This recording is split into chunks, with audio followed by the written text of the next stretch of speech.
down the street. All I'm full of go play back again. And everybody say yeah. All I'm full of go play back again. See them tackle up the big tune. All I'm full of go play back again. And everybody say yeah. All I'm full of go play back again. See them tackle up the big tune. All I'm full of go play back again. And everybody say yeah. All I'm full of go play back again. See them tackle up the big tune. All I'm full of go play back again. And everybody say yeah. All I'm full of go play back again. See them tackle up the big tune.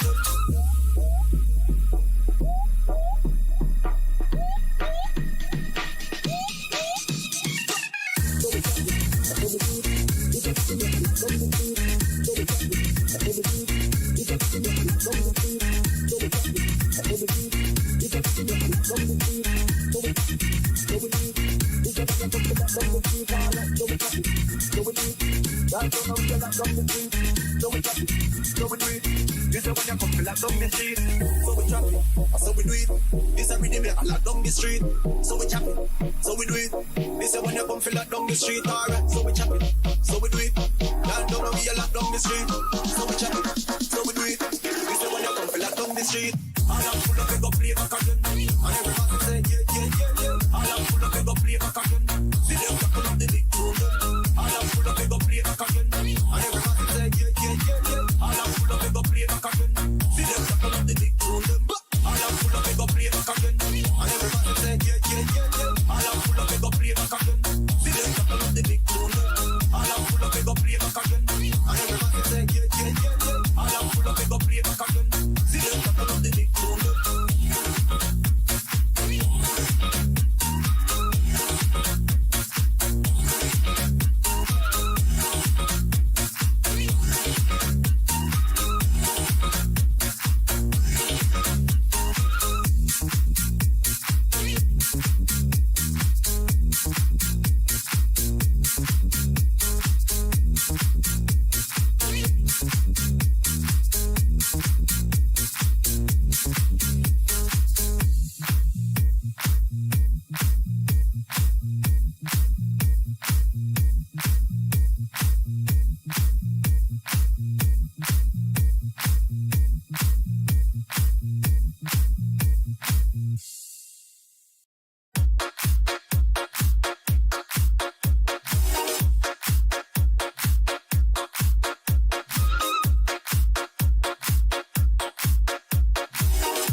Street, so we chop it, so we do it. This is when you come feel like down the street, alright, so we chop it, so we do it.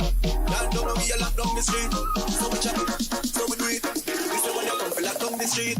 All I'm full of go play back again, and everybody say yeah. All I'm full of go play back again.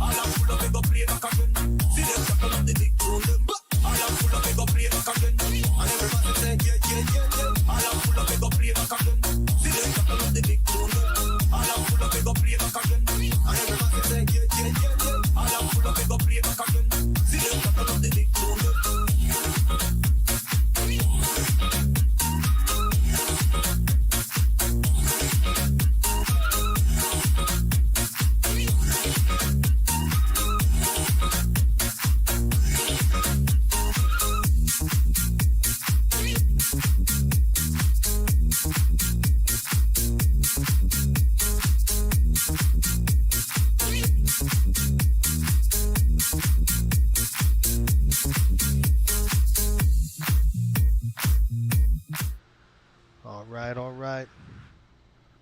Let's do this thing. What is going on, folks? Welcome to the Flight Sim Broadcasting Network. My name is Jason, and well, you've asked for it for probably a decade or more. It's been about 10 years, and folks have been wanting me to fly this thing, and you got to fly this plane. And here we are, right? Here we are. So we're gonna take this thing up for a little jaunt today. Welcome aboard, folks. If you're just tuning in, hold on. Let me know if you're in the chat. I don't think. Hang on just a minute. Let me see what's going on. Yeah, all right, I see it. I just want to make one. I got to make certain of one thing. Hang on, I'll be right back.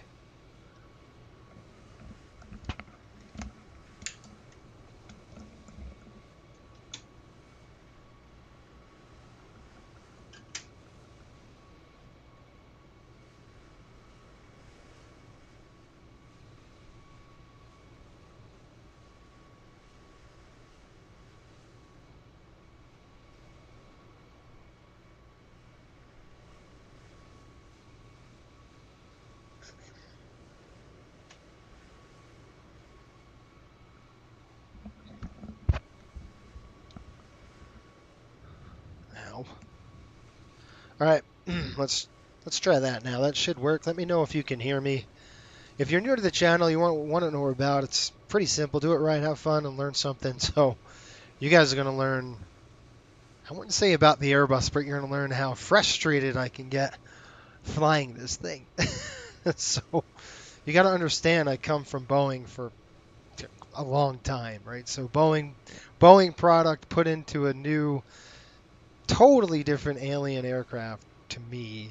So we're going to get into that now. Welcome aboard, everyone. Steve, how are you? He says this is a sight. Shelton is hooked up, says 5.5. Good deal. Max, how are you as well? Yeah, it should be fun. I think you guys are going to like this. Get your popcorn. We got an A321. Now, this is a fictional livery. It's just because of, I think the Delta ones have the shark fins, the blended winglets, as we call them in Boeing. And these don't. These have the little itty bitty fins here. So I think they're going to be putting on those later. Anyway, this is the Fenix A321. So we've got a long flight ahead of us. Full boat today. We've got 191 people booked. We're going from Salt Lake to Boston, so it's going to be a long haul, about 4 hours of flying time. So let's get in here and let's start the process. In the aircraft, everything is foreign. It's not. It's just a different airplane, right? So this is all visual.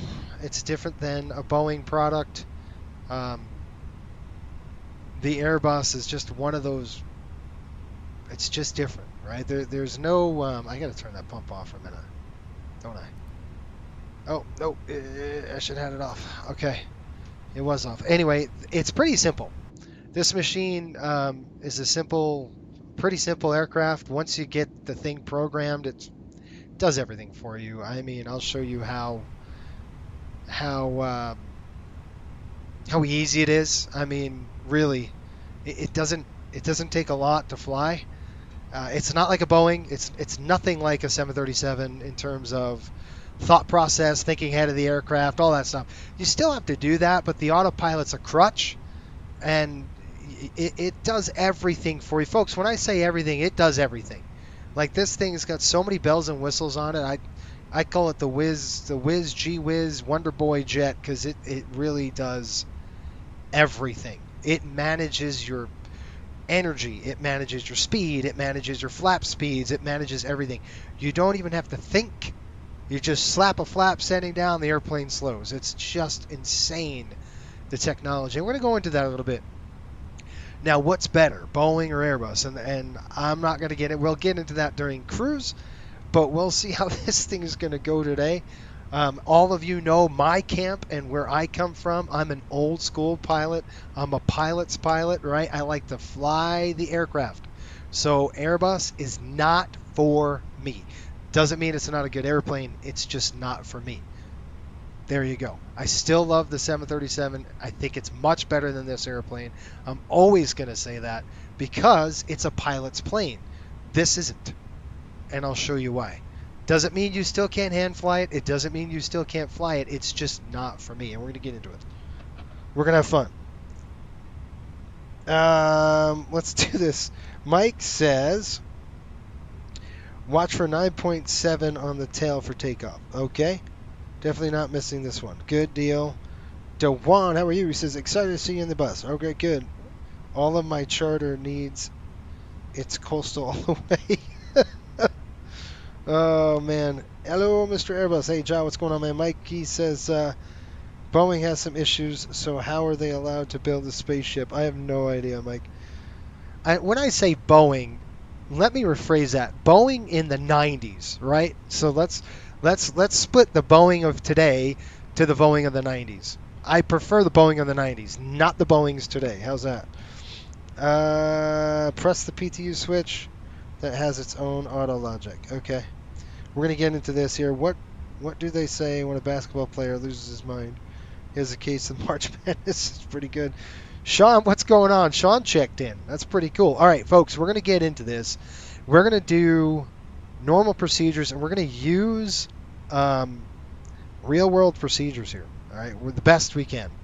So I'm going to do pre-flight procedures. We are assumed a few things. Now, on the channel, I've got 4 videos coming out just for Boeing pilots, right? So having knocked the Airbus out of the way a little bit, Fenix, the developer, is probably the best, if not the top tier developer in the industry.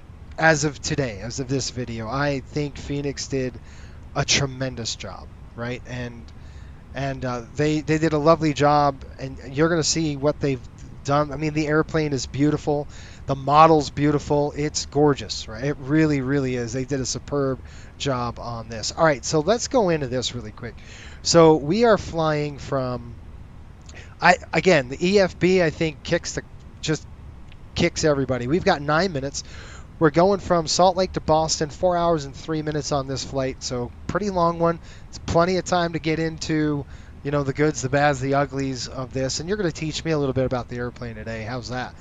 All right, so the wind and the weather, 330 at 4 knots, 10 miles visibility, clear skies. We've got 29, -3, altimeter 3021.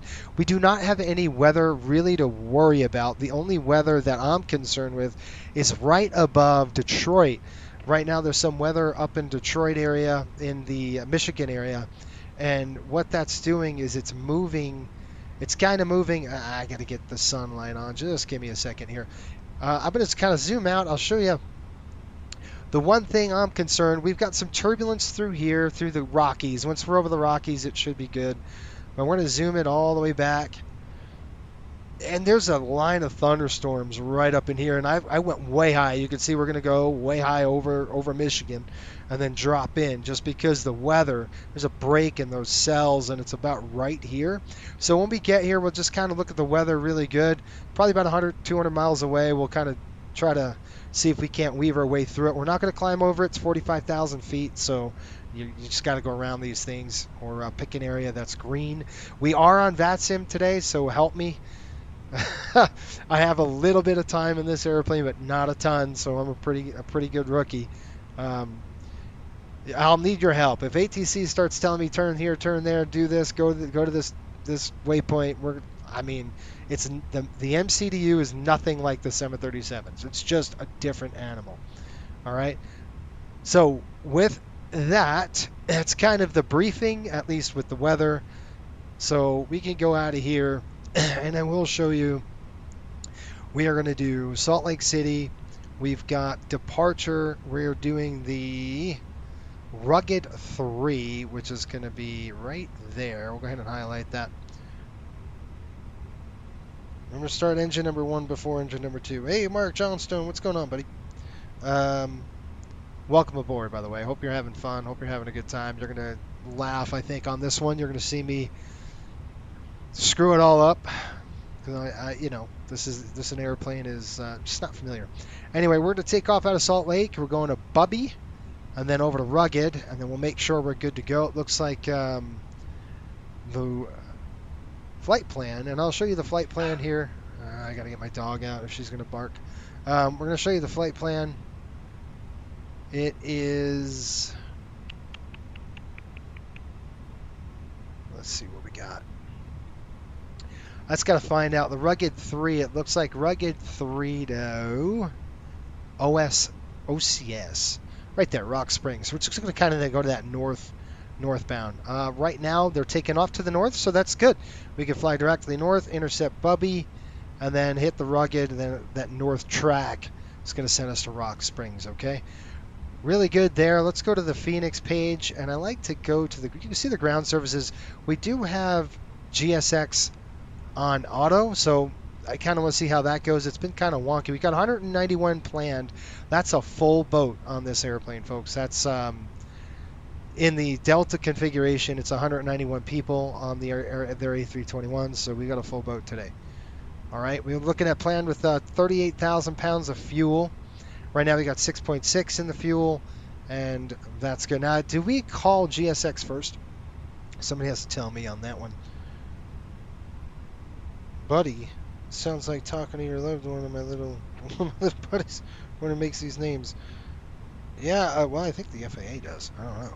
All right, so let's do this. We're going to do the ADIRS, the ADIRS panel. Make sure it's set.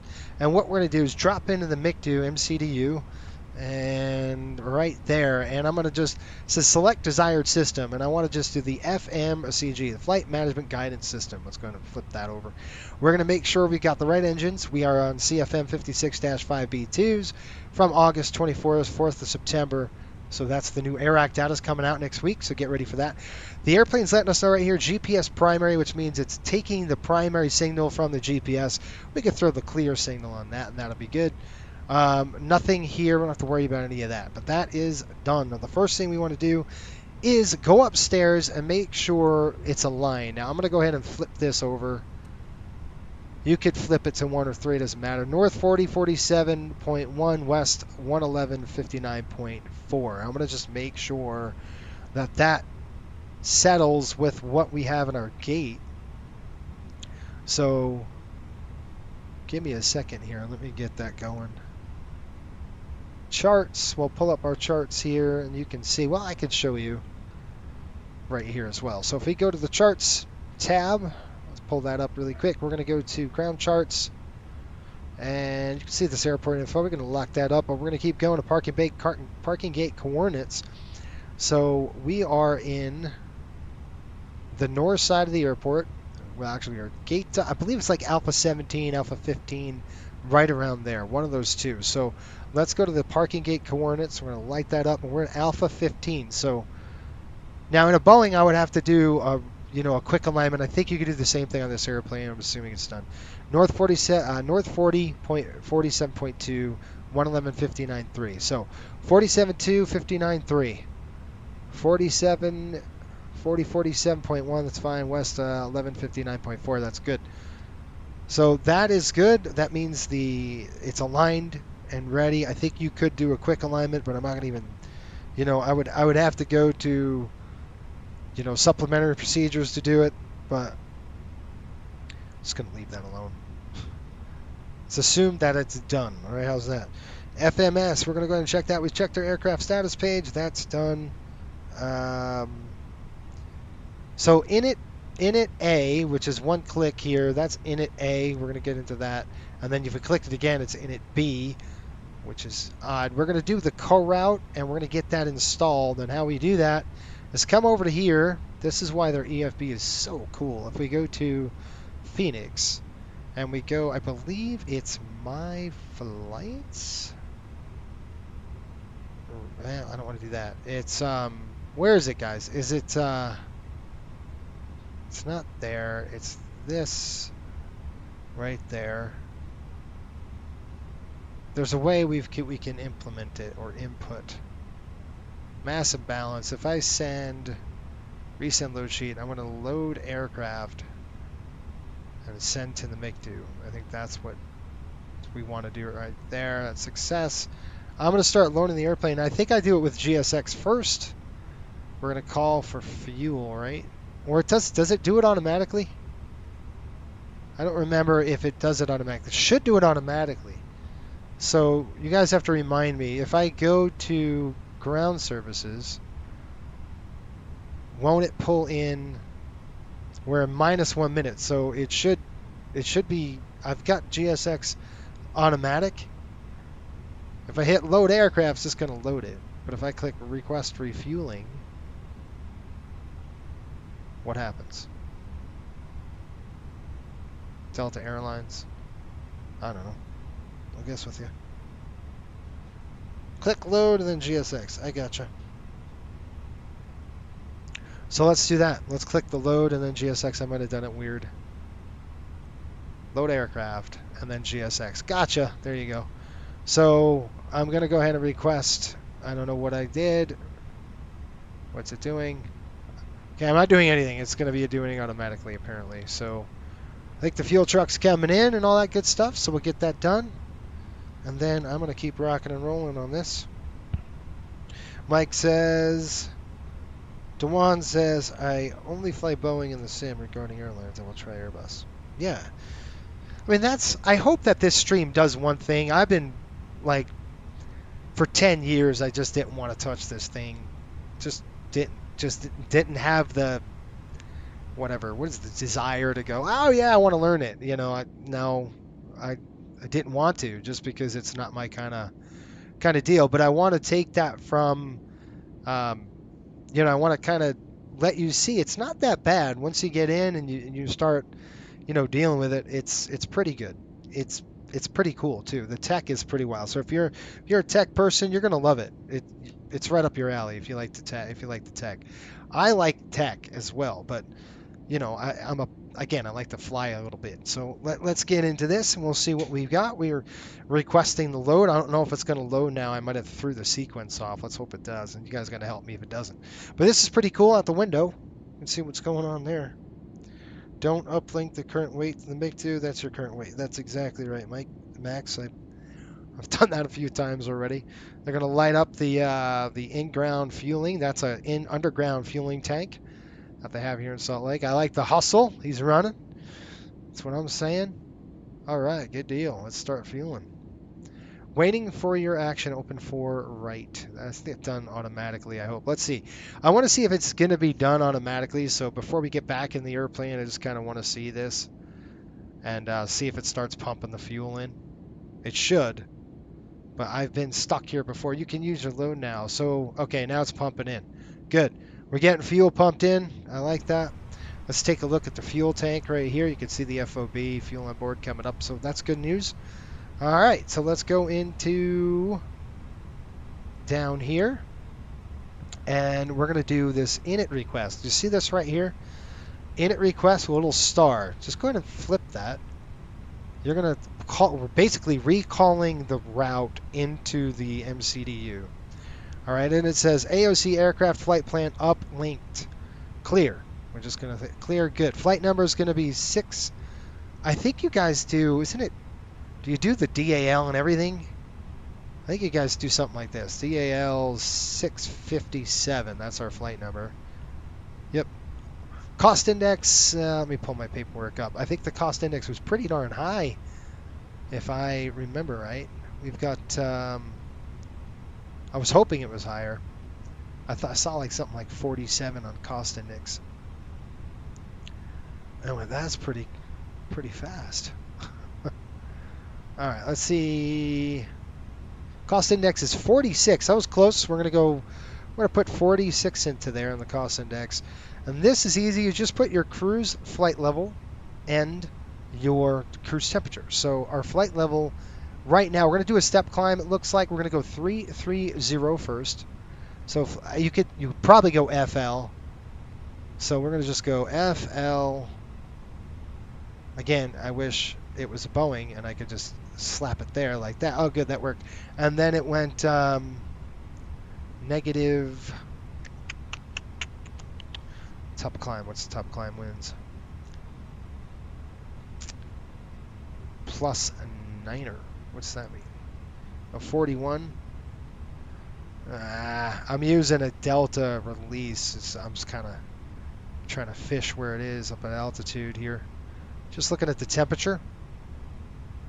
Top of climb, 46. All right, give me some wind data, guys.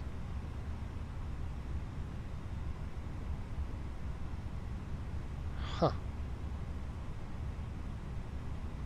All right. Yeah, I think that's good. Good numbers. All right, so far so good. We're going in here doing good. Let me just go ahead and drop down into the procedures.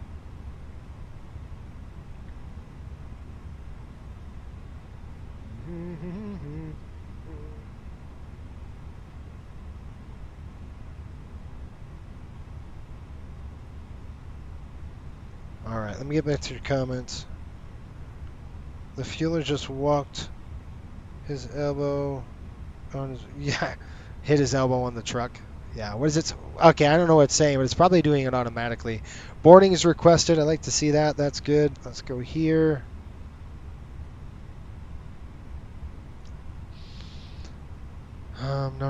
No. Yeah. Okay. All right, here we go. Get back to my my little cheat sheet. So that's done. We've got, let's see here. We just pulled the data in. We've done all that. That looks good. Now that's init A. We're going to go to init B, which is interesting. And then to from field, init request. That's good. We're done with that. FMC will be inaccurate. We know that. Flight number's good. All good. Cost index, cruise and temp done. Okay. Uplink to and from. Just want to make sure we got Salt Lake, Boston in there. We're going to do set the IRS initial page, which is right there. ILS init. We've done this already. We made sure we were good and we are aligned, and that looks great. We're going to go ahead and select the return prompt from there. We're going to go to wind prompt, and the wind prompt's right here. Just going to select the wind prompt. We're going to request the winds in. Again, it's going to pull the wind data in. I don't know what GSX is telling me. Is it telling me something stupid?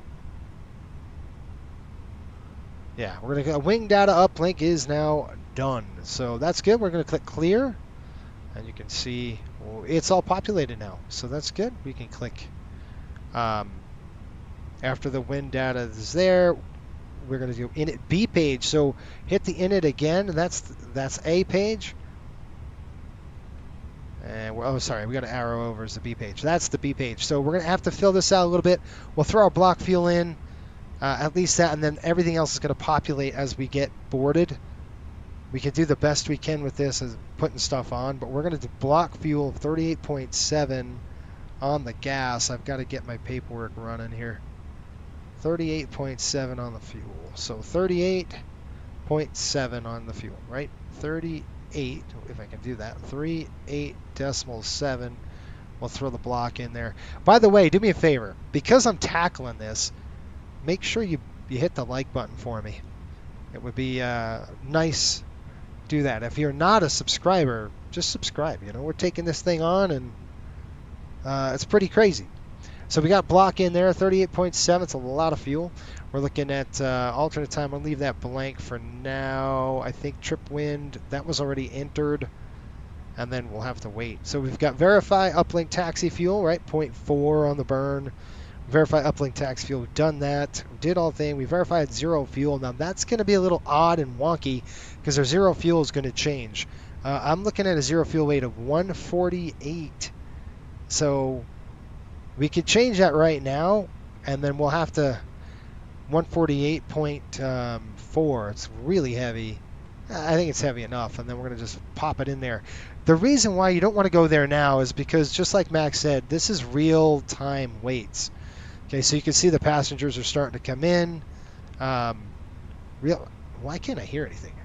The door needs to be open, I think. All right, let's get the door open. So we're going to open the door, kind of take a peek back there, see what's going on. Now, I do have the passenger thing going on with the boarding. You're supposed to see them. and you can't see them. But I clicked that for GSX. I don't know what's going on with it. I know there's a thing you have to update. You unclick and you re-click the load, and I did that. But we'll see. We'll see if we can get people sitting in there. I don't know. All right, that's done. That's done. That's done. We've done that. Let's go pre-takeoff page. I don't know if we want to do that this early in the stage, but we can try. Okay. Pref takeoff. It's going to flip that one. I want to wait on these numbers. We're not going to have numbers until we're boarded. So we have to wait. We'll get our numbers, and then we'll go for it. But what I want to do is go to the next phase, which gives us a climb. And this isn't interesting. And then we've got pref descent. You don't really touch anything on this, I don't think. And then we go, we're going to be in managed mode, which means the airplane's going to manage itself. All right. There's one thing that a couple airlines do for arrivals. If it's high demand, you'd enter /300 in the managed field. And that's going to be in the descent section. So here, I wonder if that works. You guys ever tried that? So you would say for arrivals in high demand airports, enter /300 to manage. And I don't know what that does. That is on the descent page. So let's see. What the heck? /300. I don't know what I'm doing here, but I'm going to try it. Nothing. Maybe it's right here. Predicted to 300. I don't know. It said put it right over the top, but I'm just going to leave it. Oh, right here. /300. That's we're just going to leave that because if I go to 300, it's going to drop the Mach down. I don't want to do that. I'm just going to keep it at 310. Keep it going. Let's keep it going quick. That's what that was. All right. Flight plan is now set. We got to check our flight plan. So what we're going to do is select flight plan. Now this is the weird thing about Airbus. Okay, so I don't want to do bearing distance waypoints. I'm not doing any of that crap unless I'm told to do so. I'm not going to do that. I'm just trying to get from point A to point B without, falling out of the sky today. Let's go ahead and flip this. We're going to click departure. And then we are going to be on runway. I believe we're taking off the north out of Salt Lake here. We've got ATIS is reporting right now 330 at 7, 10 miles visibility. We are going to be departing 34 left or right. I'm going to elect 34 left. It's going to be a quicker departure for us. So if I arrow over, you see what happens? Nothing. I got to go down. Wait a minute. There you go. 3, 4. You got to use the arrows. 3, 4 left is what we want. So click that. Runways first. Then we're going to do the SID. This is the rugged 3. So we're going to slap the SID in there. Then we're going to do the transition. Pretty simple, standard, nothing crazy right now. And then instead of execute with Boeing, you hit insert. And that takes care of that. Now we've got this flight plan discontinuity. In a Boeing, it's a vector, so you'd see a vector thing. That's what this thing is. Pretty simple on the Airbus to clear. You just press clear and click that. Not allowed. I don't like that. So let's try to put... Is it manual out of there, guys? You see, you can't... See, the thing about this is that for a Boeing, I want to put it in the scratch pan and dump it over here. You can't do that. Do I have to dump it over manual? I don't know. Somebody needs to tell me that. How do I declare that discontinuity?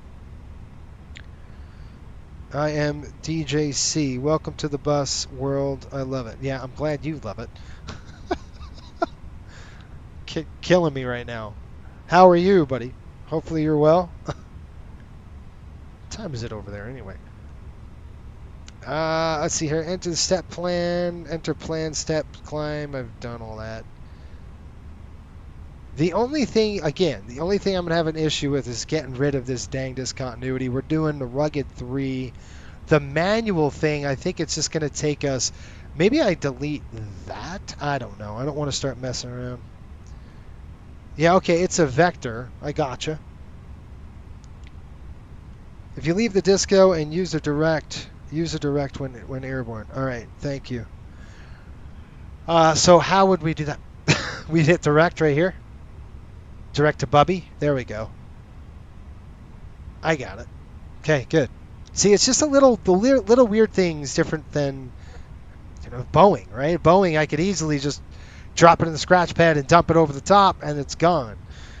So again, I got to go to direct and then hit buddy, which is fine, but it's going to be a quick departure, so we're not going to have a lot of time to kind of hook it up. We'll see. Like I said, I'm going to try to hand fly a little bit until we get to there, and then we'll see how it goes. All right, back to the flight plan page.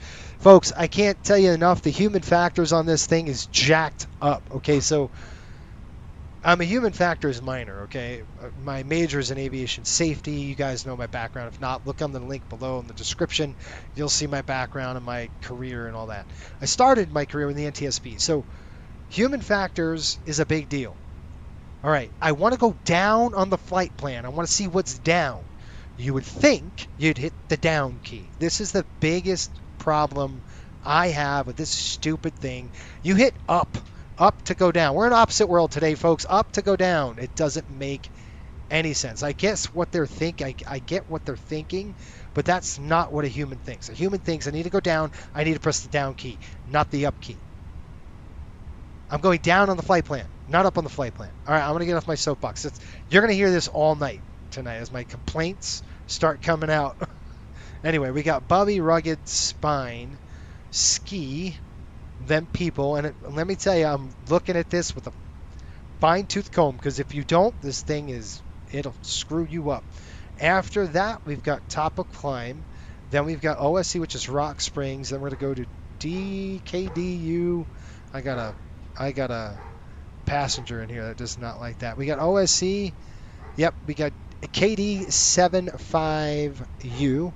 Then from there, we're going to keep going up to KP81A. Then we've got another one, KP87G. All right, KP87.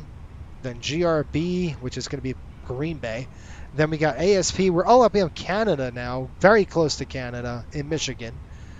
ASP from there, YYZ in Canada, that's Toronto. And then we've got Syracuse. And then we go to Ponce. And then we're on the arrival. And we're going to put the arrival in right now. And I'm going to do that by throwing into Boston, going to the arrival, and we are going to, I don't know the runway yet. So I think we can add that later. But I'm going to go with the star here. So if we go an arrow over, we could do the JFund 2 via, I shouldn't say via, it's the Ponce, what is that, Punked, Pontiac, I don't know, intersection or transition. And then I'm going to click insert. I'm not doing an approach yet. Now I've got another discontinuity. So let's see what kind of discontinuities we have. We have this one, which we knew. Again, up is to go, I want to go up to go down. It's just don't understand. All right, we got Syracuse there, Stoli, top of descent, then Minsta, Seats, Double, whatever. Let's see, where the heck is that? J-Fund. I want to make sure that this, I'm making sure I got this right. Then we got Base. Where is that stupid thing? I've got C's J-Fund. We'll look on the routes. Then Winta, J-Fund there. Deceleration to Boston. All right, hold on. It's going to kick us off at where? J-Fund. Where's the rest of it, folks? Where is the rest of it? Okay, that doesn't make any sense. I'm missing like 6 different other waypoints. It's probably because I didn't enter the dang runway. So are you supposed to enter the runway now? Let me tell you. Don't mind us. We'll be watching you like a check airman. J-Foot. Airbus must be on the wrong channel. You are on the wrong channel, buddy. You walked into it. All right, so I'm going to have to put a runway in here. I mean, it's probably going to change on us, but I'm not too concerned with it. But right now, the weather forecasted right now, let's look at the TAF report. All right, so just give me a second. Let me look at the tab just to see what we got. 1605. Okay, we should be landing south runways almost, the 15 rights, but they might switch to the 22s. I don't know. Let's take a look at real. They're arriving 4, not even close to where I was. So 140 at 10. How are they arriving 4? That doesn't make any sense to me. That's a 10 knot tailwind, guys. Close to it. It's a crosswind-ish.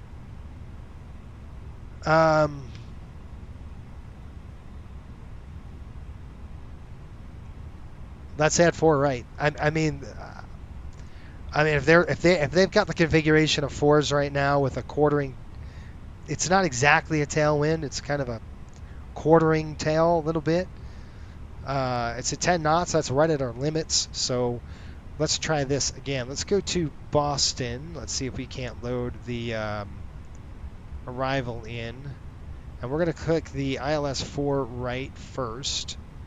And this is another thing that'll screw you up on this airplane. Okay? This VIA thing is super important. It's a transition. And again, you would be amiss to go, oh, the transition. No. Don't do that. Okay? So you'd have to go VIA. There is no VIA. Either no VIA or Goshi. And I'm going to select Goshi. Maybe. Oh my gosh, now what? Oh, say, there we go. VIA Goshi's entered there. All right, good. Insert. Now let's check it. Again, down, I go up. Let's figure it out. I want to get all the way to the back end here. J Fund Limit Decel. Goshi. Okay, there's a problem here.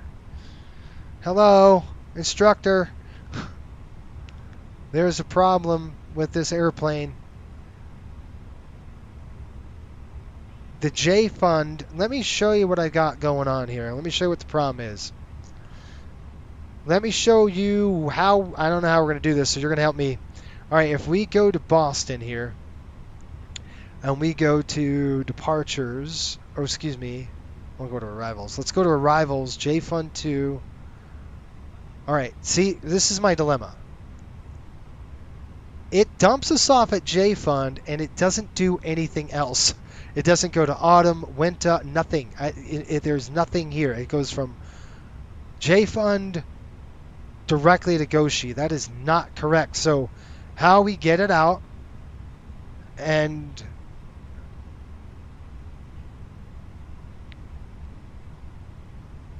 the implications of putting a runway out. Okay, Mike says the implications of putting in a runway will need to contact Congress. I guess so. Oh my gosh. So honestly, how do we do this now, folks? We've got a problem. And my problem is it's jacked up now, okay? Because if we go here and I scroll through, you can see... By the way, hold on. Let me see what we got here. Bobby, rugged, spine, ski... All right, you see what I'm talking about? We got the J Fund 2 here. It just goes there. What's this LIM mean? Limited. I don't know what that is. And then I know what decel is, but what in the heck is going on? It shouldn't spit us to Goshi. So I know I got a problem. So let's go to flight plan now. How we're going to get this sucker out is one of those things. Do not know. If we go to Prague, nope.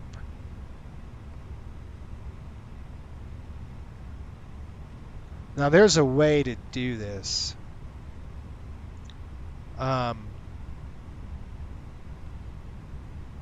it ain't gonna be that. So let's go flight plan, Boston, arrivals.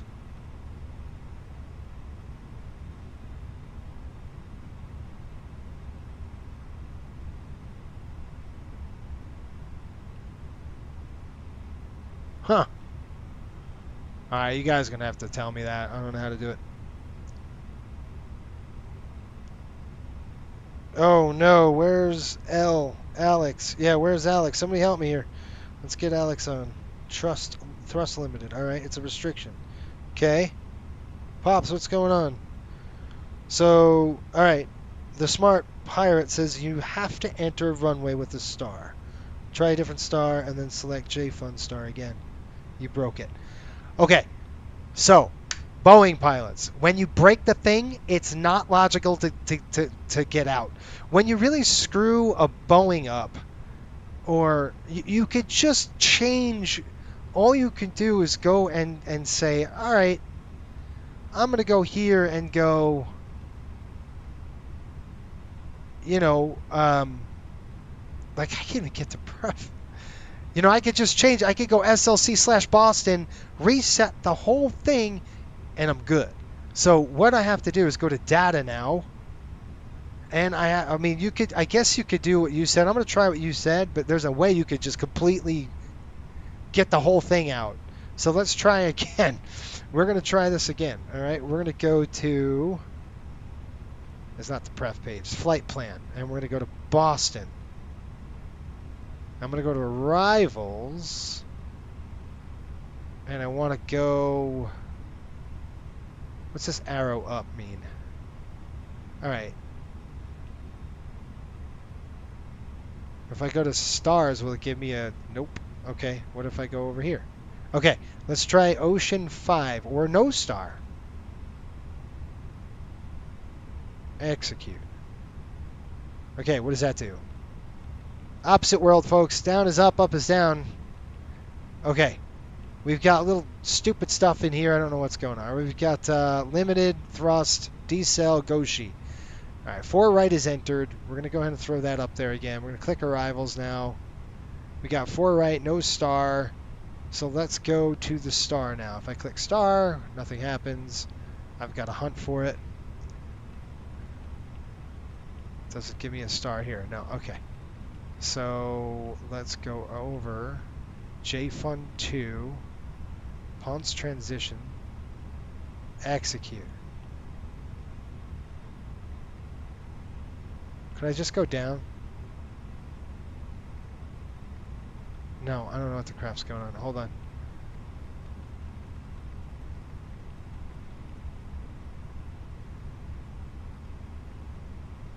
Ah, there we go. All right, good job. All right, we got it. So autumn, winter, thrust limited, Harris, Spied, then Griffey, Gabe, Joby. Yes, manual, flight plan discontinuity to Goshi. That's a vector. We'll leave that there for now. I can pull that out later. You know what? I'm not going to pull that out later. I'm going to flip and delete that now if I can. Of course it's not allowed. Why would it be allowed? Could I go to Goshi? No, I can't. Frustration start. Oh, I love an airplane. That's not logical at all. Not logical. Come on, Jason. Our lobster dinners are counting on you. I'm getting there. Big man doing his big man things. That's exactly right. Love seeing Jason there. But I'm glad you're liking this because I don't. There's nothing more frustrating than nothing works. And it's just because, obviously, you need multiple weeks of training with this, if not months. All right, let's go and it's just a different way of thinking. That's all I'm saying. All right. Phoenix, let's go to the load. We are loaded. Now what I'm going to do is send it to the MCDU. All right, so it should be good to go. We got 38,000 pounds of fuel. Now this is the hard part was just getting this dumb thing fixed. All right, we've got it. Now a lot of airplanes go second flight plan and they click copy active. I'm just going to leave it. I don't know why, but that's what it says. Departure briefing is complete. We've done that already. We'll do our pre-flight. I do need to go to pref page, and then let's enter our stuff into the dealio. We're going to come over to here. Nope, actually, I want to just check our weights really quick. Remember I said we're going to check weights. So let's make sure our weights are good. Pref, or isn't it in it? And over. Yeah, all right. Zero fuel weight, 145.9. What does this thing say? What's our zero fuel weight? Zero fuel weight says 145.9. Good. Mac, zero fuel weight, 25%. Good.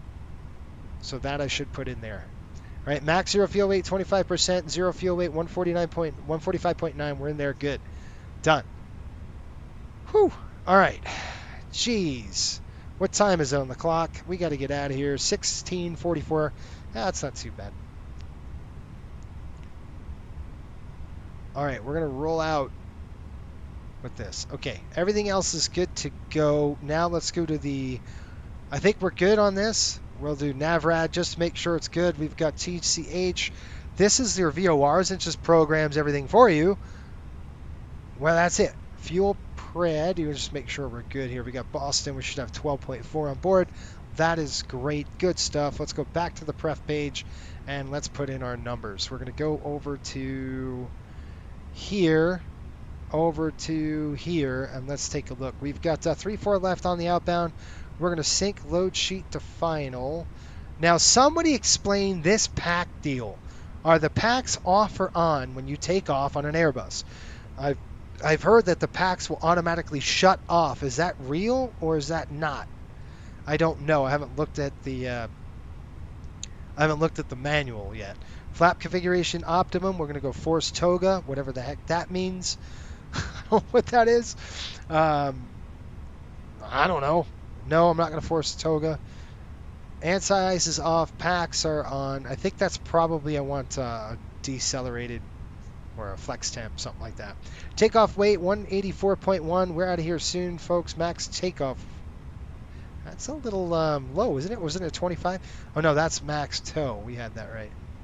Winds, we've got that. We're good. Sync live weather just to make sure. All that's good to go in there. We're going to click calculate. Toga required. Are we flex temping? No. So we're going to do a full toga force. So yes, I'm going to force that. We're going to click calculate. All right, so we got a full power, which means we can't flex down because this airplane, we got flaps 2 up 2.1. I believe that's our trim. So what I'm going to do is click send to MICDO, and that should have dumped it in. So we got 168, 172, 172, not flexing at all. And this takeoff shift, if that means, I guess, if we needed to reduce the runway length, we would put that in here. We're going to not touch that right now. Everything else is good. And I think, maybe knock on wood, we're ready to go. This thing is jacked up. All right, this is the aircraft, folks. Welcome to the wonderful world of Airbus. This thing's just... Now, this is probably one of the easiest things in the Airbus, is make sure all the lights are out. So we got all lights are off. All the lights are off here. We're going to go down to the GPWS panel. We'll get the APU rocking and rolling here in just a minute. Let me go ahead and make sure that's good. EMR power, make sure it's capped. That's capped. Lights are off. GPWS panel's right there. That's good. You could go CVR test. You might hear something, you might not. Yeah, I heard something. All right, passengers, that's good. This is good, that's off.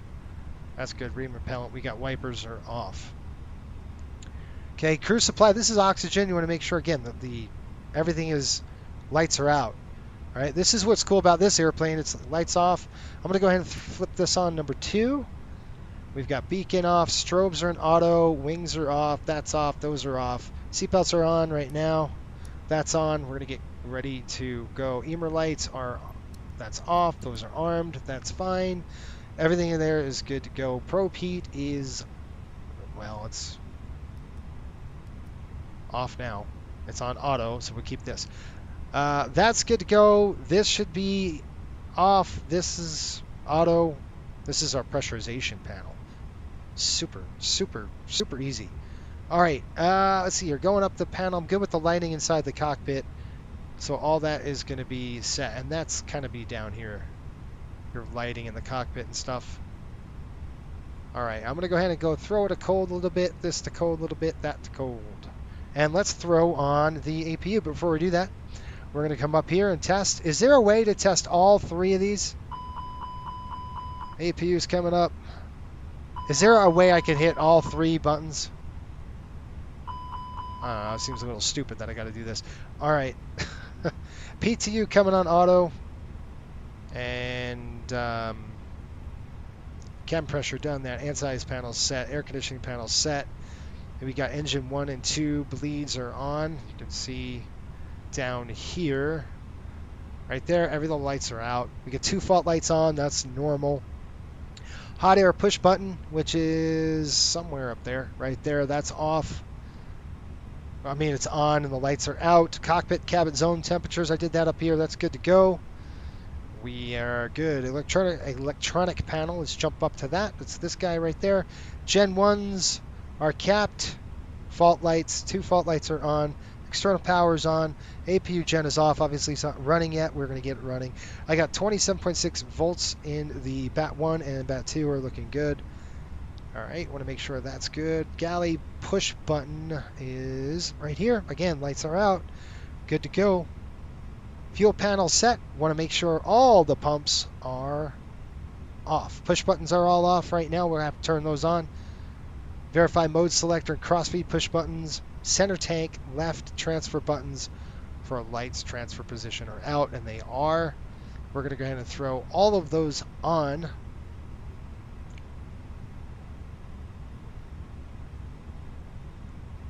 So if I flip that, now do you guys turn those on or not? I don't know. Anyway, this is just hydraulic panel set. We're going to go ahead and do that right now. I think it's before push. Verify all lights are extinguished and guarded. Everything is good to go here. Fire panel, done. Fire panel set. ACP, which is right here. Make sure that's good to go. It is. That's like the observer. Cockpit door is going to be closed. Let's kind of flip that door closed.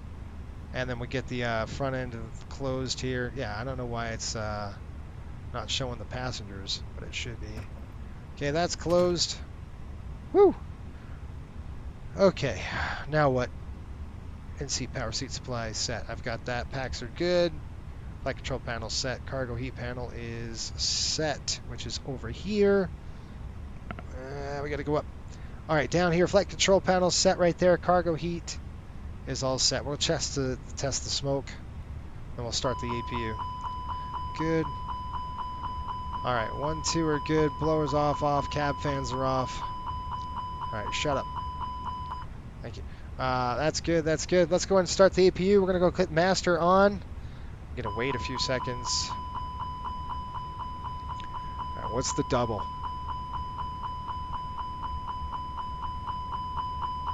All right. Gosh. Are you done? Thank you. All right. We're gonna go ahead and start the APU. That's coming up. And the APU is all the way in the back of this airplane right here. Let's check out. Listen to those sounds coming up.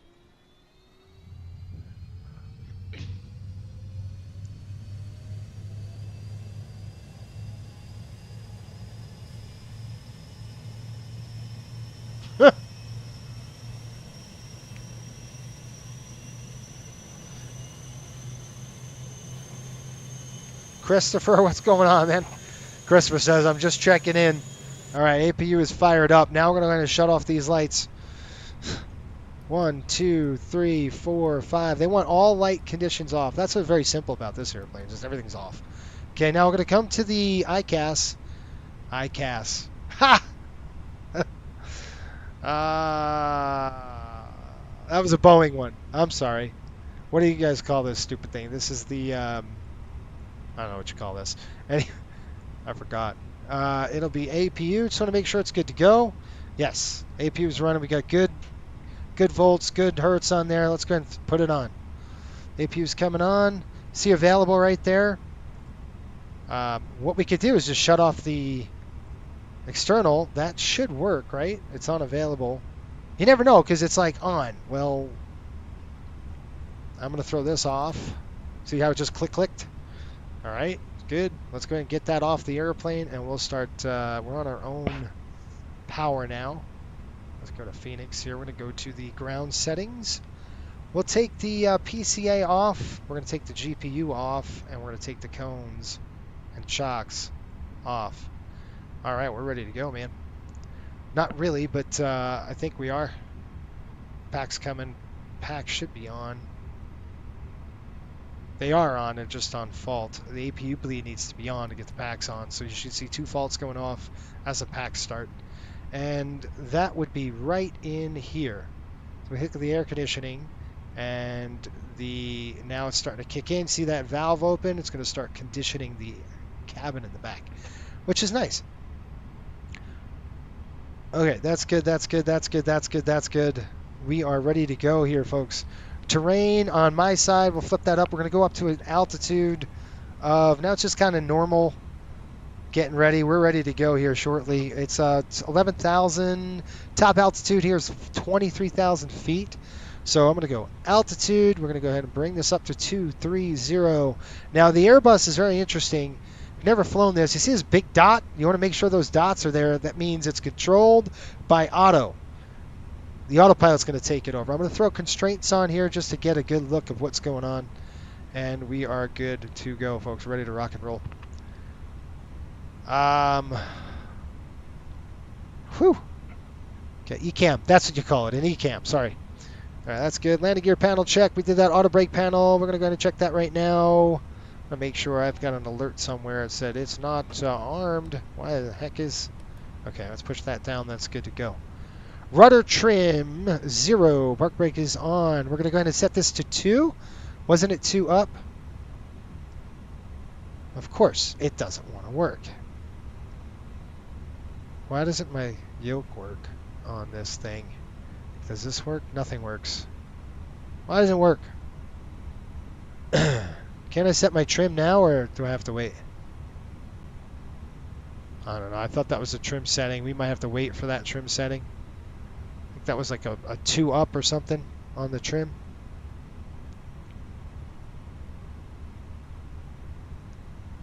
Look at that. We're like pushing...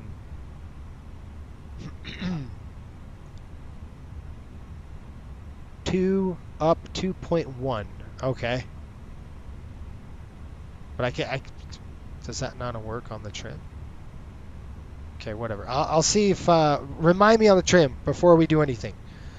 Anti-skids are good. Landing gears down. Acupressure, which is our brake pressure. You want to make sure that thing's in the green. It is right there. Alternate brakes are checked.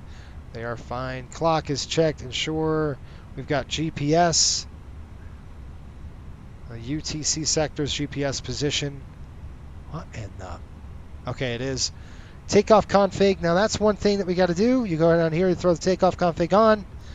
Listen, you're going to get all this ECAM or alerts. That's what you want to see. Good to go.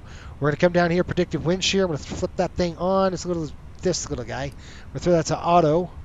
And we are going to go 2,000 on the squawk code. Clear, clear, clear. 20. Oh shoot! I can't do 2000. Standby. 7663. Hang on. Let's try that again. 7663. I want to get out of here. 7663.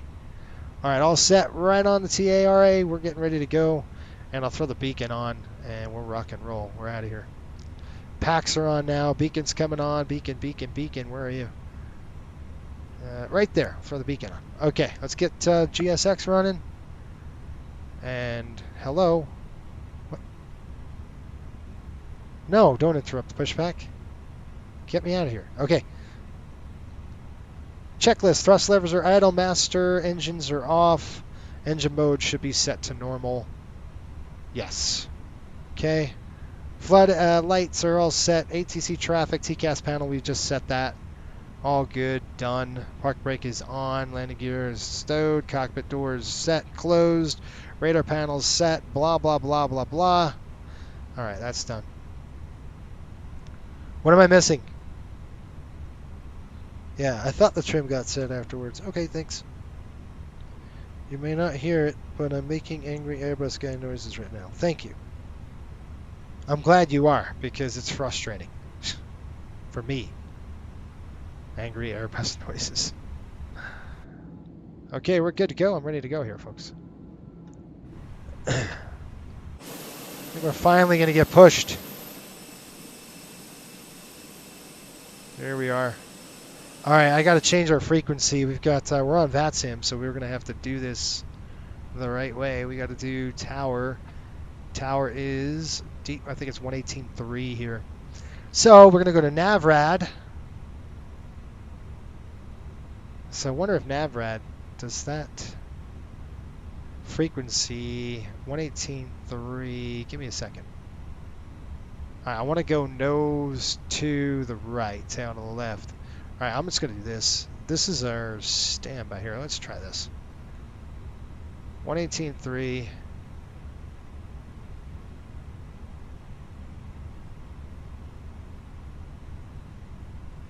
I told you I'm a Boeing pilot. I'm not an Airbus pilot, nor will I ever be an Airbus pilot. It's not going to happen, man. At least I'm trying it, right? At least we're going to try to attempt to do this thing. Okay, brakes are off, and we're good to go. Here come the brakes. Brakes coming off. Pop. We are rolling right now. We'll set that. All right, FMA. I got to check that dang FMA. I've got climb, nav, FD1 and 2. Okay, good.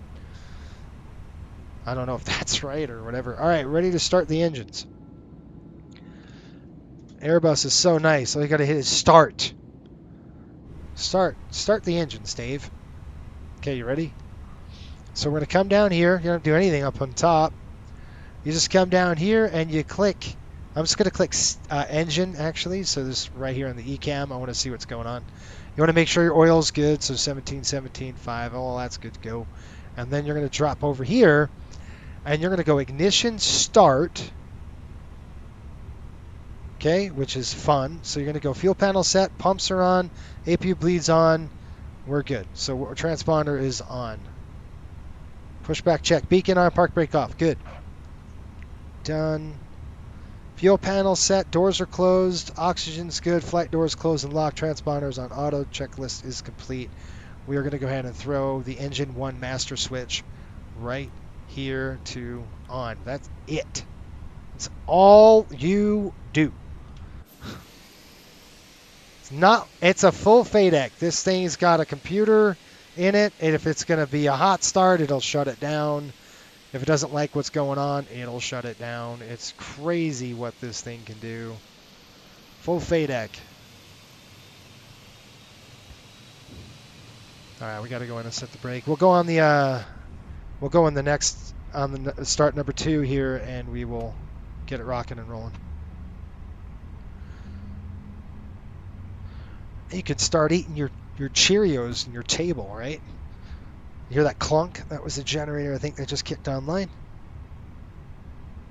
Just want to make sure, obviously, the computer's doing what it's supposed to do, and it's not, overspeeding or anything like that. All right, we're going to start number 2. We're going to do a 2-engine start on this one. Okay? Just because of the weight we're pretty darn heavy. So, again, keep it on there. We're going to go flip number 2. Let's go outside.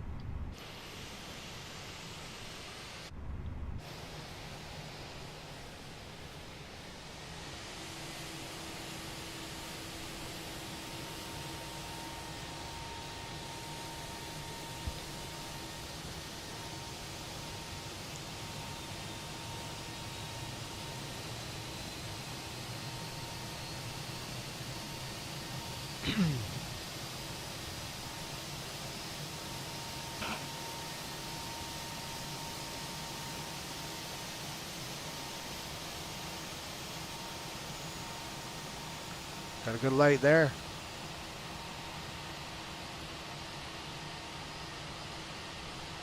Okay, 2 good starts. Let's get a picture, huh? There you go. It's one for the record books. All right, let's jump back in here. We're going to go right to normal now. Both are good. They're started. And we're going to go ahead and clear that. Calibrate null zones. Huh? The heck? All right, I'll check that here in a minute. Engine normal selectors, a normal APU bleed. We're going to go ahead and shut all that down now. APU bleed's coming off. APU's coming off. And we're going to go ahead and click this to, I believe we just go throw that off and the whole thing shuts down. All right. Before we do anything, we got to go to flap. So we're going to go flap 2. 1, 2. All right, flap 2 set. And let's go ahead and check the wings. All right, flight controls are coming up. All right, so we're going to check the flight controls. Left side, right side, down, left, Right on the yoke. Okay, I just want to make sure we're good. Overhead's good. Okay. All right. ECAM. So what we're going to do is throw the ECAM to status page. Just want to make sure we're good. Nothing, no issues there. We got the salute. We got the flags. We're ready to go. Yellow pump as required. That should be up here and it's on. With 2 engine taxi, it should be on, I think. Engine anti-ice is good. ECAM is good to go. Let's go ahead and taxi. We are going to go ahead and pop the brake off here. We're going to start rolling the aircraft. And we'll do a brake check.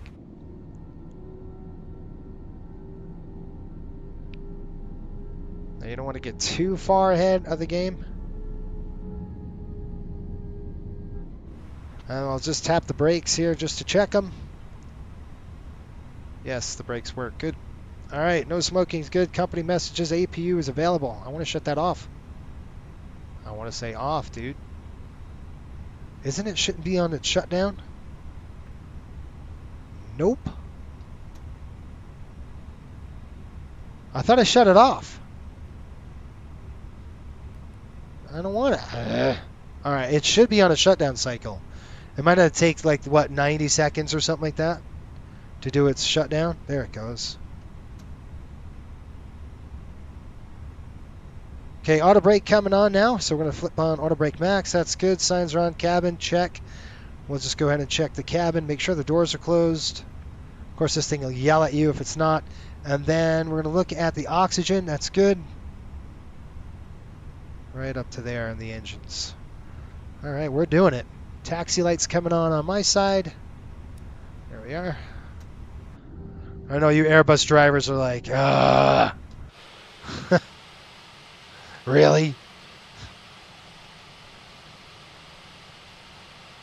A big airplane. Matter of fact, I'm taking this very flight in a week or two.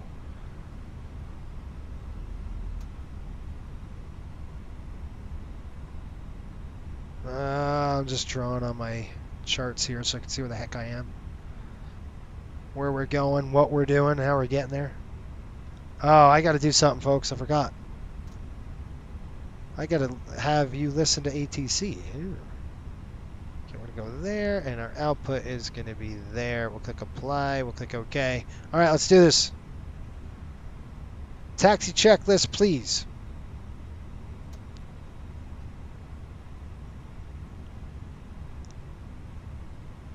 All right, init B set. Did we do that yet? Shoot. Just want to I think we did, but I just want to make sure we did. So as we roll here, I'm just going to go heads down. It's a no-no, but I'm doing it anyway. Just want to make sure init B page is set. That's A page. That is B page, and we're good to go. Okay, that's set. Salt Lake traffic, Delta 657 taxi, runway 34 left via Alpha.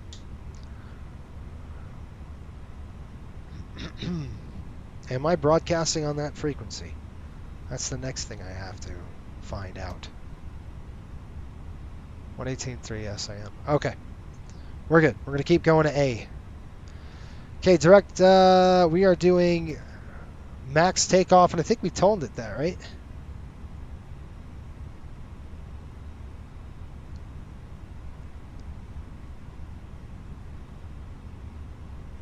Yes. We have nothing in the flex temp, that's why.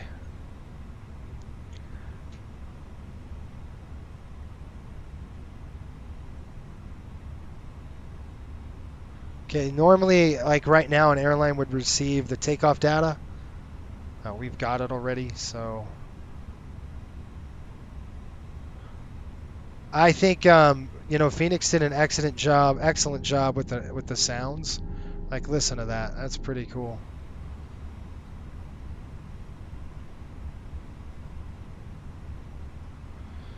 All right, that's done, that's done, that's done, that's done. We've checked the ailerons. We're good to go. Taxi checklist, flaps. I've got 2. We'll go ahead and check this. We're going to go up 2. Trim is now set. Flap 2. Thrust is going to be straight up toga. We're going to go full power on this puppy. Trim is now set.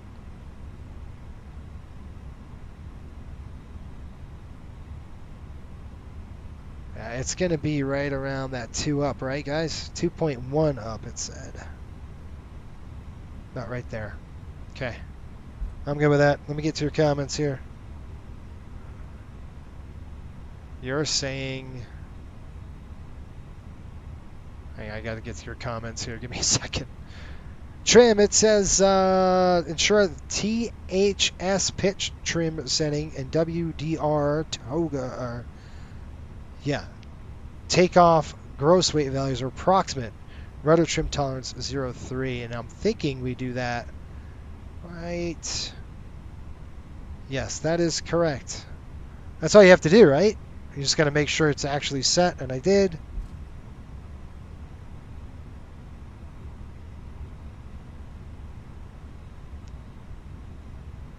Crazy. Is that not right?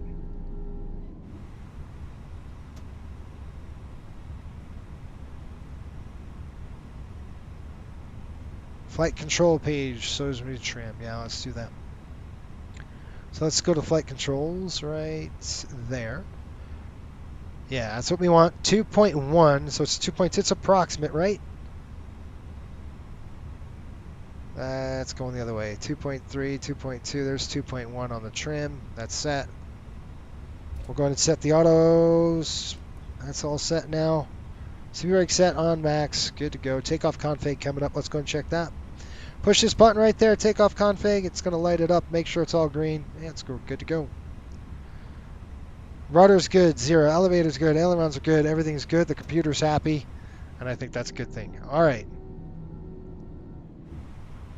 Do we have it? Man, oh man, oh man. Okay.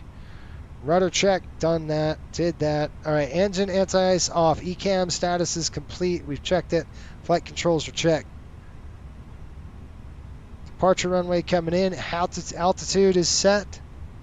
Spoilers are on. Max brake. Max. Takeoff config checked. Transponder. Let's just make sure it's an auto. It's on TARA.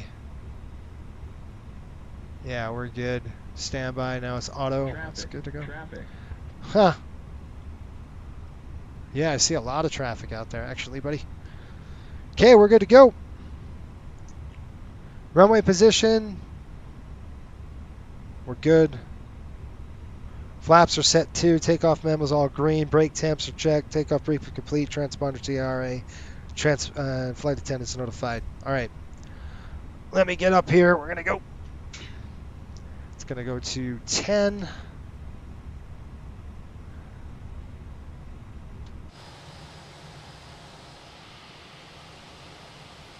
So I can turn a little more aggressive. I'm used to an MD-80 or something this long.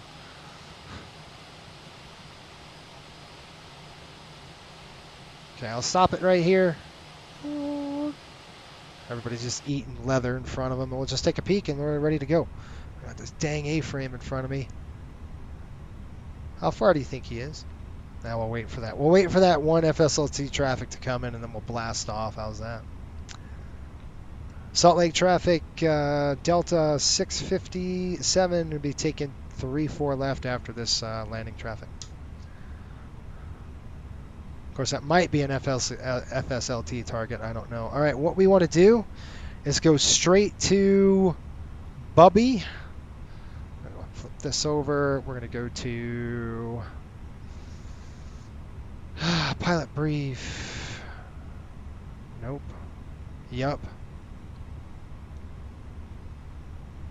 You guys ready? Takeoff runway we've got. TCAS packs 1 and 2 are on. Okay, that airplane's going in. We're going.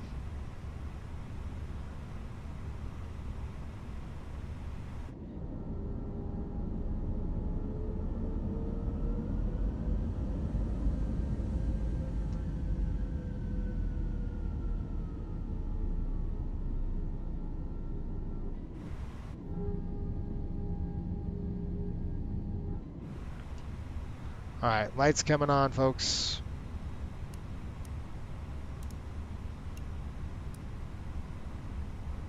Strobes on auto. We're going to line up 3-4 left, let this guy do his thing, and then we're rocking and rolling. Wing lights are coming on. I got to throw those wing lights on. Hang on. All right, this thing's a full FADEC, so it's a little different.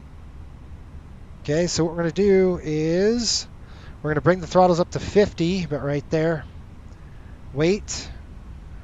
All right, and then we're going to go up, click, click, click, click, and straight up, max all the way in. Now we're doing that because of the issue with we're just doing full power. It's max thrust. All right, we got man toga. I don't like that. There's 100 knots. 8,000 feet. 7,000 feet.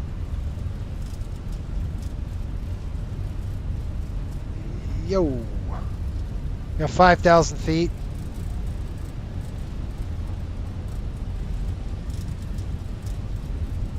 There's V1. We're going. Rotate. Go nice and easy. Okay, got a positive rate. Gear up. I'm just gonna fly the flight director. Keep yanking. I'm gonna do what it tells me to do. Okay, we're gonna go direct to Bubby or whatever. Now we're gonna go to climb thrust. Bring it back 2 clicks, and the airplane reduces its thrust. We're gonna push the nose over, and I want to go to direct to Bubby or Buddy. We're just going to keep pushing it down. This thing is sluggish. We're heavy. We're really heavy. So I want to increase our speed just a little bit where we can get that flap up. You see, we can't get it till we get to the F. Now I want to go to direct, Buddy, insert, flight plan. Okay, ready? Airbus time. We are just gonna try to hand fly this a little bit. Let's see how it. I think it flies great in terms of because it's all fly by wire. So trying to get this dang airspeed going. Barely on the climb. Come on, dude. Push it down just a little bit. All right, ready? Flap 1.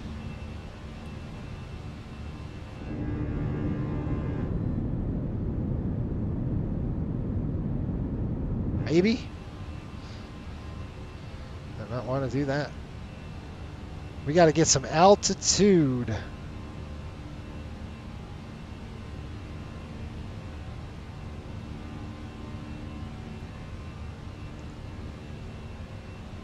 Wow. You can't do anything until you hit slats. And we really can't make that turn until we're above 11,000 feet. So this airplane needs to climb like now. What is expedited? Is that what that means? So I'm on autopilot now. You can see climb thrust, climb set, nav is set. Autopilot 1, flight 1 director, and flight 2 auto thrust is set. Well, we need to get going. So how do I get going? I could go vertical speed, and I say, yeah, all right, let's go. Is it going to do it automatically or not? It won't. So I got to take over. Push that.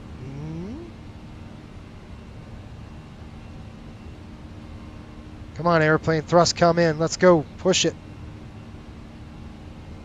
See the speed dropping on me? I want the power.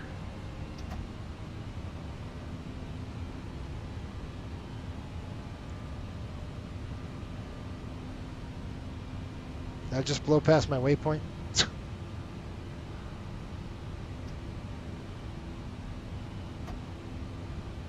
We cannot turn.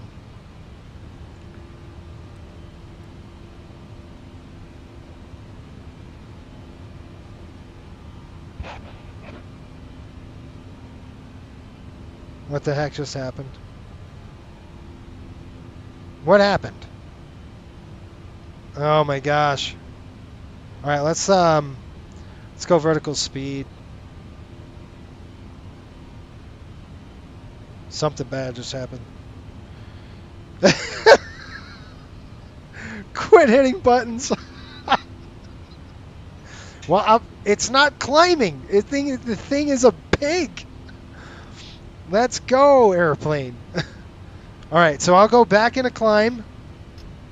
Give it back to auto. The pilot wants to fly right now, right? And I'll say, okay, now what? No. What are you doing, airplane? All right, let's do this. I want to go to manage mode. Now I can't because it's not even... It kicked everything out. Where in the world is my flight plan? Dude, did this thing erase my flight plan?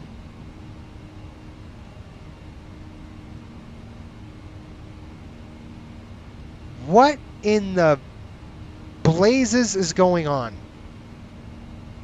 Wow. Okay. Wow. Here we go. Flaps up.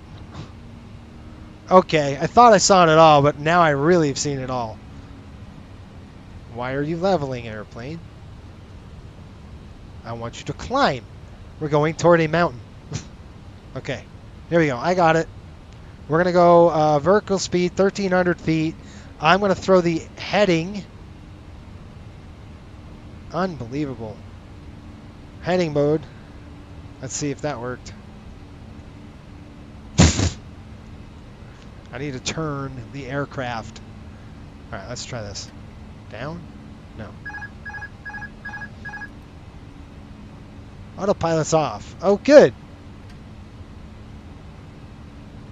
Okay, can you, like, if I wanted to manage the heading, there we go. Let's steer us away from the mountain first, airplane. Let's speed us up a little bit, and let's get us to, like, I don't know, something where we're not going to die. We got to be above 11,000 feet. Where'd my flight plan go? Direct. Press direct. Direct what? Direct where? The flight plan's gone. My flight plan is gone. That's present position, right? PPOS is present position. Oh, dude.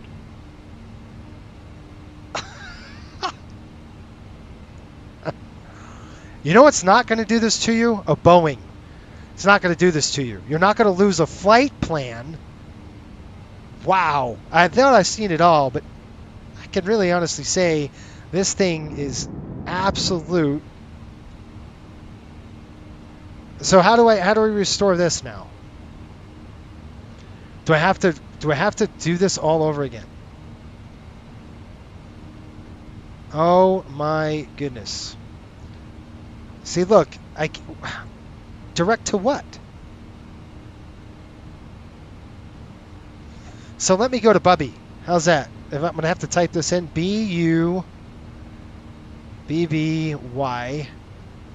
There's our waypoint. Insert. Go.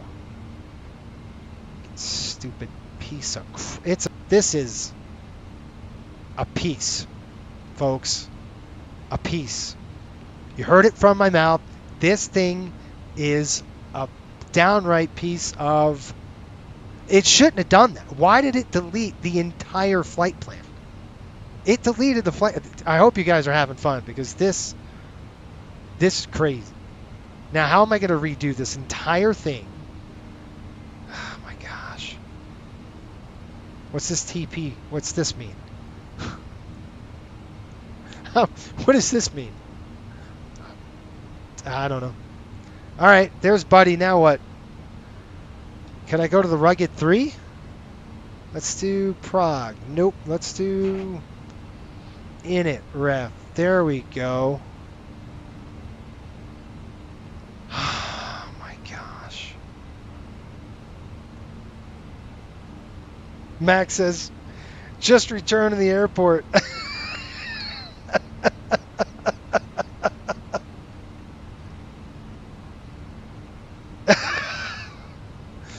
What'd I do wrong? I just kept flying straight. So what if you had a runway heading that you had to go? What if you had that call? Right? Would you lose your entire flight plan? I don't know. I didn't do it. I just kept going. Because I'm not going to turn. Auto lat discontinuity, or it's going to disconnect the thing. That's fine. We're going to go straight, and then we're going to turn 097, and then I'll get this thing kind of working. Maybe. I'm going to try one more thing before I completely throw it out the window. Let's do this. Data. We'll clear that. Okay. Now it should go to heading select. Good. At least we're above the mountains. It's not going to fly me into the mountain like it was going to do, because it wasn't climbing. I know we're heavy and all, but geez, airplane, like, so what do you know, you can't turn into a mountain. All right, let's do this. We're heading the right direction to spine, S-P-I-N-E. But I'm gonna try to do something really quick.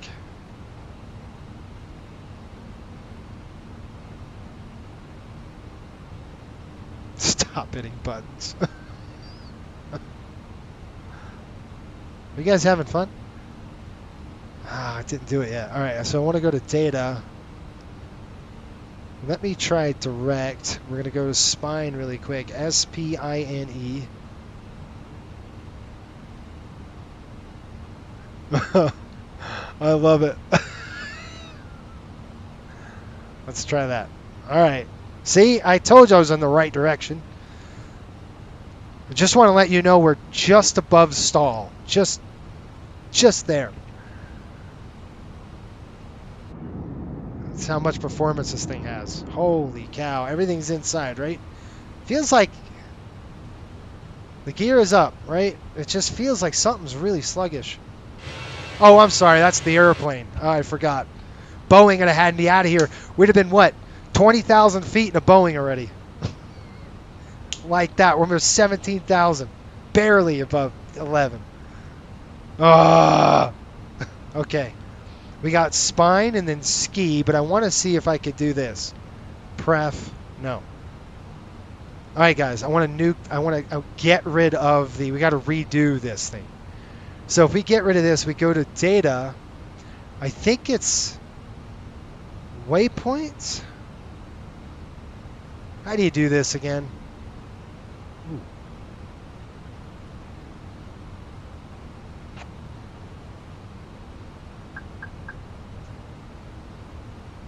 That didn't work. That didn't work either. Let's see. Yeah, I didn't like that. Oh, this thing is jacked. We got to... Ooh, wait a minute. Bobby, rugged spine. Okay, so could I go... Could I clear this? No. All right, it's not allowed. Of course it's not allowed. It won't let me do anything. All right, spine. We're going to spine, but now I want to make sure... I want to get rid of this discontinuity. Oh my gosh.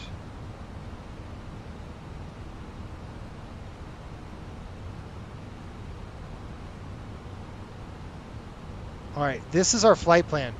All right, how do I get this continuity out so I could go here to it?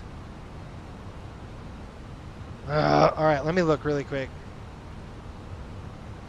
Q and H. All right, let's go and set this. That's now standard.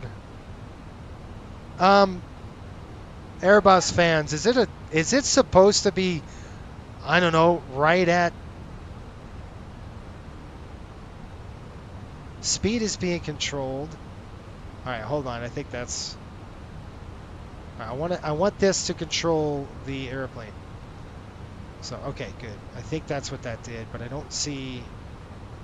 anything on it. How do I get rid of this discontinuity?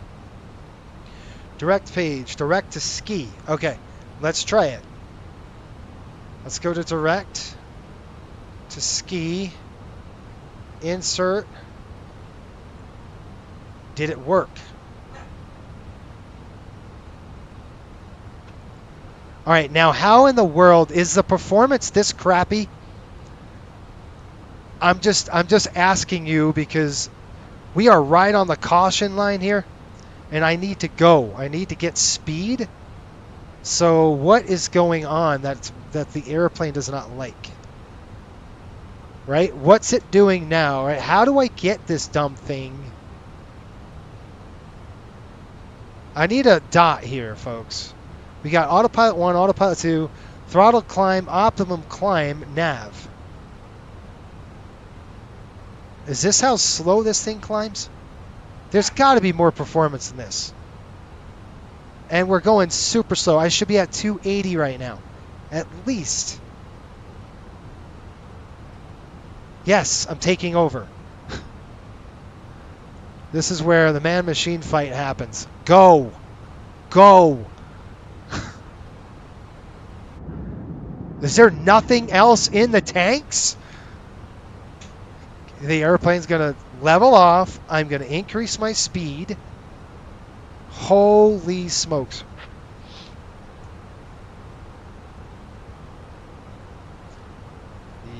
Yikes. All right, I think we've got this thing.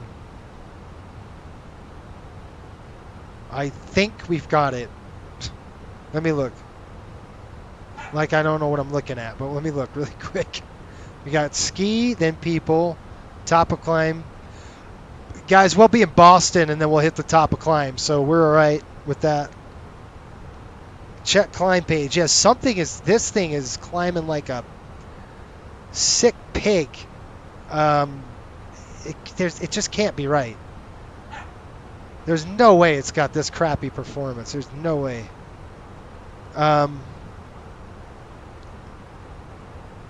Prog page? How do we check that now, guys? Pref.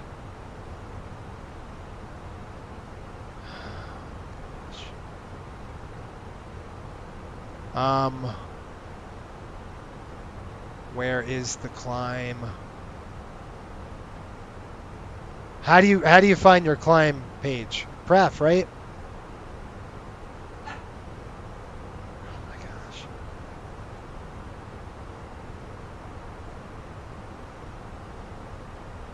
That's fuel prediction. I gotta let my dog out. All right, tell me how to get to the climb page. Can I go to the menu? Nope. Watch, it erased everything.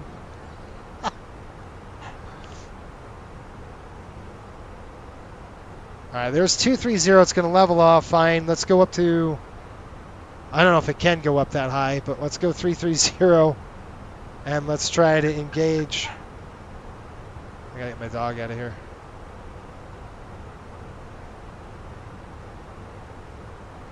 Look at the speed bleed. All that energy. Okay, it's on OP climb, which I guess is optimum climb. It's going to bleed all that speed we just gained. Fine. But I need to figure out how to get there.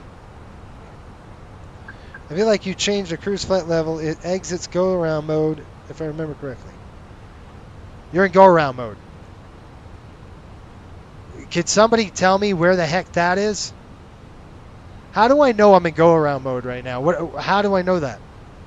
I mean, I agree with you. I don't know what's going on, but this thing is saying OP climb alt nav. How do I get out of go-around mode? Just pull out and control it manual. Dewan loves it. How do you do it? I feel like if you change the cruise flight level, it exits go around mode. All right. So if I'm in go around mode, how do I get out of go around mode? Go prog and change the cruise. Okay, let's do that. Prog page. Flight level 330, which it was set to 330. Right? Is everybody... I'm not going crazy. Did it do anything? Now it's in climb. The engines are pushed up. It wants to hold 317. I think that did it. See, this is my problem with this airplane, right? It doesn't... You have to know... Are we out of it? It doesn't say go-around mode. I would love it to say go-around mode. GA something. I don't know. Did that work? You're in open climb. OP climb. Okay, which is just speed. Got it. So that makes more sense. I want to get it out of open climb. How do we do it? Yes, I'm on the secondary flight plan. Yes, this is on secondary flight plan. We're good to go. We're flying the right direction. Go back to pref page. Okay. We're going to go back to pref. How do I get it out? It's in managed mode, right? Next phase. Nope. Okay, does this mean we're in managed mode or no? Is this 3-3? Do I change it here? Maxes are good. Don't take it out. Push the alt knob in. Okay. Alt knob right here. We're going to push it in. I think it's up, right? Nope.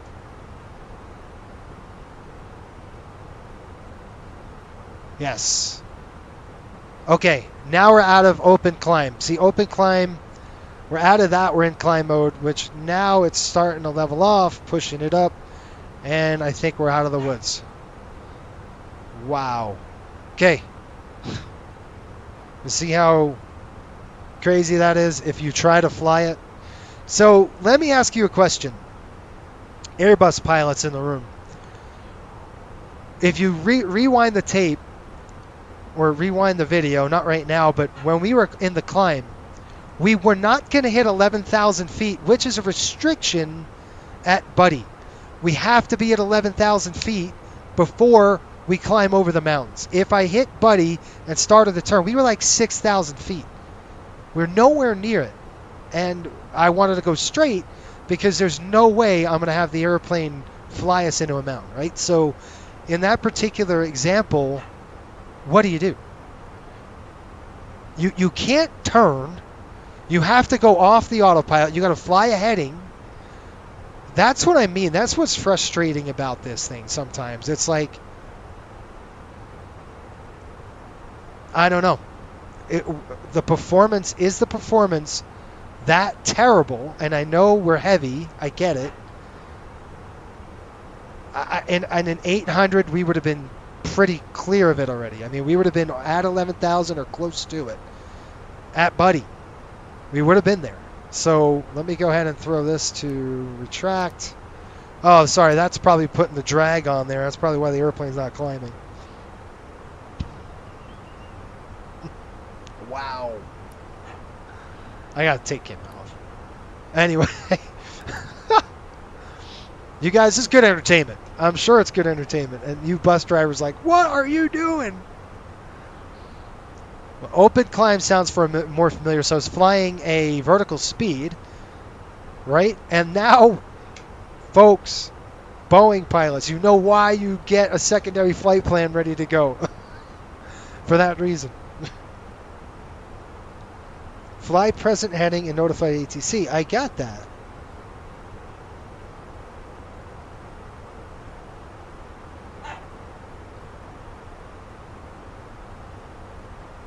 Okay, well, what was I supposed to do with the flaps? Because I couldn't raise the flaps until you hit F mode, right? Or slats. Isn't that what the S mode is on the PFD here? Or when should I have retracted them? I feel like 215 knots, I should have, you know. Was that it? I had the flap should have been retracted earlier. Could have been. All right, well, at least we got the dang thing set. It's ready to go. So it's now flying. And these passengers have no idea what just happened. They're like, dee dee dee dee dee dee dee. It's a 900, huh? The Airbus 320 is closer to 7.5 than a 7.3. Yeah. Dewan, thanks for the Friday entertainment. Okay. I will take my 757 against this airplane any day of the week, and we're going to see who kicks the crap out of this plane. The 757 climbs like a homesick angel, dude. Fully loaded, that thing is gone. It just kills it in performance. The weight to rate, the thrust to weight ratio on a 7.5 blows this thing out of the water any day of the week. Maybe not in efficiency, but I'll tell you what, in performance, you bet it. Yeah, okay, so it's, but man, it's just, so when do I raise the flaps? Let me let my dog out. It's like take a breather and take a drink of water and calm my, like, what am I supposed to do? When are you supposed to bring the flaps up? Are you supposed to wait for the slat on the PFD? That's what I want to know. Because I feel like all I did was runway heading, and it just completely deleted my flight plan, which was jacked up. All right, I got to let my dog out. So I want to know, why did that happen, bus drivers? Why did it delete my flight plan? Completely deleted my flight plan. Did I hit something? I just flew straight. I'd like to tell me about that, why that happened. I really want to know why in the comments, because I don't understand why it would do something like that.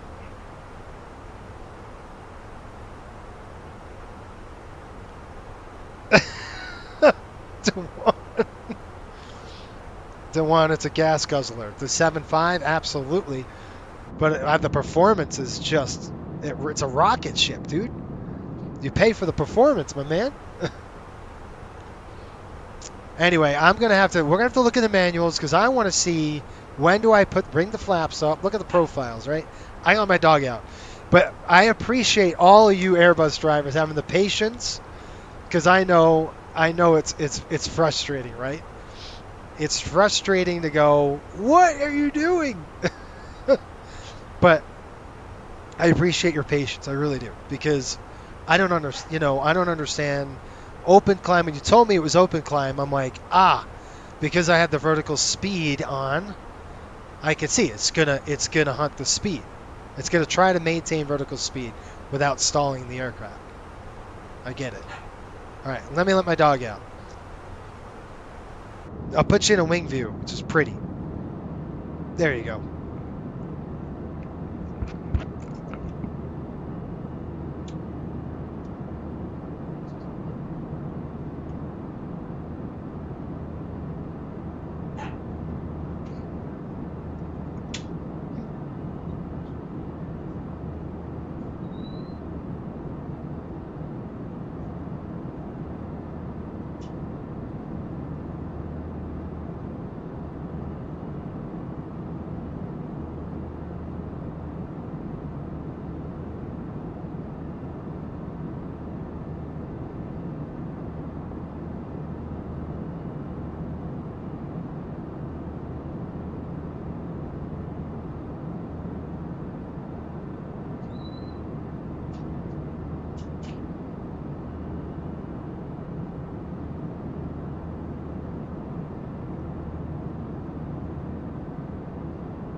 All right, here we go.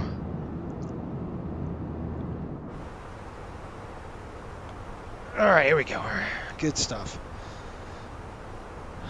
Okay, we have...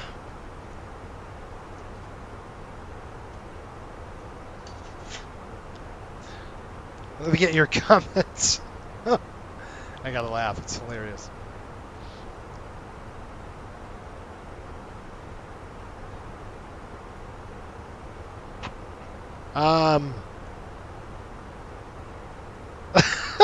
Dewan, this is taking years off of Jason's life. Yeah. Yep. So tell me what happened. Why did it delete my entire flight plan? Why did it do that? Ryan said the flight plan got deleted because you slammed it back into toga. All right, so help me out. Why would it delete a flight plan if I went toga? That means I want more power. I'm trying to get more speed so I could clear the mountain. Right? I don't understand. Why would it delete a flight plan if you pushed it into toga? See, and folks, and this is the difference between, and I'm not saying that one's better than the other. I have obviously a preference of Boeing. There's completely different philosophies with Airbus and Boeing, okay? Just different philosophies. Different. Boeing, Airbus right here, and tell me if I'm wrong, but Airbus's philosophy is you let the computer do its thing. Let the autopilot fly the airplane. It should be in one mode, right? And the pilot commands the autopilot, and the autopilot says yes or no. Right? That's kind of how I figured it. So if Airbus had its way, I would keep it in climb mode and leave it in climb mode. Even though I'm approaching a waypoint that I'm not going to make the altitude on, and if I continue, I'm going to roll and get a C-fit accident, right? I'm going to go a controlled flight into terrain issue if I do not act. So it really bugged me because I'm thinking I need thrust. This thing is not giving me anything. Nothing. I can't turn because I'm going to crash into a mountain. So it's frustrating for a pilot that sees that and go, I want to know, what would an Airbus pilot do? You keep it in climb mode? You just leave it? See, that's the difference between a Boeing pilot thought process of, I need power now. Boom, firewall the thing, right? And that's it. That's where you go. Firewall, and the airplane's going to give you everything you just asked for. It's going to firewall it and go. It's not going to delete anything from the flight plan because it has nothing to do with that, right? So it's just it's weird. It's frustrating to me because that could be a safety issue, right? And then the FO's got to sit there and start pounding and in. I don't know why. I don't know. If I left it in climb mode, would it if it didn't make the restriction? I don't know.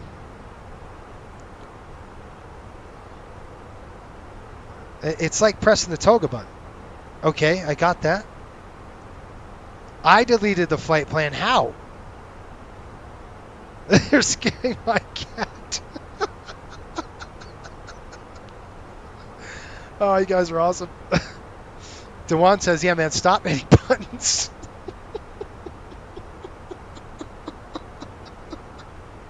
Stop trying to fly the airplane, maybe? I don't know. What do I do? How did I delete the flight plan? Because I hit toga? I needed power to try to get the airplane to climb so I could meet the restriction. I guess I'm going to have to do that departure again with this much weight and say, all right, if we can't hit that restriction, now what do we do, right? How do we combat this? Okay. All right. So it thought I was going to go around. Good. I got that. Okay, that makes a little more sense. So if it thinks I'm going to go around, the computer will delete. The computer's going to delete your flight plan, I guess, right? If you push go around mode, you punch it. Okay. The only way to solve that is trade speed for climb rate, right? The correct procedure is pull the speed knob, set a slower climb speed, and then it'll give you better climb performance. That's what I tried to do, right, guys? Didn't I come over here? I went VS. I went vertical speed. And then the airplane did the right thing, right? It climbed to maximum speed that would give me, trying to give me the best climb performance, I guess. resistance is futile. Assimilate. John, it's so funny.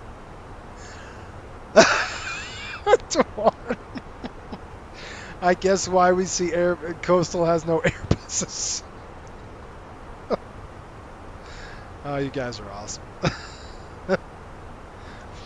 Oh, it's awesome. Okay. Oh man, so in that particular case, obviously you don't hit toga. You don't ask for more power. So you're gonna not. No, I'm being serious now. Okay, so what do you do? Because really, folks, I'm flying this route next 2 weeks. So we're going to be flying the same route 2 weeks. We're going to Boston. This thing's going to be heavy, tons of fuel. How are they going to do that, right? So are they just say, hey, we can't make the restriction 11,000? Now I swore I probably screwed up on the. Do you know how to do the tray table? Well, no. I don't, but it's somewhere. No, I don't want to hit anything right now. Tray table. Let's see what we got here. Pull to adjust. Now it's pedals.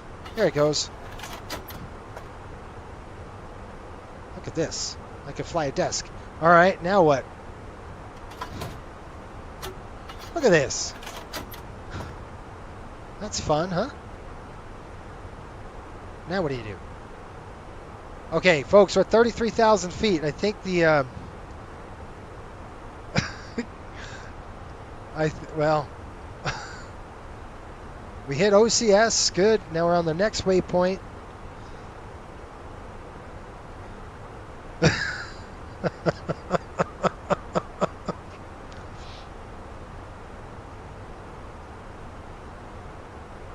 All right, so without going too technical, right, the box had colored stars. Got it? And things that show you that you will or will not meet the 11,000 constraint. I got it. It just doesn't say unable like the Boeing. I got you. So it's all in the MICDO is what you're saying. What do I do with this table? You wanted me to pull this table. What does it do? Does it do anything? You can put your drinks on it. That's pretty cool. Now, folks, honestly, you got to understand something, okay? Pilots go through, months and months of training before they do any of this. All right? Now, you got to give a little benefit of the doubt here that this is my third flight on this thing, right? So, no, of course I know I haven't even looked at the restrictions or anything like that. So, yeah, it's going to be frustrating for a bus pilot to go, what the heck are you doing? Because, yeah, I'm flying it like a pilot. I'm going, wait a minute. I need power. We're not going to make the restriction. I need to go straight. So, I did the classic pilot thing. Push the throttles up, heading.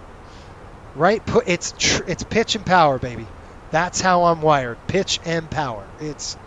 I got to fly the airplane. I can't go into a mountain. And it's dangerous because those mountains are pushing, 10,000-ish, 9 to 10,000. So, yeah, it's crazy.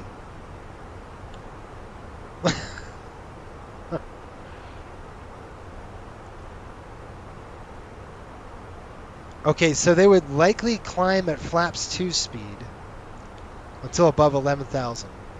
Look at the window next week and see when they retract. Okay. I will. But here is my thing. So would that have been at flap 2, would that have been a better climb rate? Maybe that's why it kept me down like 240 just because it was trying to do best climb. I don't know. Let me look at the limitations really quick. I really want to, because folks, I do want to learn the airplane. Like it's not like I don't want to learn it. It's just a different way of flying, right? I mean, you just saw a classic man-machine interface issue where you had a stick and rudder, kind of old school. I need power now to make this restriction. The airplane's computer's like, oh, you just killed everything because you're on a go-around. The logic, right? The man-machine, and like when we're going through and we're studying this stuff, I mean, there's a lot of classic crashes about man-machine interface, especially with the Airbus. If the pilots don't understand what the computer's doing, so Air France 447 is a great example of that. The Air France the A320 crash into the air show, where he was on a different mode and the pilot was on thinking a different way, and the computer was on a different mode. I forgot which. The computer thought it was on a go-around mode, or he was on landing mode and he was in go-around, something like that. I don't know. But it really could cross your wires if you don't know the systems well enough. You've got to know the computer system really, really well on this airplane. It's not one of those things that you can you can't do what I just did. Like, you can't get in there and go, oh, when nothing goes wrong, yeah, the airplane is, it'll fly itself, it'll manage your energy and all that stuff. But what happens when you have this? When you have a mountain in front of you and you're like, I'm not going to make this restriction. I don't have enough power to get up. So hopefully you understood, and hopefully that's a learning experience for everyone. Regardless of what you're flying, you need to know your systems and the computer system really, really well. Because if it goes wrong, you need to know, especially in this airplane, it's so critical, because you have to know how the computers are talking to each other. Because it is not logical to me, if I push the throttles to max toga, that I lose my entire flight plan. That's screwed up to me. That really, really, really, really, really is weird. I don't know. But you would know that going to class, right? Going to Airbus class and learning the systems and the airplane and all that good stuff. You would learn all that. Do you know how to pop the tray table? I did, but what does the tray table do? Anything?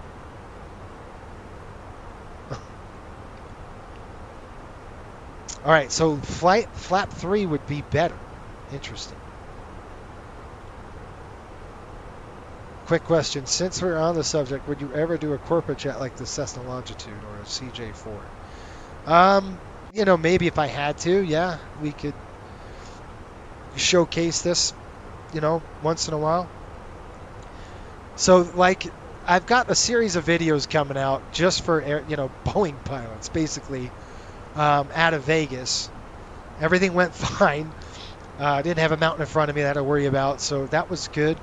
Got the airplane hooked up pretty well, but I just basically show you to get A to B. But it's good to see this screwed up because, now you guys know if you're taking off out of Salt Lake, don't push the don't hit toga.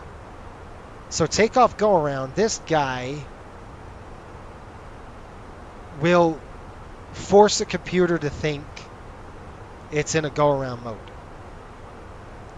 So if I needed more power, what do?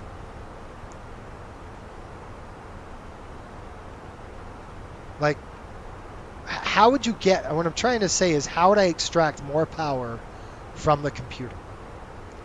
Or do you not, and you just hold airspeed and just deal with the climb rate? There's probably a good question to ask. Because it is a weird deal, right? Folks, if you enjoyed the departure and you laughed or you cried, hit hit the like button. Just boop the like button right now. It's going to help spread the video out and go, look at this clown flying this thing. Because it's fun when you get to see how different the systems are, right? Okay, I want to check something out. If I go to, it would probably be under what? I'm guessing flight controls, right? And I want to see something.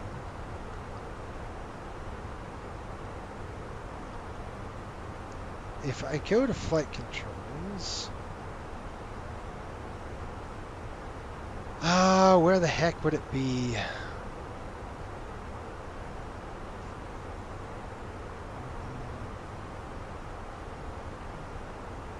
Maybe it's not.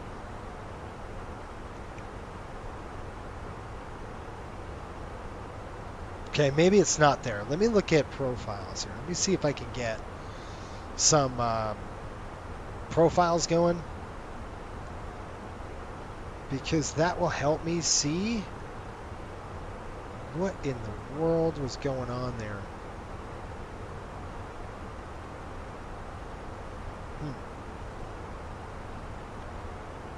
The NEO engines are much better. I'm sure they are. Oh, there's no way, dude. There's no way. The smart pirate said, now imagine losing an engine on a 321 out of Salt Lake that heavy. Dude, there's no way. That thing is a absolute brutal tough. That's tough, man. That's a tough deal. And I feel like the only, again, the pilot in me just goes, boom, I want all of that power right now. I want everything you got.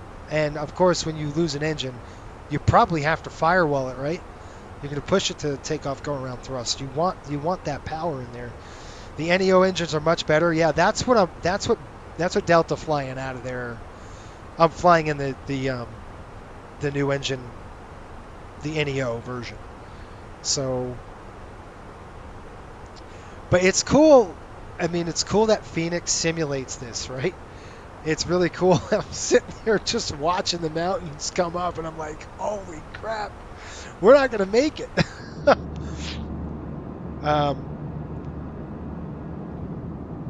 Anyway, yeah, it's pretty neat that Fenix has just done such a good job. And they really have. I mean, they've really done a good job nailing the performance on the airplane. I think they got it right. I did a couple of test flights with it. I flew from LAX to Seattle, but it was, that's sea level stuff, right? I got out off the ground, no problem. Turn, climb, no problem. Mountainous terrain really wasn't an issue. Nothing like that. So, yeah, I could see losing an engine on this thing would be a beast. That'd be a handful. And I'm trying to look for, I'm trying to see when they would retract. But see, like, again, that's another thing. Like just to give you an idea, like a Boeing aircraft, a 737, let's say a 900. It climbs. It's just sluggish as well. I think it's got a little more oomph, but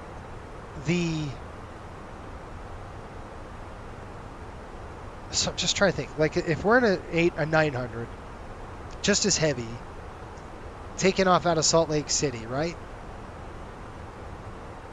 We got flaps 5, let's say.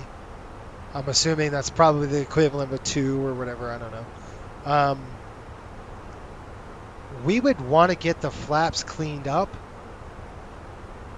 right when we hit flat maneuvering speed, right? So when we hit whatever it is, probably, for a flap 5, right when we pass through 170-ish, I'm guessing, we'd go flaps 1.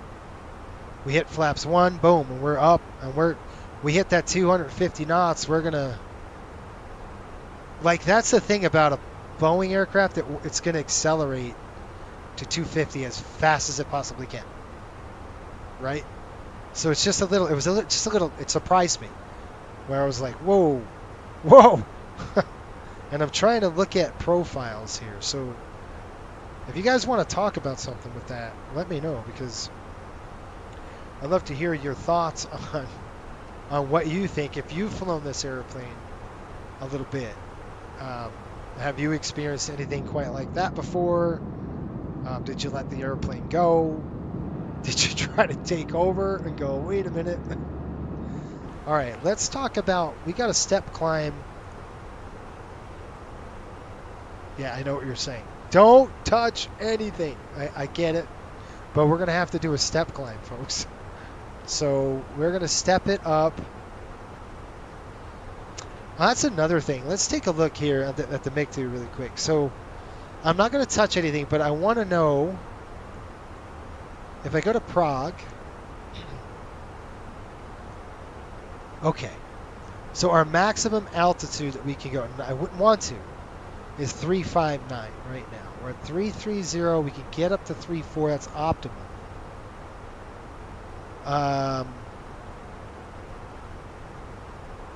We just hit the new waypoint. That's why we're flying that direction there. Okay, we're in Mach mode, alt cruise, nav. The airplane is happy right now. Good stuff.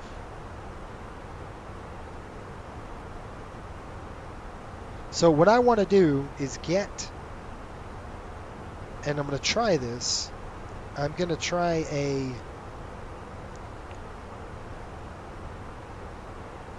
I'm going to try to look for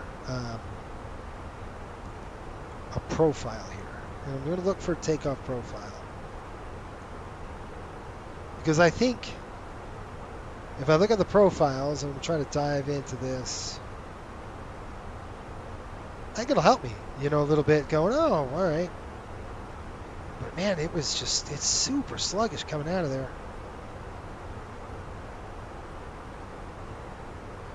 I guess I was surprised, right? I was surprised on how, whoa, we're not climbing.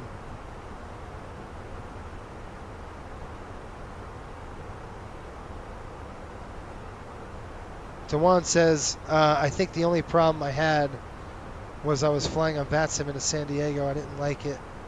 So I ran around and it deleted my flight plan.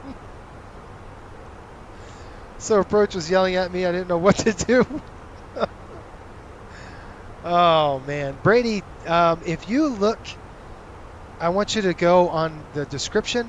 My whole bio is below. Just read about my history and my past and stuff. You can see my experience level. It's all down there in the description, so I would encourage you to read it so you can see what's going on. But anyway, yeah, it was jacked up that I just wasn't expecting it. Right? It really threw me. Did you guys see my reaction? Like, I gotta rewatch this because I want to show my reaction of we're not going anywhere. Like, what the heck? We're not even climbing. Like, this thing is just not doing anything. So I don't know. It's an interesting. I'd like to see what the, like you told me what the procedure was. And you're right, I did clear it because I pushed toga and I shouldn't have done that, apparently. I should have maybe just kept on runway heading, right? Stayed in the valley, climbed to the 11,000 and then flipped around and then came around, or went further north. But I guess that's something that would the dispatcher or the captain know? You know, we're not going to make that restriction. Is there another one? We got to keep trucking north to get the altitude we need to get out of there. Because you're kind of trapped in Salt Lake. You've got this bowl around. You've got mountains on the west and mountains on the east on both sides. So it's really an interesting, it would be a really cool CQ. It would be a really cool continuing qualification item. And by the way, coastal pilots right now that are listening, I am developing CQ for 2024. Right now, working on some PowerPoint presentations, so really fun stuff coming up. We're going to have about 3 videos to do, so you have to fly 3 separate scenarios. Quite fun, though. Now, and I'm trying to look at the manual. But you see this right here? This dot, is this our A and P? Was this actual? A and P is actual. Is that our actual? In the MICDU, okay, so what is the noise abatement procedure at SNA? Well, you're going to have to look at our, are you talking about, Dewan, are you talking about Coastal Airways departure? It's in the downloads. If you go to the downloads, I believe it's going to be on our Discord. Pull that in. It's going to tell you what you need to do. You got an 800 cutback. Then you're going to have to pull the throttles out at 800. I believe you roll left. You don't touch a thing until you hit 3,000, and then you restore everything back. Okay, so the Smart Pirate says, in the MICDU, magenta star means constraints are present for that waypoint. So if we go to, are you talking flight plan? So if we go to flight plan, I'm guessing it's in the flight plan. Let's go, again, wrong way.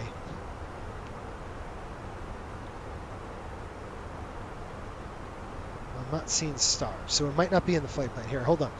You can click on the corresponding LSK line select key on the right to enter vertical rev page where the real constraint is displayed. So would it be? It wouldn't be in the flight plan then, or would it? Let me try this. Okay, that's wind data. Altitude constraints are rare. Let's see. Frog page? No. Wouldn't be in Prague, would it? Data, no.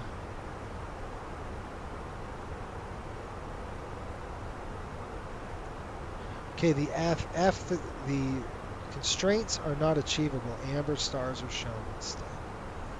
Okay. So you're right. It'd be an unable pref or something like that in the 7.3. Okay, flight plan page. Go to a star waypoint that has a constraint. You really want me to do that? All right, let me do that. Let me go ahead and go up. Up is down, remember? Okay, let's look. We'll look at some restraints here. Right there. Okay, we got a star and star. So you're saying 2 magenta stars or magenta stars. That means we can't hit that constraint. Right? So magenta star means constraints are present for that waypoint. The green number is the estimated altitude speed when passing that waypoint. Okay. You can click on the corresponding line select key on the right to enter the vertical rev page. I think it's vertical rev. So do you want me to do that now? I don't want to screw this up, man. Where the real constraint is displayed.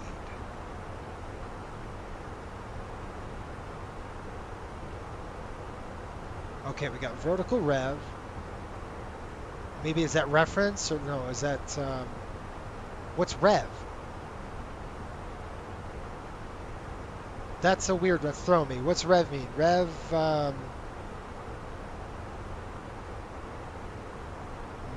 Minsta. Okay, so we got Minsta there. The restraint is 240.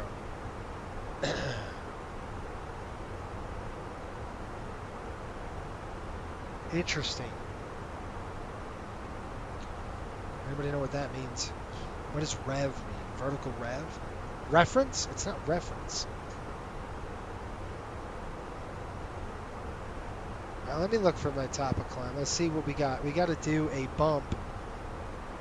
Step climb here coming up. You guys are going to have to show me the step climb before I screw this thing up even more. Because I will. It's going to happen. You know it's going to happen. I'm trying to look at my flight plan to see when the heck they wanted me to jump up. I think I'm too far away there. All right, so Sparky the Wonder Jet, yeah. Ken, you would have loved it. You've got to watch. You've got to watch the departure out of Salt Lake. I don't. Did you see it? Because you are gonna love it. I'm telling you, it was funny for everybody and very frustrating for me. Where do we find the N1 cutback? The airplane will do it automatically, DeJuan. So if you have it in auto on your N1, it'll actually automatically, when you put cutback, it's gonna. You got to put you got to put all your parameters in. You got to put your temperatures, your assumed temperature, whatever. We don't do assumed when we're flying out of there though, so you would just do a full power takeoff and then you would do your cutback. Yeah, so okay, vertical revisions. Okay, got it. So DeJuan, you'll see that, and then in the reference document that I gave you, that's on our Discord channel. If you scroll down, you'll actually see all the parameters, the N1 cutback reference points that you're going to use for the cutback. So anyway, Ken, just to let you know what happened. So we are in a 321, fully loaded. This thing is, I mean, we're full boat, full to the gills. Got 38,000 pounds of fuel on this thing, taken off out of Salt Lake on the what did we do? The Rugged 3 departure. So, oh shoot, Rugged 3 departure. So this is the fun part, is I get to go back and see and go, what in the heck went wrong? So the Rugged 3 here. So we're on the Rugged 3, and I got to tell you, 38,000 pounds of fuel. And you could see what's going to happen, right? So Bubby is super, to clear the mountains, you've done it 1,000 times. We've got to be at 11,000 feet, and then we're going to turn, and then we hit 12, and we keep climbing. Well, on a 737, we really don't struggle like that. It's not a big struggle. The 900, yeah, probably a little bit more than an 8, but even the 8s, I guess an 8 is a 320, I would assume. So, anyway, we're like maybe 4 or 5 miles away from Bubby at 6,700 feet, 7,000 feet. We're not going to hit this restriction. So I'm like, I need more power, right? I need to get the dang thing going. So I firewall it. Boom! Give me thrust. I need to get going. Push it up. I go push it in toga mode. The computer then thinks I'm in toga mode. Apparently, it dumps my flight plan. So I lose everything. Okay, I can't turn because I'm going to hit the mountain and have a CFIT. So I just go heading select, and it was a debacle. And these kind folks watching had to talk me through I had to restore everything. I had to create a flight plan again. It was an absolute dumpster fire. Having known what I know now, if I knew the airplane well enough, I would probably tell my dispatcher, we're not going to make that restriction. There's no way on this green earth we're going to climb that fast with this weight. So, and I'm trying to think, could I get a modification of maybe something north that's a little more favorable?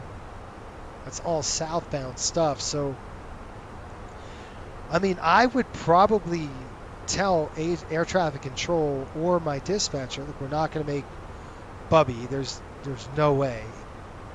Can we, climb up to 11? You might have to flip us around when we get to 12, or, we might have to go north to come back around. I don't know. But I would probably try to get that on the front end and not be surprised. And of course, this is the first time really flying the A320 that's really heavy like that. I mean, this is my second flight in the thing, so I don't know the performance characteristics of the aircraft. 757 will make that restriction no problem. Without even a bat in an eye, it's going to make it. Yeah, it was a dumpster fire. Oh gosh. You have too much experience as a pilot. Airbus best for 200 hours. Yes. Oh, it's awesome. You are right. So just to say, I love it. So honestly, and guy, I got to tell you, like, this is where I wanted to talk about the difference between Airbus and Boeing.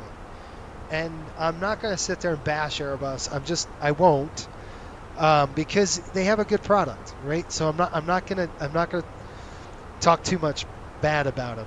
I will tell you this, okay? So in my experience, you have, this airplane does a lot for you. Okay, so it manages your speeds. It manages, well, you can see it manages your energy, or it tries to. It does a lot for you. Okay, the airplane really, it's pretty much hands off, right? From what I've seen, and not just in the sim. I've had a few hours in a level D being tutored by a flight, the Czech airman, but it's a lot of bells and whistles. The Wonder Jet, like Ken just called it, like I call it. It does a lot of things for you. It would be really hard for a person like me to do this. I don't think I would like this airplane at all because of that. Because of the fact that I can't control my systems. I can't. Now, when you're doing 5 or 6 turns a day, this airplane's great because you're not going to be so fatigued. You'll be a little tired, but nothing like a 737 pilot because you're managing everything in the 737. You're doing systems, you're doing energy, you're doing planning. You're planning 4, 5, 6 times ahead of the aircraft of your energy management, and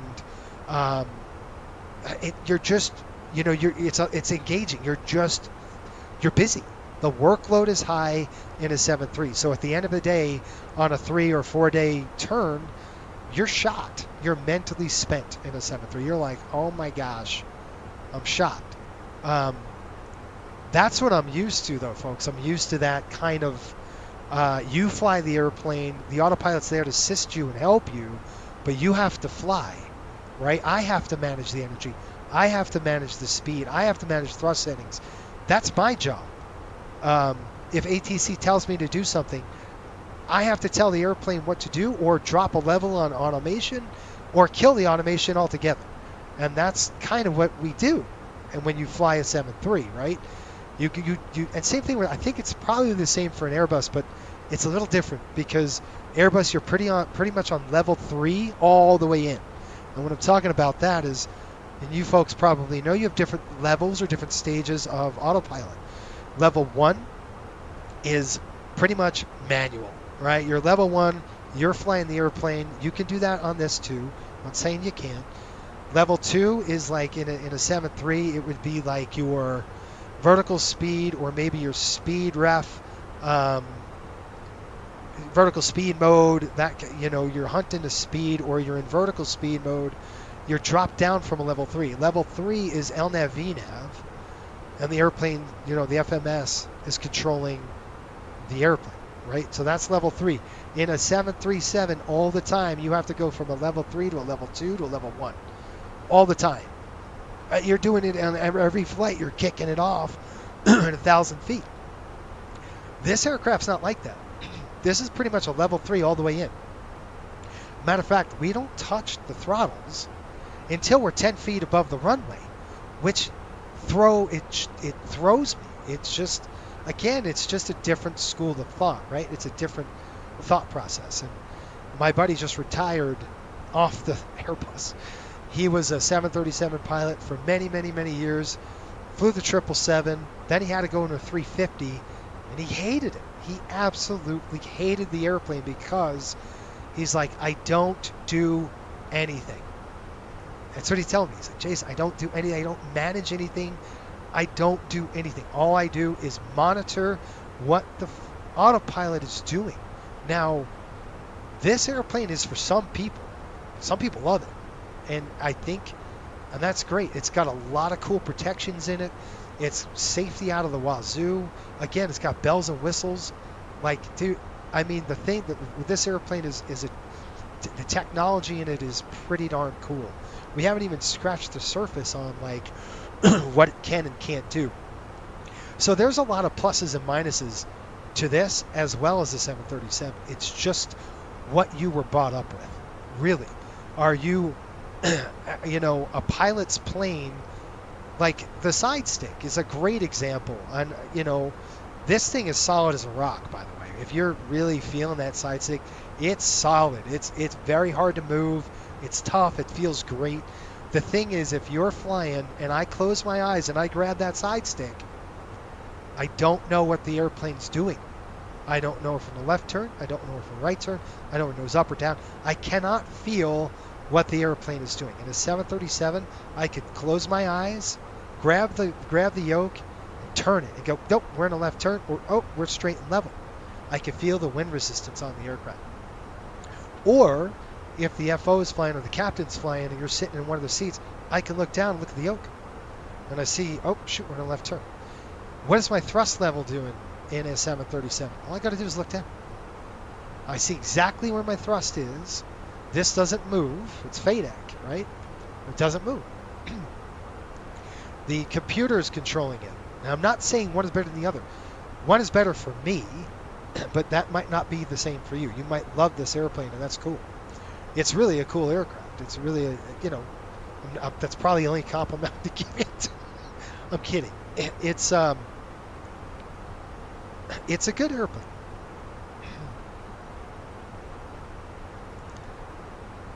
Well, Ken, you have to watch it, Ken. Yeah, you're right. I think the Airbus is the Rolls Royce. It's the Bentley of the airplanes, right? It's a very much it's just packed with bells and whistles. Think you're like the best luxury car you could ever think of. That's this airplane, right? It's full of bells and whistles, hands off.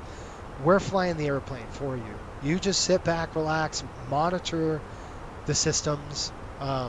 Really, it's just strange. I'm not used to that. I'm not used to going. You wait a minute. I mean, it's really a cool deal when we're on a descent. What I've seen this before in this aircraft. When you get to the primary flight display here, it'll actually give you a block of speed, right? So it throws a block of speed, and the airplane will actually vary your profile. It'll vary speed to catch profile, which I thought it's pretty cool, right? I mean, but again, you don't have to manage. In a 737, doesn't do that for you. No, sir. It'll try to hunt, but it's hunting, and it'll say, if you can't make a restriction, you're going to have to do something to make the restriction. So you have to throw brake, or you're going to have to push it down, vertical speed, let's go, or, slow your speed down and jack up your speed so it drops quick. There's a lot of little tools that you can use in the 7.3 like that. But again, this thing's the computer's all done for you. It's interesting. Not that I'm saying, hey Zeus, what's up, buddy? He says the airplane really didn't want to climb on takeoff. No, and unfortunately, I'm too much of an old school pilot to go, just leave it. There's no way every fiber of my being is going to leave a thrust lever halfway like that. Look at this thing. I'm thinking I've got probably another 30-40% of thrust I could jack up in there, and that's not how Airbus works. So again, that's me in the brain going, I need more power, right? I need to take my school ring and slam it through the altimeter because I need thrust, and I need it now, or else we're going to crash into the mountain. And it's just it's very interesting. Yeah, do that, Ken. Go ahead and send me your buddy's thoughts on that. So the Smart Pirate says we got vertical revision, and that's what we're in here. So what's interesting about that, so this is telling me, now if I looked at the J-Fund 2 arrival, and I want to show you, it's saying we have an altitude restriction, the magenta, at Mista. So at Mista, we need to cross Mista, 250 knot, no, sorry, we need to cross Mista, where the heck is it? Below 240, that's it's telling me there. Or, I'm sorry, above, that's plus is above. Above 240. Now, will this make the restriction? So, with a magenta star, so if I go back to flight plan page, and I go down, is it down or up? Oh, it's up. I can never get used to that. So up is get down on the flight plan. It's so weird. Okay, so there's Mista. So this magenta here tells me I have restrictions, right? I have a 280 restriction, and we have 220 restriction. So at Mista, you need to be at 240 above, right? But on the flight plan page, it will show you in green what you will cross at. Okay, thank you. So at Mista, we're going to cross at 250. So we're going to make that restriction because we just need to be above 240. So that restriction, I don't have to worry about. We're made. The computer's going to fly it, and the computer will vary pitch to make sure we hit that restriction above 240. I'm good with that. Seats, 220 and above. And I'm looking here, again, do this with me. If we go to the arrival, and they're teaching me, Ken, this is hilarious. I mean, I appreciate all your patience. You bus pilots, I know you're ripping your hair out going, what the heck? I'm going to laugh when I watch that again because you're going to be like, stop touching buttons. Trying to fly it like a Boeing, and that's just not working for me. Captain ACQ, he said, never would imagine a Coastal Airways Airbus. Well, guess what, buddy? I'm not in a Coastal Airways Airbus. I'm in a Delta Airbus. There's no way we're flying a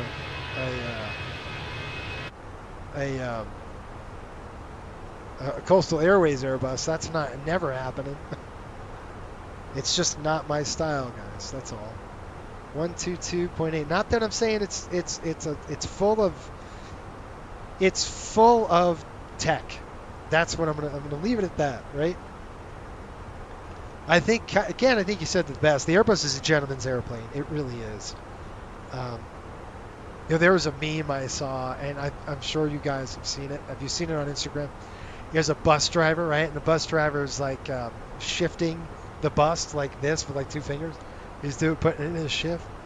Have you seen this meme? You guys got to find it. It is the funniest dang meme I've seen. It says Airbus pilot, and he's just shifting like this, two fingers, doop, right? I mean, it's this little shift he's doing. He's shifting, and then it shows like it cuts to like an a Boeing pilot who's like big old steering wheel, huge shifter, and he's like, boom, he's throwing it in there, boom. It's about right.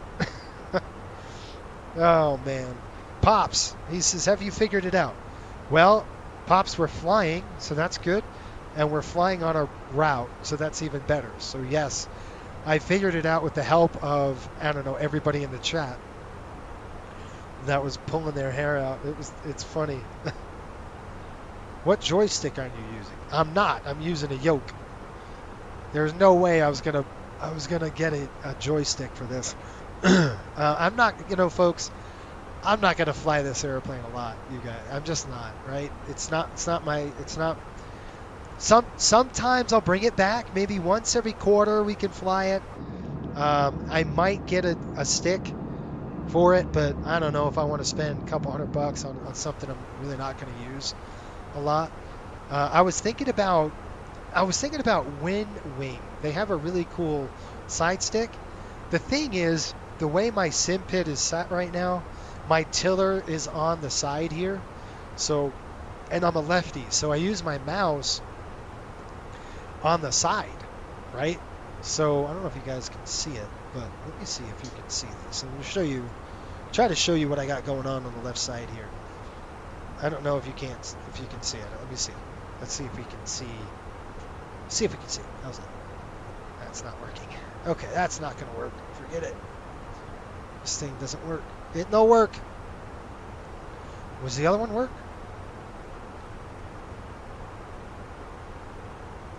It no work either. Okay, whatever. I have two things that don't work. Anyway, I can't show you. I wanted to, but I was looking at wing. If I was going to buy an Airbus control stick, probably won't. I don't fly it enough. It would be the wing maybe. I was thinking about that one.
I'm sorry, is that better? Check. I'm sorry about that. I hit the wrong button, apparently. I do apologize. Is that better for the mic volume? Thanks for letting me know. Let's go down to cost index. I want to see where it bumps up. Let's see. Come on, Delta. What are you doing here? All right, let's do this. Again, it's like, what? All right, we're 330 top of climb. We did that. We've got Denver cost index, Rover Denver. We did that. 350 at PKP 87 kilo. Folks, that is coming up. Maybe. Okay, we haven't hit that yet. That's coming up. What did we say? K something or other, something. We're going to get into some weather here in a minute. I just saw it. Where is it? Climb the 350. It tells me if it had teeth, it'd bite me. It's right here at KP87 Golf. So we are going to hit that waypoint right next. That's going to be our next waypoint. Good. Oh, man.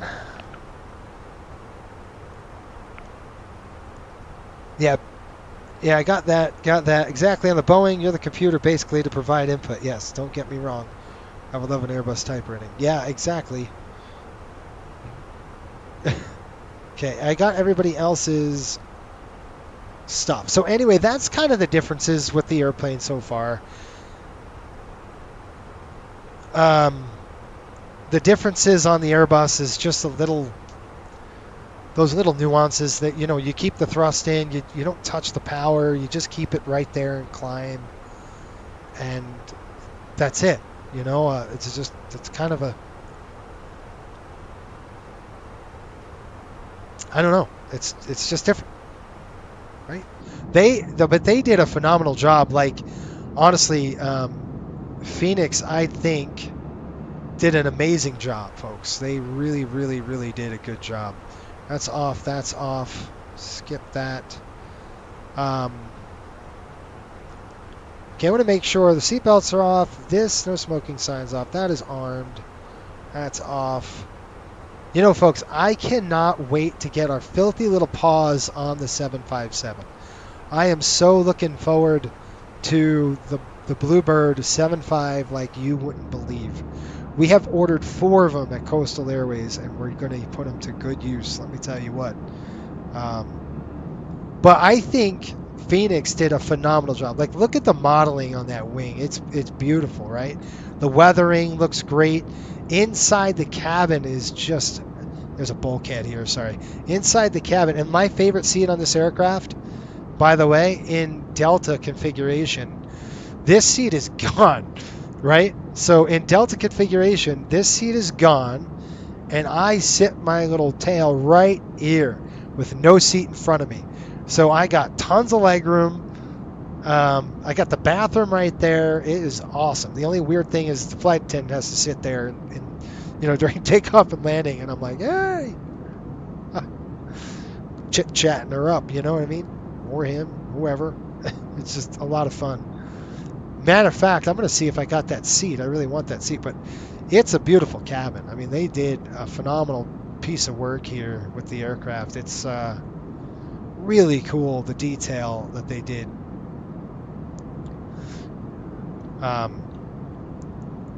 Yeah, let's take a peek out there. Let's see what's going on. We are over getting into, well, we're pretty much over.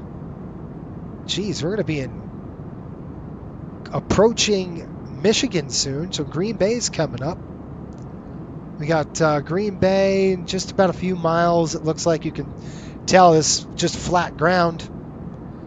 Right, pretty much done with past Colorado. Chicago is online. I want to see if we're going to be in Chicago. We're in Minneapolis right now, so close to MSP. I believe we're in the Dakotas. Sioux City, yep. Sioux City, that's where we're headed. Yeah, the model is nice. Captain ACQ, let me answer your question. Says Jason, how many likes in this video do we need in order for Coastal to buy an Airbus? It's never going to happen. I don't care if it was $1. I wouldn't buy it. This is not going to happen. And I'll tell you why. Because our philosophy, we try to, one type, and if we do go to another type, it's going to be pretty much very much in line to what our philosophy at the airline is, which is I want you, the pilot, to fly. Okay, so that's it. I want you to learn, look at the CRJ. The CRJ, you could say, oh, it's got a FADEC too. You're right, but it doesn't have auto throttle, so you're all over the throttles. You're learning all that stuff, and that's good. We're getting 727s. We got 3 727s. We're going backwards. We're not going forwards. We're going backwards. And by the way, the 72s are awesome. They are a cash crop. We probably won't get those released to the line for, And when I say line, folks, it's not what you think. It's not like revenue. It's cargo only, obviously. But I tell you what, that thing, I did a route up and down and just bringing in the cash. It is awesome. Matter of fact, if I could do that once a quarter or once a month, we can buy a lot more airplanes. Oh, man. Oliver says, I got Delta Airlines training cards here at home. Yeah, I'm going to get one next week. I love them. They're cool. I'm going to get a 321. I don't have one of those yet. So I'm going to get a couple of Airbus cards. If he's got a 320 or 321. I try to only get the ones that he's got.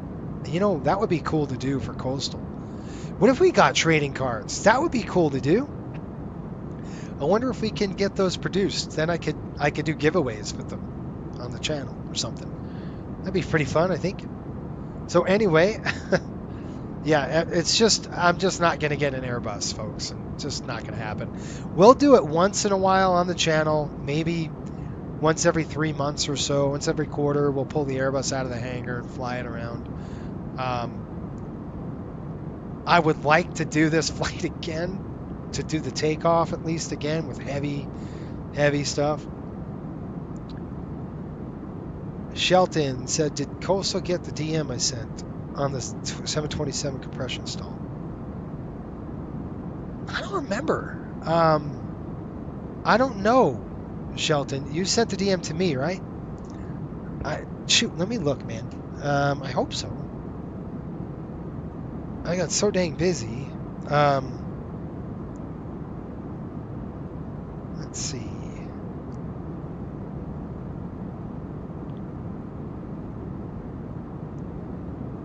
I saw one. I saw one compressor stall that was, I think I told you, it was a 737-200. And it was starting up. It was like a 20-knot tailwind. And the pilot just lit it up. And it went boom! And the thing just shot like a 10-foot flame right out of the front. The wing walker was freaking out. I was like, holy crap. Can't remember if I was pushing it back. It was an old AirTran 73200, right? And it was the coolest thing I ever seen. I was like, that is super cool. Cody is back in the hole. Is Cody on board? Is he online right now? Oh, I love it. You got a 7.6 trading card. I got my filthy hands on a 7.5, so it was pretty cool. But right after the compressor stall, right, we had to tow it back in. They had to obviously cancel the flight. They had to call maintenance, and it was an out scheduled base, right? So there wasn't any contract maintenance, right? So there's no maintenance personnel there. So they had to. It was the funniest thing in the world. The cowling was open. All the parts were on the ground. This dude's trying to look at the hot side. They had to actually fly. I think they had to fly a motor in to do a motor change on it. It was bad, and I canceled. They ended up canceling that flight. But that's cool stuff. Chris, what's going on, buddy? How are you? Hopefully you're well. We're in your. You would be happy. We're in your Delta A321. Where we had a dumpster fire going out of Salt Lake, that's for sure. We weren't going to clear the mountains.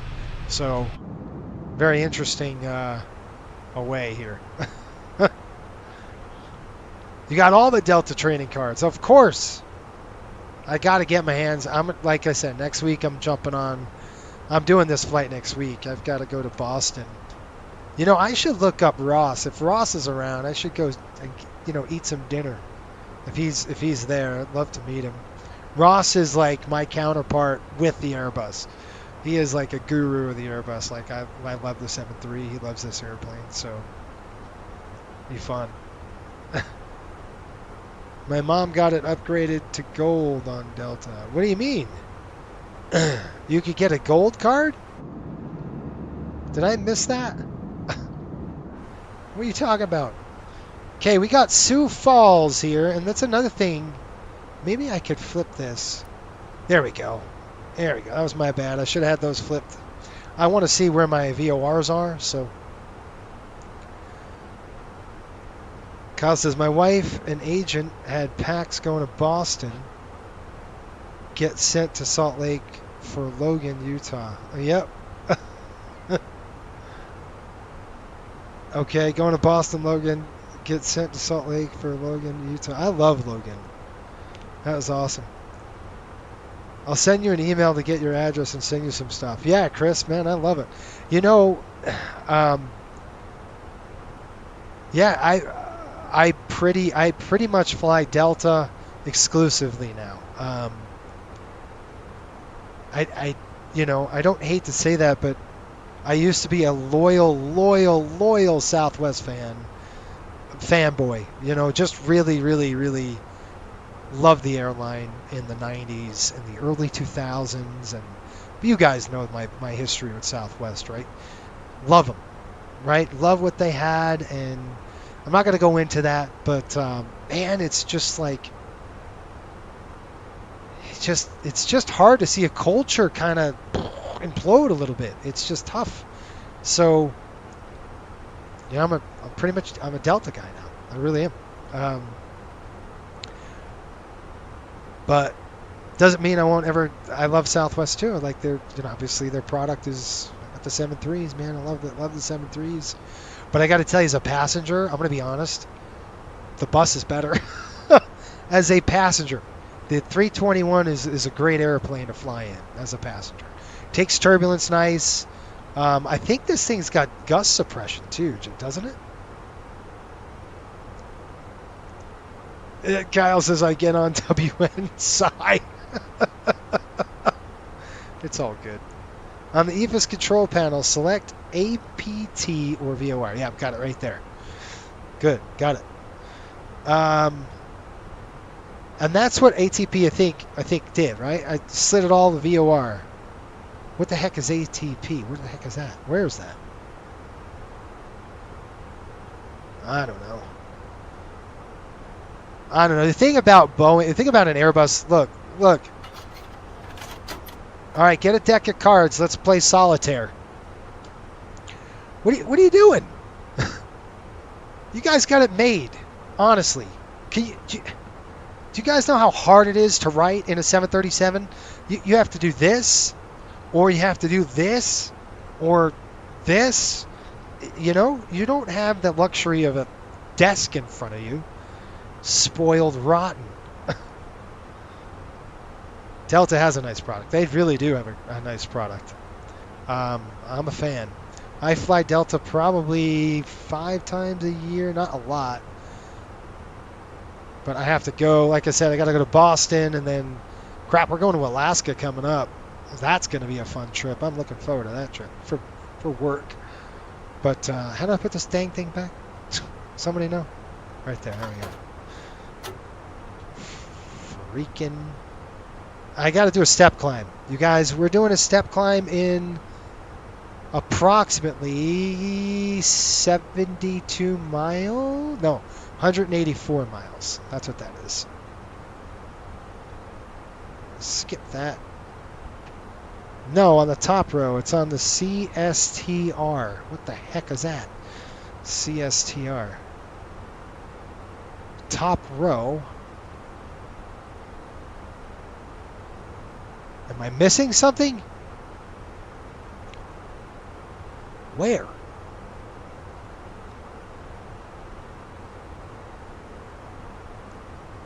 Top row, top row, top row. Arc. Your VOR there, but that's just tuning your watch. I changed something. I screwed something up. Mac's going to yell at me. Don't touch a thing. What are you doing? That's the compass rose, obviously. There's our arc. There's the plan mode. Look at Boston. It's not too far away. Yeah, it is. Anyway. How many pounds does the table hold? Yeah, that's a pretty. I don't know. Does it have a weight limitation? And this thing's got a brake fan, for crying out loud. A brake fan. It's nice too. See what I mean? Hey, now we're cruising, folks. 0.785. Well, we're looking pretty good now. All right, 122.8. We would be doing 121.5 in the other one. And don't forget the foot puddles too, besides the tray table. Foot puddles? Oh yeah, look at these foot pedals. You mean? Look at this. You guys get to rest your feet? It's just whatever. Oh, whatever. You know where a Boeing pilot puts his feet? There. Right here. Or her feet. They're going to put it right there. Take their feet, put it right on the dash. Right on the... did you see it all wore off over here? You ever look at a Boeing? Look at that. It's all wore off because that's where they put their feet. That's awesome. Love the bus. Yeah.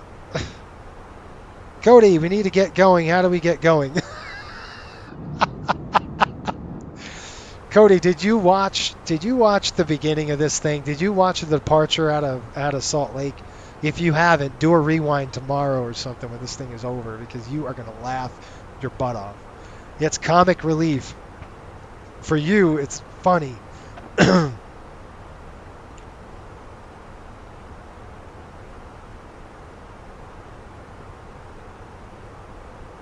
Wait a minute. Oliver said, what airline are you on to Boston? Because I have Flight Radar 24. I think it's the same flight number. It's I think it's up on top. If you look on, I'm going Boston 6. It'd be a Delta 675, flight 675. And I'm leaving on the 16th. I think that's a Monday or something like that. 10 o'clock, something like 10:15 in the morning.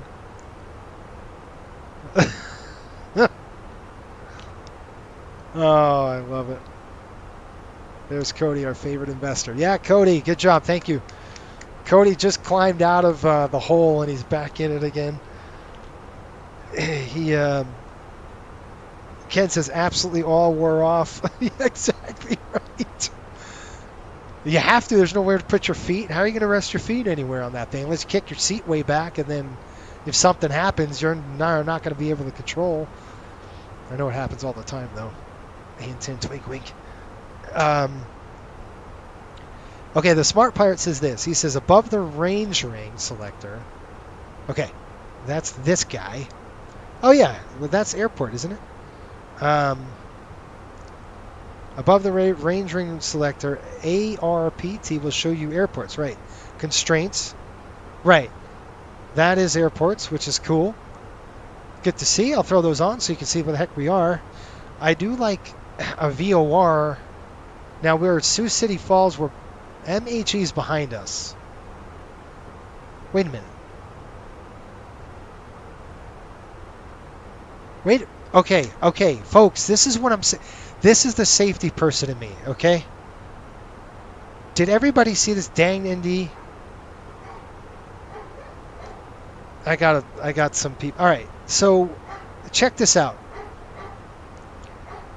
This would be helpful. I mean, you could see it on the range ring. I get that. But when we're past the station, this arrow should flip down. Airbus, take a note. It should flip down. It should say VOR is behind you, not in front of you after station pass. This is what I mean about the man-machine interface, right?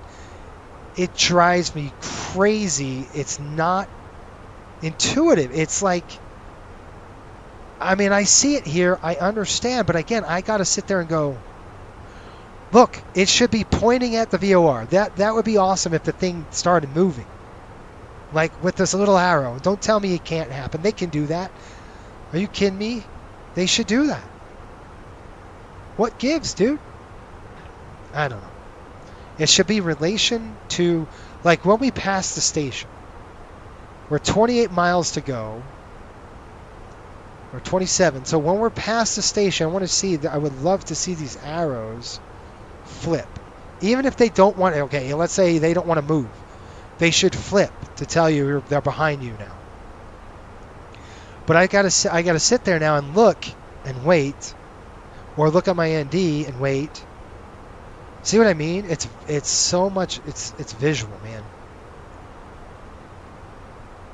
Does the bus have an RMI? This one. This is a. Well, there you go. But this is 26, so this is probably tuned, and this is automatic. This is tuned automatically by the RADNAV. If I click that, you can see FSD frequency. It does it automatically, dude. It's like it's like the CRJ. It's the same thing. I would even hesitate to even manipulate this in fear of screwing something up. But we do have to climb, folks. Now this is going to be the next fun thing we're going to do. Okay, we do have to do a step climb in approximately 128 miles. We're doing a step climb. So somebody needs to talk me through that procedure. Now here's another question I have for you bus pilots. With these airports that are lit in magenta like this, do they have adequate runways for or to land at? Are they more than 7,000 feet? Cody says, Chris says, on a really Airbus, those go down. Okay. On a real Airbus, those go down. What this does? Are you serious? That's crazy, man. I was in one, but I wasn't, I didn't mess around that much to mess with that system. I'll throw that off. Cody says, my sides hurt so much from laughing. Well, I'm glad you're getting something out of it. Cody, you're welcome. You're all welcome. The foundation of the investor clubs apparently cannot crumble. I was so mad, guys. So mad. But, take it this way, Cody. You got a raise. So you're going to be making more money per flight than you were before, right? I almost think you've doubled Didn't you double your salary now? So you're going to get out of the investor clubs a little quicker. I forgot what you make an hour now. It's not like $34 anymore. You're going to be making a little bit more than that. It's awesome.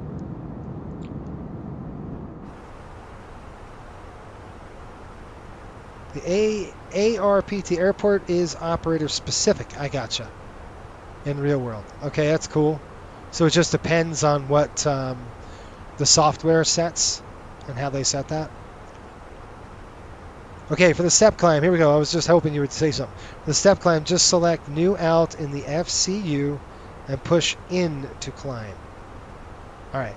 Flight control unit is the MCP in Boeing talk. So in the MCP, we are going to go 350. So altitude, go up 350. Wait.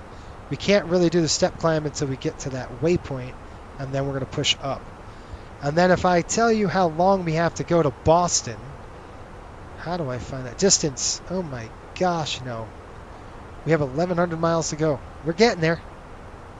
I told you it's just a 4-hour flight. This is craziness. Look at this part of the country. It's just flat. Now I do expect weather up ahead. Oliver says, we should do a flight to Hawaii to Honolulu. Yeah. You want me to do one? And I'll do a coastal flight to Hawaii again. Usually like to do that around, do our annual run. We do that around Christmas. Last year I did around Christmas. I'll do the same thing Christmas time. It'll be in a coastal 737-800. Whoa. That was a weather update, simism issue. Wow, that was crazy. What's up with that?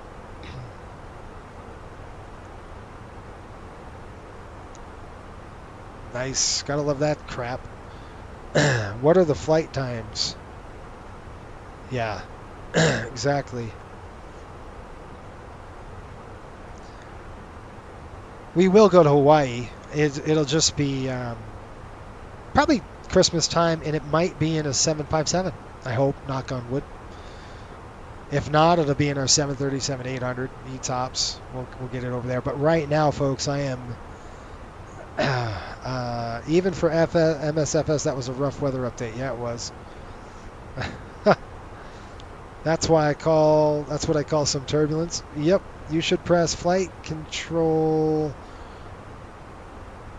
on the ECAM. That will put the ECAM back into normal mode and will select the correct page for different phase of flight. Okay, hold on. So if it is it not? Hold on. So am I not in on the ECAM flight control mode? I didn't say mode, but flight control page. You're not talking about status page. We're talking about. Okay, he says you should press the flight control, which is that button here, on the ECAM. That will put the ECAM back into normal mode, and it will auto-select the correct page for different phase of flight. It should be set to cruise page right now. Okay.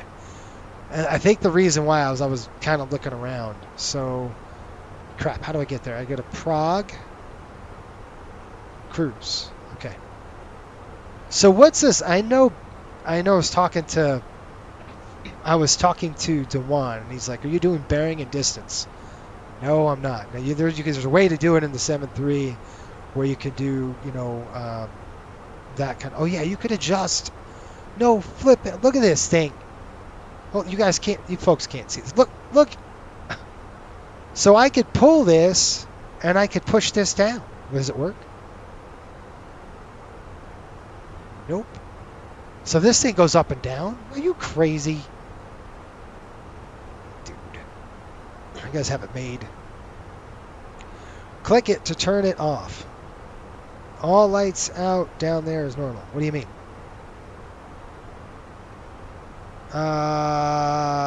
Dewan, he says, will you ever do a 777 ops with Coastal? No. Also, when will you be flying back to MSY? 777's not coming for quite a while, bud. And the reason why is we run it like a real airline. We can't afford a 777 right now. There's no way. So, and we don't have enough passengers to fill it. Like our route structure is not even close. So, the answer is no on that. For now. Doesn't mean we couldn't try to fly one. But maybe we can work that in if you folks want to see a 777. It'll be, just kind of like this. Somebody tell me why I picked such a long flight. Why did I pick such a long flight? I don't know. We are not even halfway there. Let's go. Well, ground speed, what are we doing? We are 481 knots over the ground right now. That's not too bad. Okay, we said click flight control again to turn if to the cruise page. Okay, hold on. So I press this twice? Oh yeah. Cool. There you go. So there's our fuel use. We used 7,300 pounds on both tanks, so 14.6. Oil quantity's 14. That's good. Tells us our delta P. Cabin VS is 0. Cabin out 6,400. That's nice. Look at our gross weight, 169.8.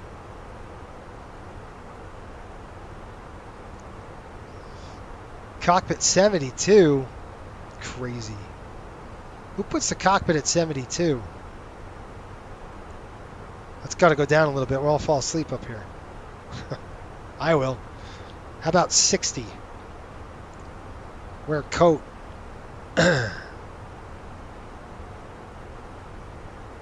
This might be a red-eye flight. You're going front Salt Lake to Boston. You're nuts. I know. Yes, we are. I am nuts. I should have did. I don't know why I did that. I thought it would be fun. I don't know what I was thinking. You also have a company message. What does that mean? Yeah, I see right there. Company message. All right. Was that an ACARS thing? Let me see if I can screw something up. Let's try this. Clear. There. Clear. There. Oh, yeah, right there. ATSU. Data link com menu? No. Data mode 3? No. Return. Data link status. Return. What's the AOC? Steve, how's the bus experience so far? Oh my gosh. I mean, it's an alien spaceship. I don't know. To me, it is. Weird. Received messages? Could that be it? Down. Arrow down. Nothing happens. Arrow up. Okay. Weird. All right. So what does that mean? Received messages. What is this? Arrival message. Oh, that's okay. That's just telling what we had, I guess. Okay. AOC menu. All right, I'm in there. So now what? Weather. Weather required. Message right there. Load sheet preliminary. Accept. Accept again. Why didn't it go away? I mean, I know it went smaller, but that's weird. All right, down, up.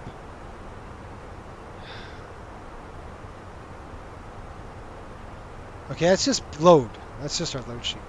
Do you guys want to divert? Do you guys want to divert somewhere? In the chat right now, let me know if you want to divert. That is weird. Actually, really weird.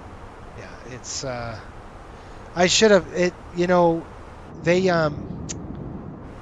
it's something that the airplane actually the company will send in the data, the takeoff data before you go. I just didn't do it. So that's all. That should have been done before we even started taxiing. So that's my fault. Click return. So in the chat right now, I want you to know, do we divert to... Ooh, I don't want to go there. Ooh, we're getting into the nasty weather now, folks. I was going to say Detroit, but we could sneak into Detroit or Cleveland. Do you guys want to divert somewhere, or do you want to keep pressing on? Because we've got a long way to go. Why did you choose a 4-hour flight? I have no idea. Oliver, divert to JFK. Well, that doesn't help us with time, really. Might as well, if we hit JFK, just keep pushing. Should we go to ORD? The weather is past Chicago. So we could keep on, or we could try to do a divert to ORD and really screw this airplane up. Niagara Falls, Buffalo. I have no idea why I chose for a press on. Kyle, Kansas press on. Gosh. It's up to you, bro. No, it's up to you. You, the viewers, are going to dictate what we do. So I want to see, I'll be here regardless. Well, it's up to you, the viewers. I want to know in the chat, divert. All you have to say is divert or go. That's it. We get divert or go. I'm going to count how many times, how many people have said it. Let me get a pen. And then we will go from there. Yeah, if needed, go to iSlip. Can we go to iSlip now? Do you see? We're going to be releasing that flight for Coastal in September. No, October. All right, so we got a Chicago. DAB, we got Daytona. Wait, yeah. All right, so we got here we go. We got Cleveland. All right, we got one for Cleveland. Chicago, ORD. Cody says divert. Oh, man. All right, we got Kyle says go. If you're in the chat, let me know what you want to see. We got 2 for go. All right, so we got two goes, 3 diverts. I need more. John Glenn International Airport. That would be Columbus. So that's a divert. That's another divert. My dog's barking. So we got 1, 2, 3. I got 1, 2, 3, 4 now, and then 2 on the goes. 3 on goes. Okay, so we're close. Anybody else in the chat want to participate, and let me know where you want. If we're going to divert, or we're going to keep on going to Boston. We need to divert as soon as possible. As soon as possible because of fuel. Yeah. So you want to divert. Everybody's wanting to divert. Indianapolis. Focus Hub. It sure is. Unfortunately, all restaurants and security closes at 4 p.m. Ask me how I know. Are you talking about at iSlip? Because you're right. I think the whole airport closes, doesn't it? Diverts for our safety and yours. Are you sure? Boy, I don't know. Skybus Virtual. Jason, who bribed who into the bus? With the name like that, Skybus. Oh, you gotta love it. 1, 2, 3, 4, 5, 6. I was coerced into it. How's that? Hey, let's do a step climb. How's that? Let's do a step climb, then we'll figure out what we want to do. Because we got about 1,100 miles. We're just getting into Chicago's airspace. So let's go over here and hope I don't screw this up. So I'm going to try to do something weird here. I'm going to go up or down. I don't know. Let's go up. Okay, I got a little dot. That's a good thing. And the FedEx are working. And we're starting to climb. That's good. Detroit and Toronto approaches are on. Ooh. Kyle, yeah, Ken says iSlip. Yep, I figured it was closed. Yeah, I don't know. We're going to do this once in a blue moon. Anybody still in the chat want to divert or go? So either stay or we're going to go. And I'm telling you right now, if we divert, you bus drivers here better tell me how to program the stupid computer because it's not as intuitive as I want it to be. It is convoluted nightmare. the thing is weird. It doesn't even make sense when you do it. It's not like a Boeing where I can go alternate airport and then that's it. Gosh. Toronto and all right, so hold on. We had divert, go. Oliver's saying go. Oliver, did you vote once already? Can't vote twice, gotta vote once. No, I think it's your first time you voted. Oliver's a go. So how many diverts we've got? Jay Foot's a go. Oh my gosh. I got 1, 2, 3, 4, 5. We got 6 diverts. And we got 1, 2, 3, 4, 5 goes. Okay. Airbus is frying his brains. Oh yeah. Oh, hey, ETP. I wish this is one thing I wish the stinking 737 had is an equal time point. It doesn't have that in the 73. I wish it did. Look, look, look, look. This is such a cool thing. I wish we had that in our stinking airplanes. No. Look, see this? ETP, equal time point. It's phenomenal. It's right in front of you. That means we're halfway there.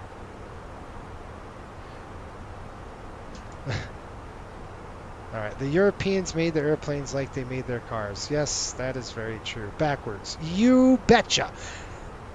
Skybus Virtual, I want you to go. You have to do a rewind of this thing when we're done, and you want to see the dumpster fire that was the departure.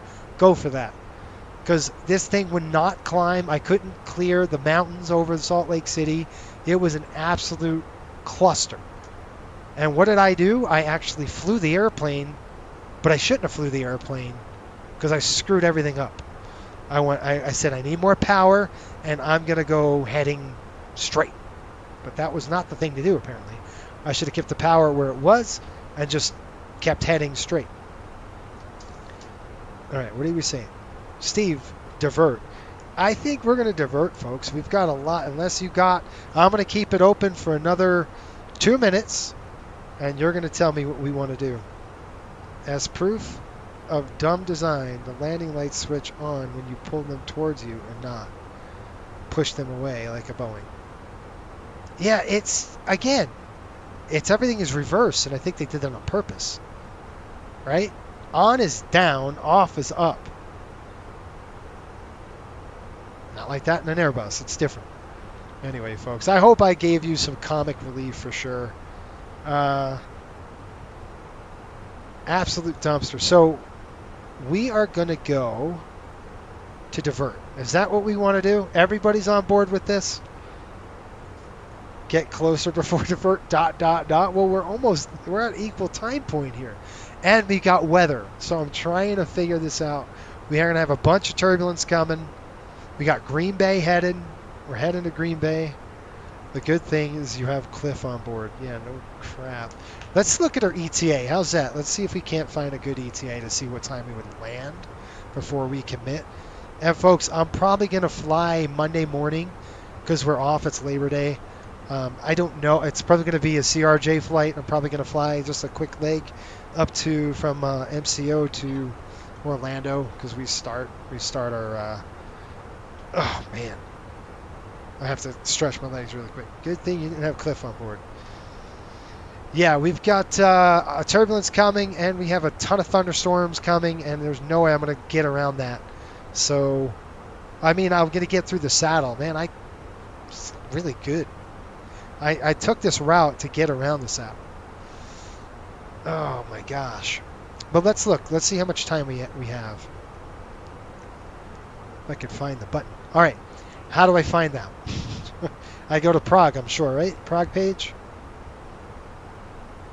No. Prague page? No. Okay. Perf page? Okay. We're 870 miles to top of descent.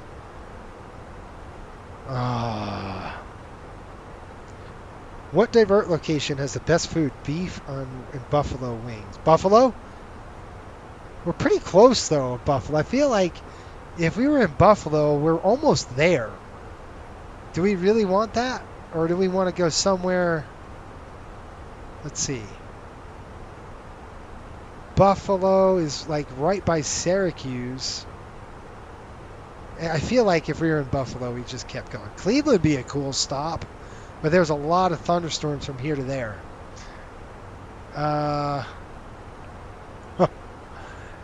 So how do you divert?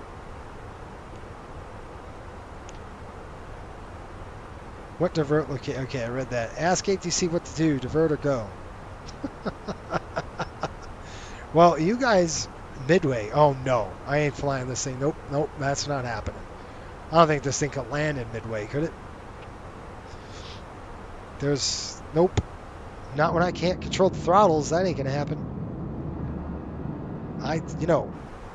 I'm not that confident. Albany has good food. So you guys want to press to New York? What the heck? I feel like once we cross into Michigan and we keep going, it's just going to be all ahead full at that point. Let me show you where we are, and you folks tell me where you want to go. I mean, I think the consensus is divert, right? Is that what you folks want to do? You're not gonna get mad. There we are, right here. There's a lot of thunderstorms through here. You got to remember that. We can go to St. Louis. That's a little too long away, though. I don't want to do that. Milwaukee. Why don't we go there? Do they have thunderstorms over there? It's probably too dang close right now.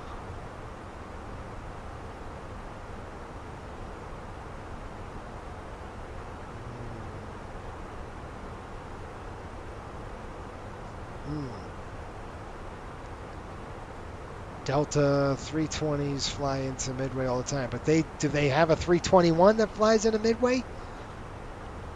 Are you crazy? You're trying to? There's no way I would do that with this airplane. MCI or Memphis for barbecue. Okay. If we went, just press on. All right, there's another vote for go. Yeah, MKE would be cool because I'm just saying, because I have the new scenery from any builds and I've never been there. It would be fun to see it. But now how do you program Mr. Machine here to get it to go?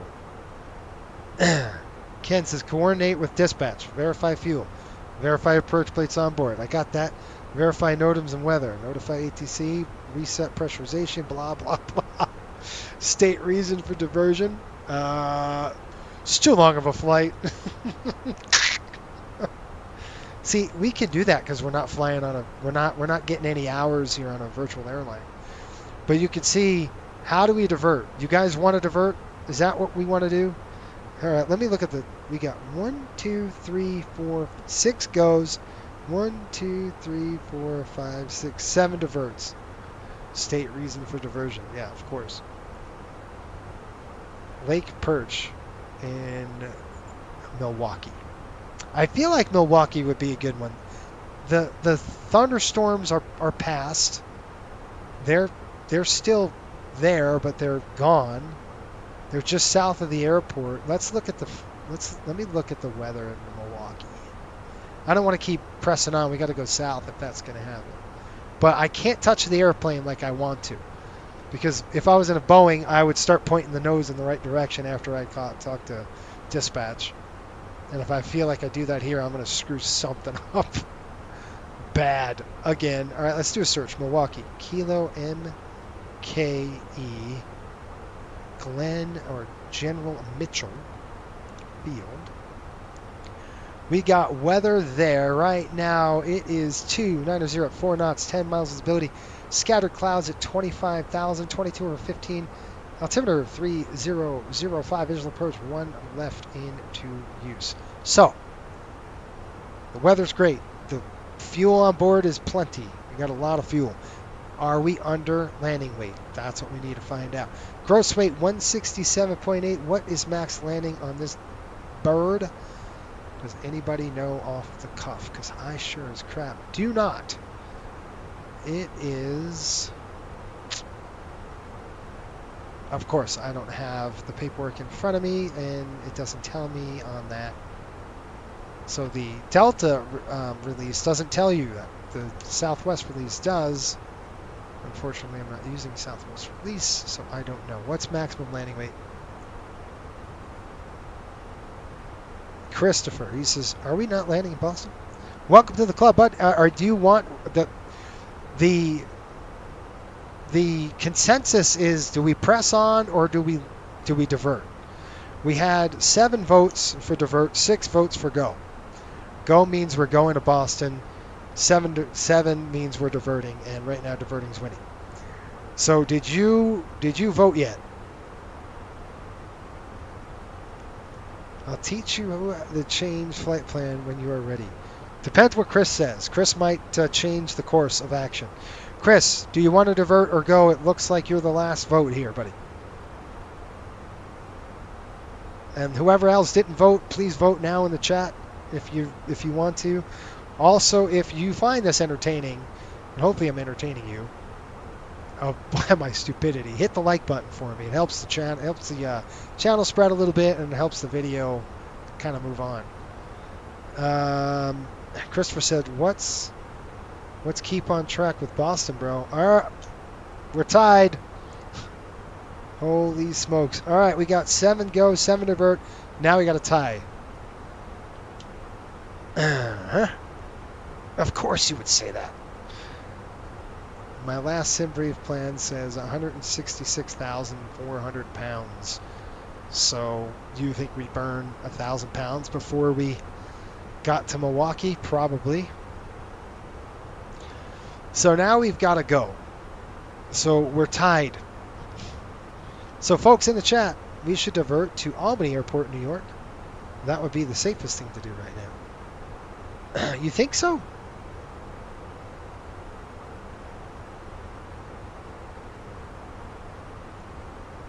Yeah. I don't know. Oliver, I feel like if we diverted in New York, there's no Boston is right next to it, so we just keep going. Right? It's 9 degrees in Milwaukee. Is it really? Are you serious? I mean, look. There's no way. It could be that cold, but I'd be shocked. But a cold front just passed through, so let's see. No, it's 22 degrees. Maybe you're thinking, I don't know. I think the cabin crew just called. There's a sick passenger. All right. What's wrong with him? Let's get the medical. Let's get med on the sat phone and find out what's wrong with our passenger. Is it a medical divert? And they're gonna say, what's wrong? I'm gonna get off of. All right, you forced my hand. We're gonna divert. All right, we're simulating. We have a sick passenger on the aircraft. This better not be an omen, by the way. Knock on wood, this does not happen to me. Okay, my flight goes smooth. Press on. Gosh dang, man. We gotta go. Are you folks gonna stay up that late? All right, let's see how long we're gonna have. Let's see this. I was hoping that once we took off, let's see what we got. How's that? Time. Okay, 21:05 Zulu. Estimated. Is that top of descent, or is this destination? Taco Bell. I could go for Taco Bell right now. I really can. I'm starving. I am really hungry. That sounds great. I gotta get some dinner up here in the cockpit if we're gonna press on. Okay, so that's top of descent. Yeah, that's exactly right. We got to contact MedLink. What do you want to do? 789 nautical miles. So we're talking 789 nautical miles top of descent. Right now in the sim, it is 1928 Zulu.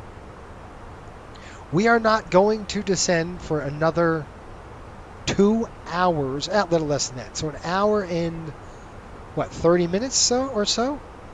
This 1930, 2030 is an hour. An hour and a half.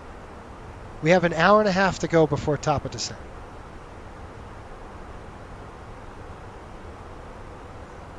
You guys are killing me. We have, come on, it's Friday, send it. I like that too. Send what?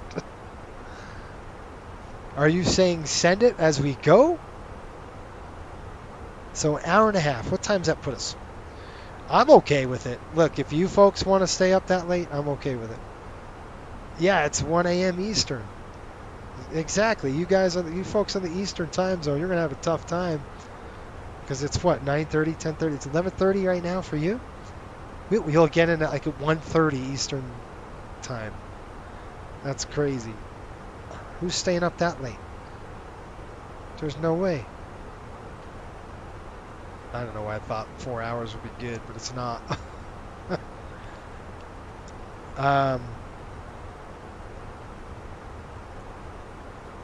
You know, it's funny because I think half of you are saying go, half of you are saying stay.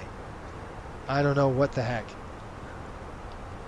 It's really funny. We've got, we could go to Milwaukee. Who wants to see Milwaukee? I do. I haven't been there. And we've got the thunderstorms coming up. We're going to have Toronto. We got Syracuse. I think once we're in Syracuse, hey, if we hit Toronto, we're going. There's no nonstop here. We're just going to keep going. Wait, so that means you're coming the next day or so? What do you mean? Wait. What are you talking about, Oliver? I'm going to Boston on the 16th. But if we're going to divert, we have to divert before Green Bay. All right? So that's what we're going to have to do. As a former Luftmister, I would go. That thing says to divert. Where's a coin? We got to flip it heads or tails. I think it's the only way we're going to do this. Make some consensus out of this. Where are my members? How's that? Where are the members at? Ken's a member. Who is member on chat here? I got to find you. Ken's a member. Shelton, I don't know if he's still on. Steve, you're on.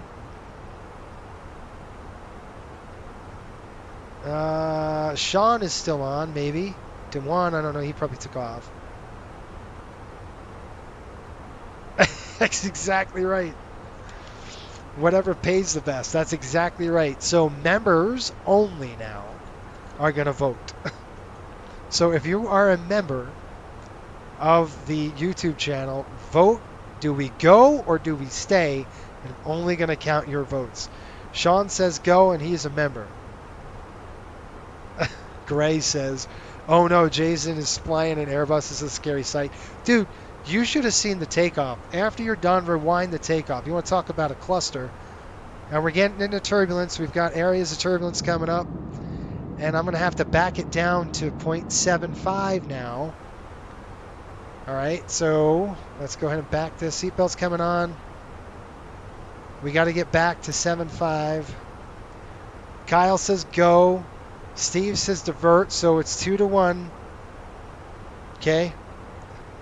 Cody says CFIME is desperately finding something random in the cockpit to fail, forced to divert.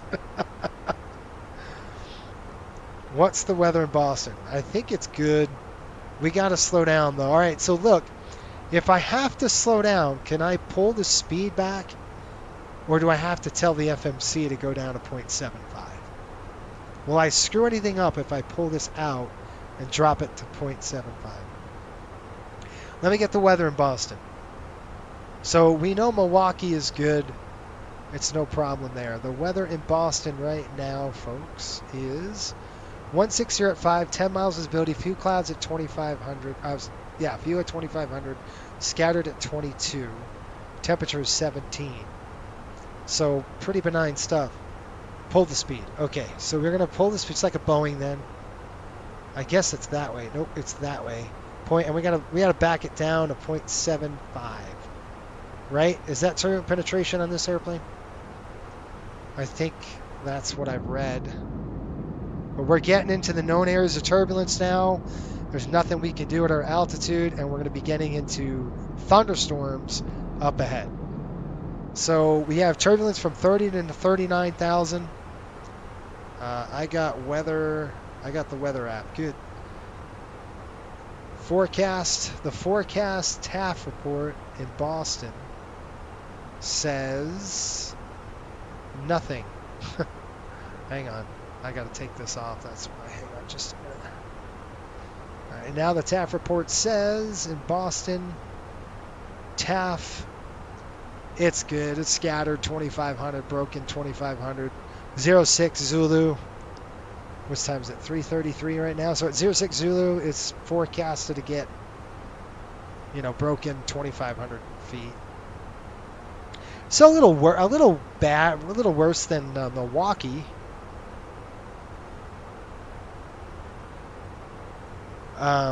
Boston's looking good.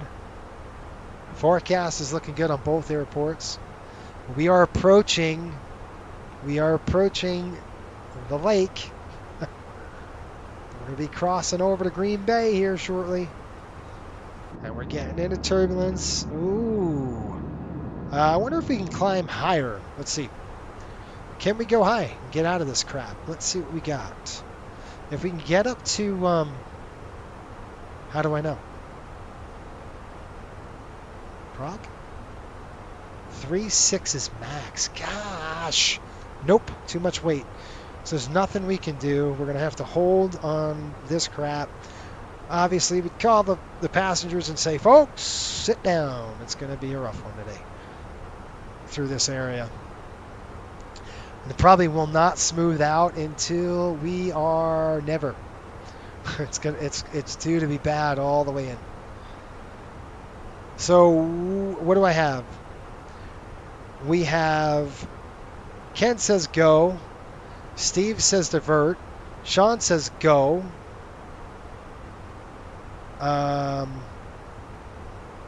So is that it? All of the members on? I think the one bounced out. So with that, we are going. We have 2-1. Gotta say, those sounds at the wing views are excellent. They are really nice. Yeah, let's take a look. I'm telling you, Phoenix did a marvelous job at this. They really did a good job. See that wing, and look at the wing flex, folks. When you see that wing flex, it's really, really cool. Look, so like some developers just do like this and the thing just shakes stupid, but this doesn't. Like, look at that wing flexing. That's how it's supposed to be, man. That's cool. We are getting the snot kicked out of us. Is this, what are we looking at here? Hazard, upper level turbulence. Yeah, I know, but what are we looking at here? Let's see what we got. Let's read it. We've got upper level turbulence from 30,000 to 39.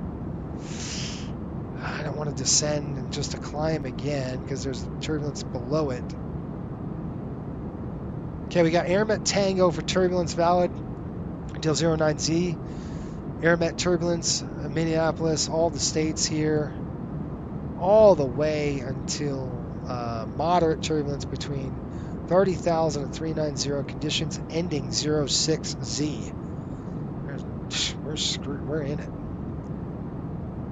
Just send it Mach 9. That's hilarious. Ken says, I would keep on going unless you're really hungry, then nose it over for some Arctic Circle burgers. That's great. We're going to keep going, folks. You've got my mind. But the Smart Pirate, if you're still on, it would be awesome to let us know in the chat or let me know on how you would put a diversion, because I do want to learn how to do that in this airplane. Let's say we had a problem. How are we going to divert through it? And there's nothing you can do in the turbulence right now. We are slammed in it and will be in it until quite a while. We will not be out of this stuff until we are even landing. We got low level stuff, surface to 1,000, hazardous weather. We got a cold front we're approaching. So the cold front is between Airmet Sierra for IFR obscuration. So ahead of that cold front, and the cold front, you can see it. If you folks look, maybe I can show you. I'm going to connect back on VATSIM. Just because. We're going to keep going. But I will get up and stretch my legs, hit the lav, grab some dinner, and I'll eat here. If you don't mind eating, I'll just turn my camera off. So we got Memphis Centers online. We are basically getting thrown around. Let me see if I can pull it up for you.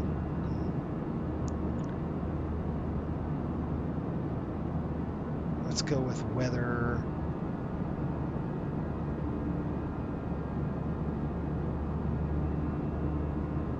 Yeah, I guess so. I'm going to do this. I'm just going to go to my Air Connect here. I'll get it on here. I'll show you my iPad on my screen so you folks can see what we're looking into here. Is that okay? Everybody wants to go. We're going to continue on. We'll keep pressing on. Why the heck not? I've got a 3-day vacation, so we'll do it. Don't say I haven't done anything. And the reason, really, I'm doing this for you. Guys, I'm flying this Airbus for you folks. I mean, you guys have been, pressing me for years to do this. So, trust me. If I had my choice, I'd be in a 7-3 somewhere. Flying one of our routes. All right, take a look. Here we go. This is what we're contending with, right? So we've got Green Bay.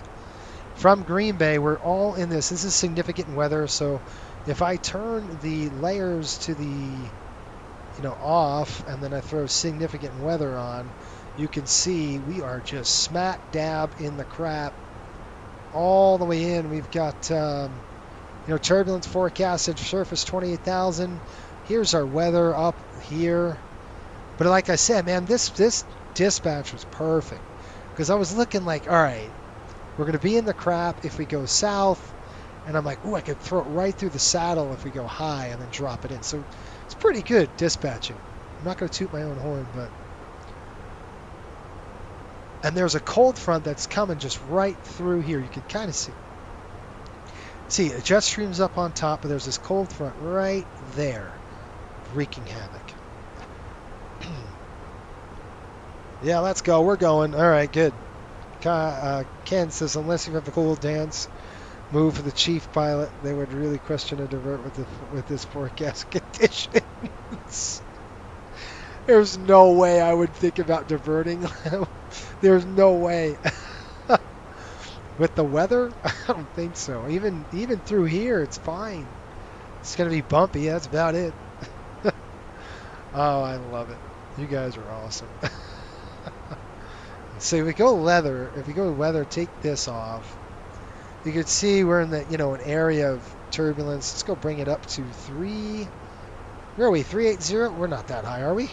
We're 3.5 or 3 something. I think we're 3.50. We can't go higher than that. Yeah, we're in the nasty crap right now. Might get a little lighter. But again, we've got some thunderstorms to contend with. We made the decision, folks. Our members have made a decision, and we are rolling. Ooh, Dewan, you might be the... Okay, Dewan, we're only doing a vote right now for diversion or go to Boston. Right now, it's what? It's 2-1. What would you like to do, Dewan? It's 2 votes to go, 1 vote to divert. What would you like to do? Remember the one stream when you left to go out to the bathroom and the MD-80's autopilot shut off, the plane started diving toward the ground? Oh, dude, I remember that. I forgot. I totally forgot about that too. You just mentioned it, and I totally remembered it. I was like, yeah, I remember that. What's the destination alternate? There isn't any. It's beautiful weather. There's no alternate. Well, there needs to be now. It's at 2,500. It was like 2,500 scattered, so we didn't need an alternate. Dispatch didn't give us one. But we would go to, let's see. if we had a divert or destination alternate, I think we'd probably put it in a Providence, Rhode Island. That would be my go-to because we have services there. Well, this is Delta. Crap. You could throw a dart wherever we want to go. Oh, that was funny. I totally forgot about that. Oh my gosh. This is fun, Airbus. Yeah, I mean, you guys are going to love it. When we land, you guys are going to love it. I'm just going to go, what are you doing?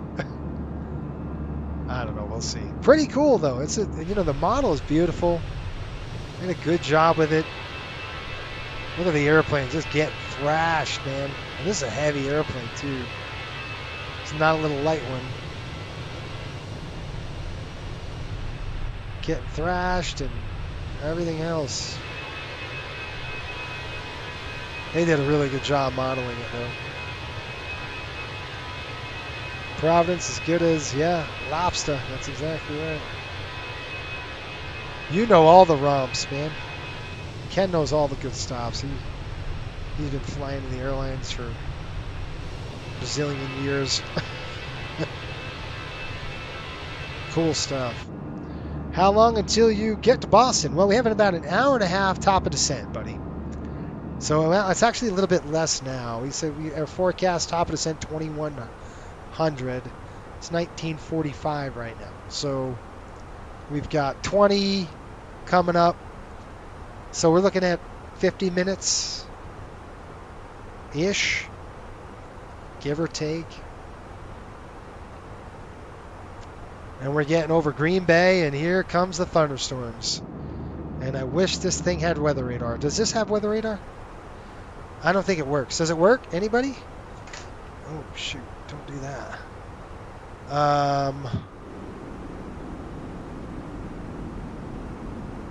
What was that? Oh, that was the gear. Did you guys see that? Oh, no. Oh, man, I ripped the gear off. Did the gear rip off the airplane or not? Come on, where's the Airbus protection?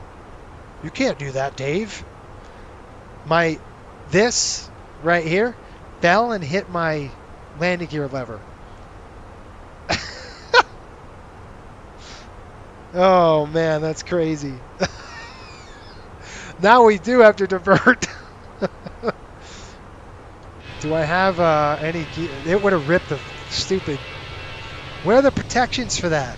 There should have been a robotic voice that said, "Sorry, cannot lower the gear now, sir." Where's that protection? Thing does everything else. And actually, technically, gear extension is what, 280? 270? 250? It's 250. VLE. No. Yeah.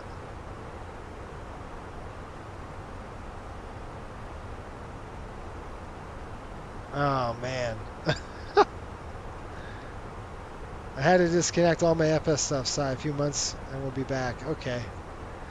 Yeah, I hate when that happens. Where's the Airbus protection? That's exactly right. Where's that law?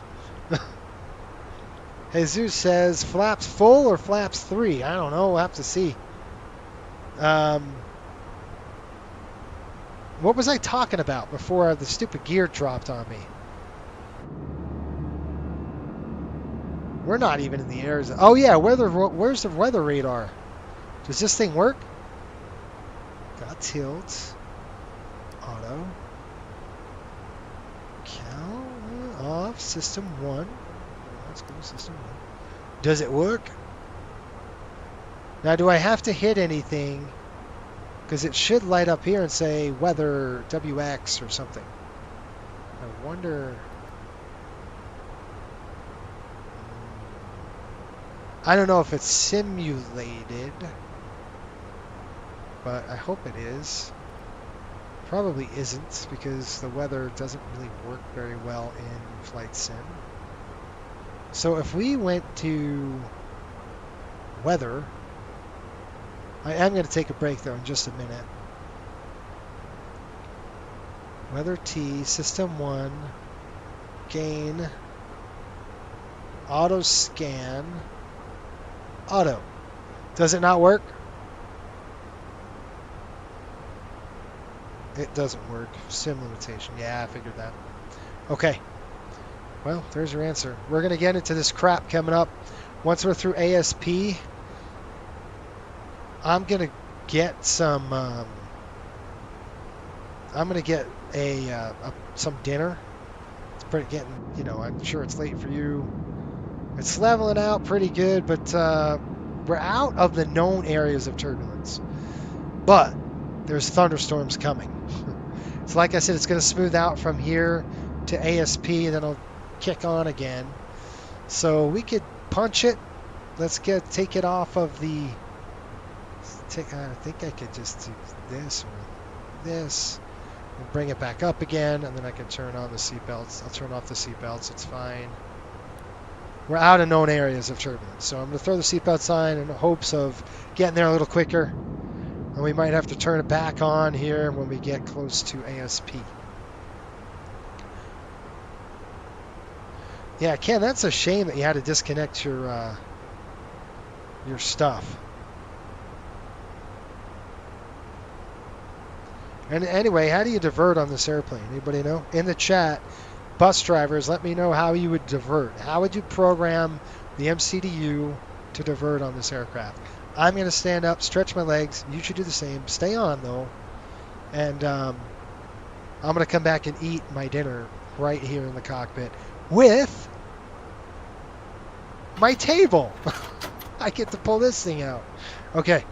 I'm going to go grab some food in the galley. I will be right back. And I'm going to give you some cool views. Which views would you like? Would you like over the screen like this? Or would you like some cool wing views? Because they're awesome. Tell me in the chat what you'd like to see. Wing views or over the dash? As we press on. Guests in this computer room. Yeah, exactly.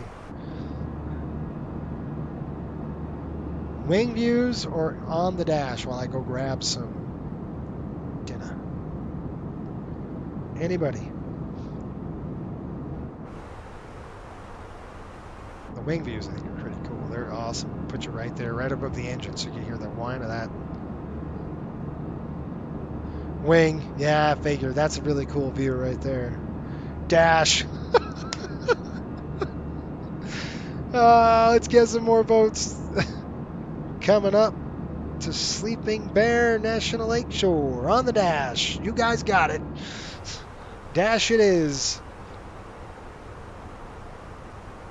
Alright, there's your dash views. You can kind of see over it. And again, I think the Boeing 737's just got a better look of a dash. It just looks like more of an airplane. You know what I mean?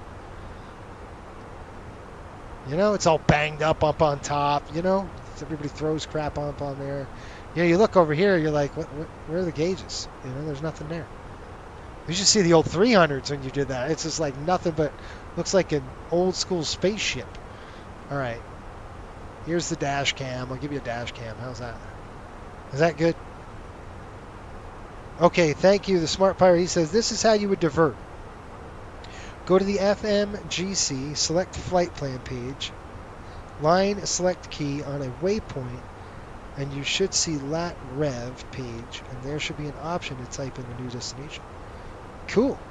What's for dinner? I have no idea. I got to go see what's for dinner. I will be right back. Tuna salad, chicken pizza. I don't know. I think... I don't know. I'm going to forage around in the galley until I find some cool Bischoff cookies. But I got to do that before we hit the dang weather. So the weather is coming, and I'll show you here. This is where we are, folks. I know I'm blocking the dash cam here, but I'm going to make this a little smaller for you so we can kind of get the best of both worlds. How's that? Is that good? Right there? Kind of see where we are, where we're going, what the weather's doing. I will be right back with dinner in hand. Peanuts, that's right. I'm probably going to get a bag of chips. I don't know. We'll see. I'll be right back, though. Stand by. But keep chatting. because I'll be reading those chats.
All right, what I miss? Oh, turbulence. Here we go. I'm back. We got turbulence. By the way, folks, if you're wondering my background is, just read the bio in the description. And that'll settle that. Just read that bio. So we're getting into some junk. I'm going to back this thing down to 0.75. Thanks for sticking by and staying on. Those of you who are still here. Yeah, we're going to get knocked around again. It's because we're getting in that area of junk. So we go 0.75 down again. And did it do anything? Nope. So I got to go down. Yep. All right. Seatbelt signs coming on. Now, again, this is an Airbus, so your guess is as good as mine with it.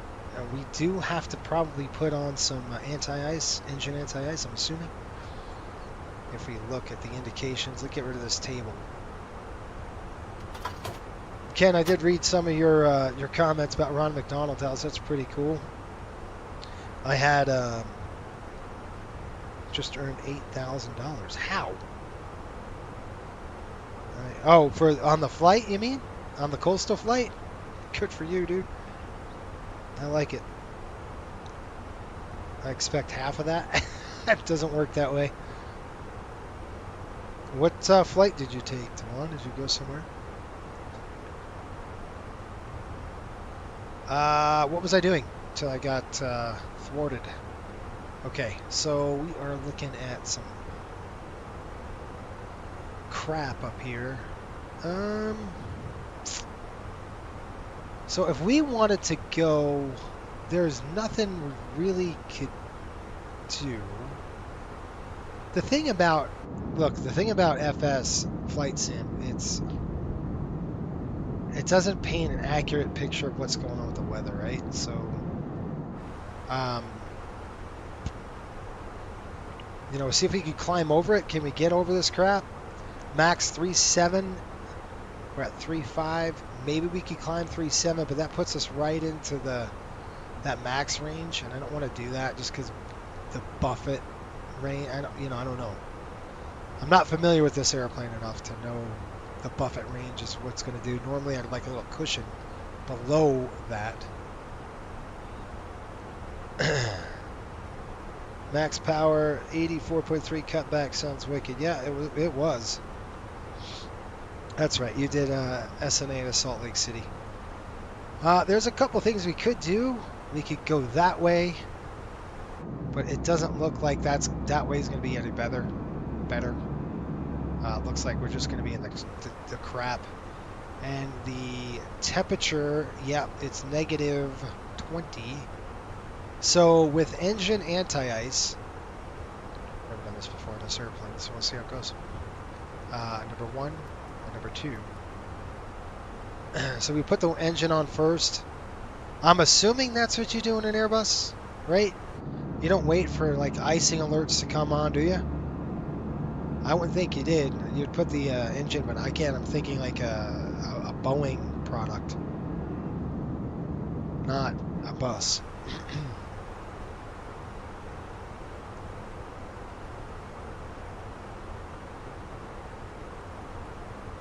What do we got here in terms of timing?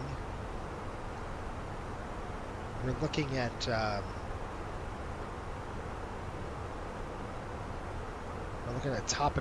time of destination is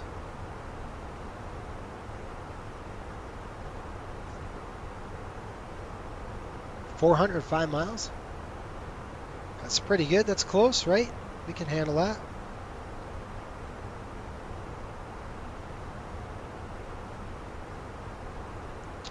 It will tell you in a minute. Ice is detected on the ECAM right side. Okay, right there. Engine. Well, it's telling us engine anti-ice is on, right? But the ice detection, it will obviously detect ice and tell you for wing and anti-ice. Correct. So the procedure here is -10 degrees, visible moisture. you have to have anti-ice. Now that's, you know, from Boeing and the Airbus, the MD-80 aircraft. And I figured every airplane's like that, but I could be wrong. I don't know how Airbus does it. I'm sure they do the same thing where, you know, got visible moisture, you're under 10 degrees, you should have your engine anti-ice. Engine, not wing. I know there's obviously you don't want to do the wing unless you're icing up, but right now we're fine. There were no ice buildups. It would say no ice detect or something to that effect. Huh.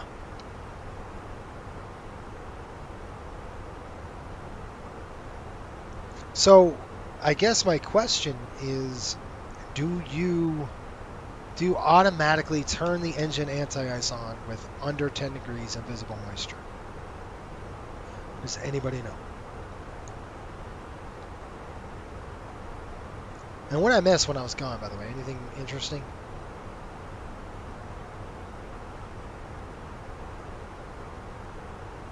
Probably not.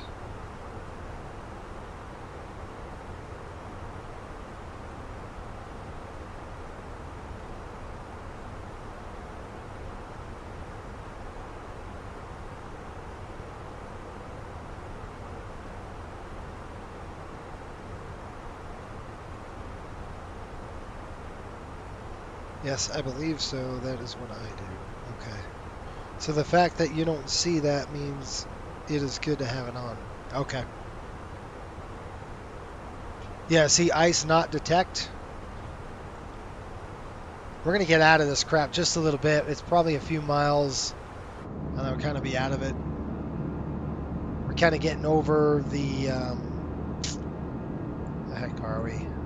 Just getting to... We're getting close to the Cleveland airspace. We're just past.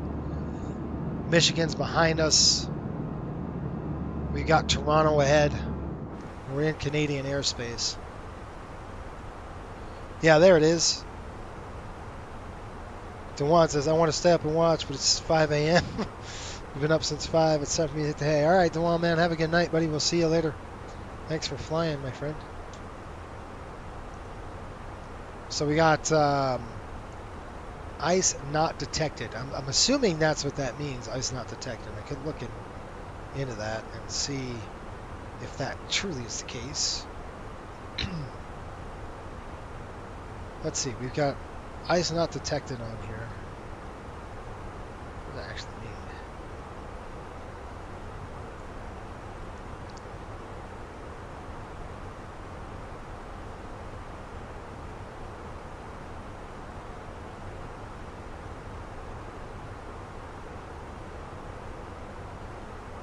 And I'm looking for the any limitations or their procedures in finding that. So let me look really quick.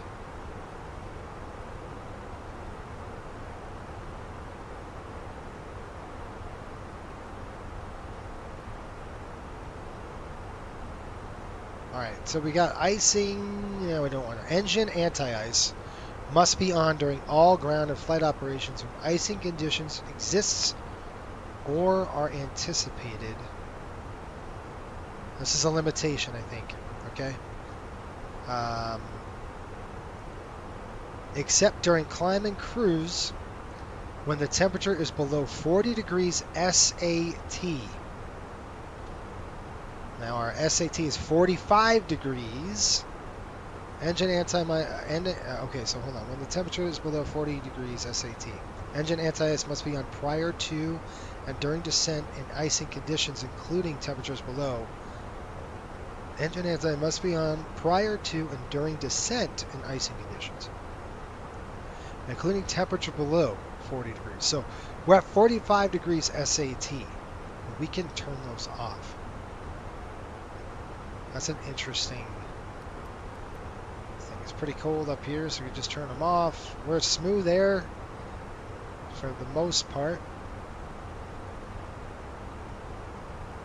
Cody says, just departed the money hole that is CRW on my way to redeem myself. Man, Yeah, I think, what, 2 more landings, 2 more flights, Cody, and you'll be good to go, my friend. You'll be out of the hole again. The rule I've always heard is engine anti-ice is on at 10 to 30 in visible moisture, right? Not sure if cirrus clouds qualify as visible. Well, it's, yeah, I mean, it's cloud, but there is a certain temperature where you don't need to kick it on. And, I'm reading right from their Airbus limitation manual here. It says that 40 degrees SAT, you're good to go, and at cruise. And once we're through Toronto, we're going to smooth out again, folks. We've got approximately 355 nautical miles to the airport, or to the descent, rather, which is good. That's close. Where to take it from here?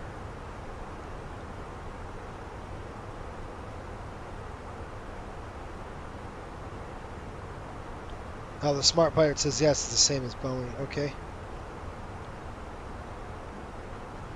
Good. A lot of manufacturers just do that. YYZ's coming up. That is Toronto VOR right there ahead. Folks can see it. We got, what, 58 nautical miles to YYZ. We're going to be through basically this stuff. Then we got Syracuse. And then we'll start planning the descent between Syracuse and Ponct. Ponct, is it? I think so. And I'm going to look now. It just gives us something to do here really quick while we're throwing through this crap. So if we go to the arrivals, we're going to go to the JFund 2. Let me get a weather update. What time is it? The weather passed already, so let's see what we got. Boston's calling weather.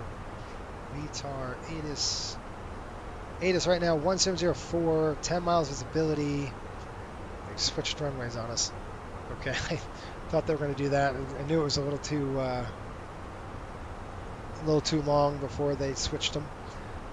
Looks like a few clouds at 2,000, scattered at 22. Temperature 16, 2.14, altimeter 3025.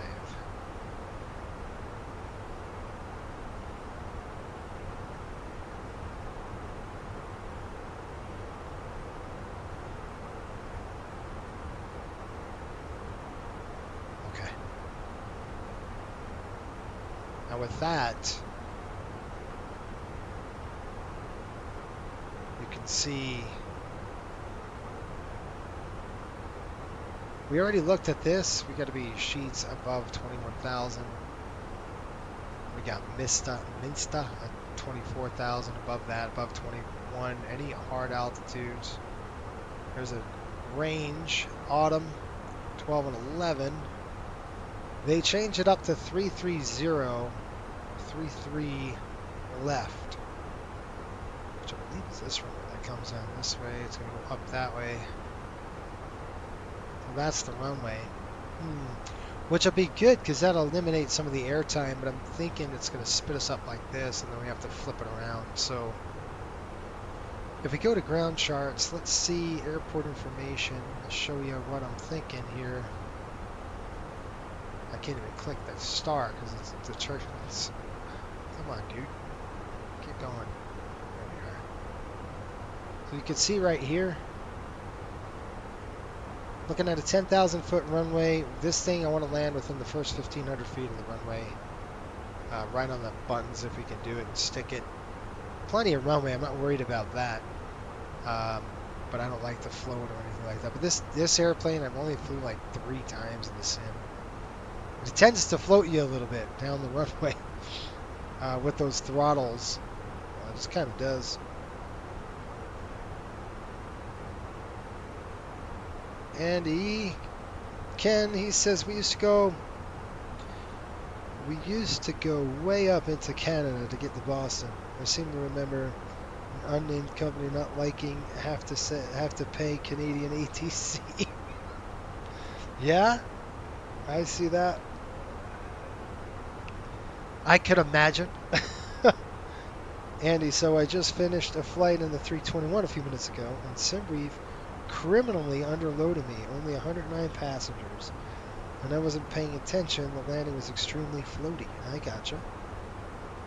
Sean, how are you, buddy? He says, going to have a thunderstorm today. Oh, that's not good. Where are you at again? I think you are... Where are you at in the world? Let us know. I think I remember. We had a ton of thunderstorms today.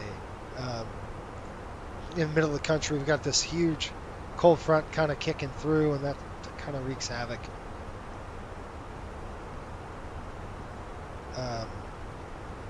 Andy, you were in the 321 and underloaded. Well, that's good. I mean, I don't know. Like I said, I can't give you ascertain what. I just know that on the climb out, it was rough, dude. It was really bad. Couldn't clear the mountains. It was bad. Lots of fun, though. Good stuff. Let's go to arrivals. Oh man, we're getting the snot kicked out of us. No, I don't want to do arrivals. I want to do Boston. We're going to do approach, and we're going to go 3-3 left, maybe. Let's see what we got. I don't want to do an SA. Let's do the straight up. Is there an RMP that could just cut the timing down quicker? Let's see. This thing does pretty good RMP RF legs, I think. Oh. Where's it going to jump? Where does it spit us out on the J Fund? The J Fund is going to spit us out on this track at none of the above. I'm trying to see if the arrival is going to help us with this. No, it won't. So it's going to spit us all the way to Beck. And then we're going to have to do a flip around. Man, that sucks. I hate that. We're just going to do a 180 is what I'm saying. So the arrival is going to pull us in. The J Fund, look, folks, I'll show you. So we're going to go down this track here. And then we're going to have to change it to 3-3. It's going to spit us over to here. That's going to flip us around, but I'm trying to see if we can't get a better cut and do a RMP into 3-3. And we are getting the snot kicked out of us. There's nothing we can do with this. We're going under the turbine penetration speed. I can't get around it. It's just like this.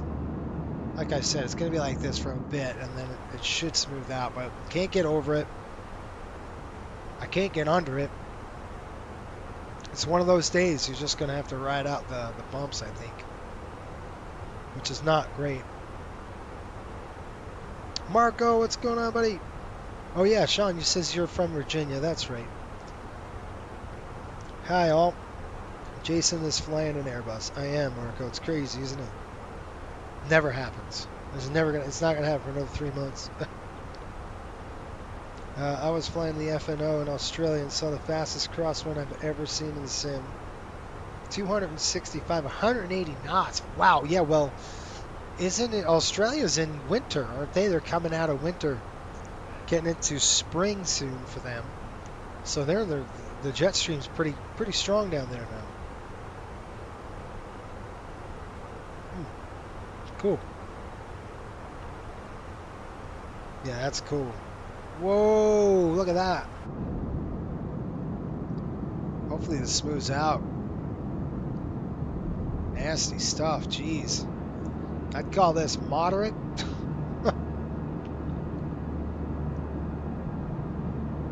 Gosh, what's going on? Are we in an area of junk or what? Nope. We're like technically supposed to be smooth air. It's not forecasted in this range to be crappy like this.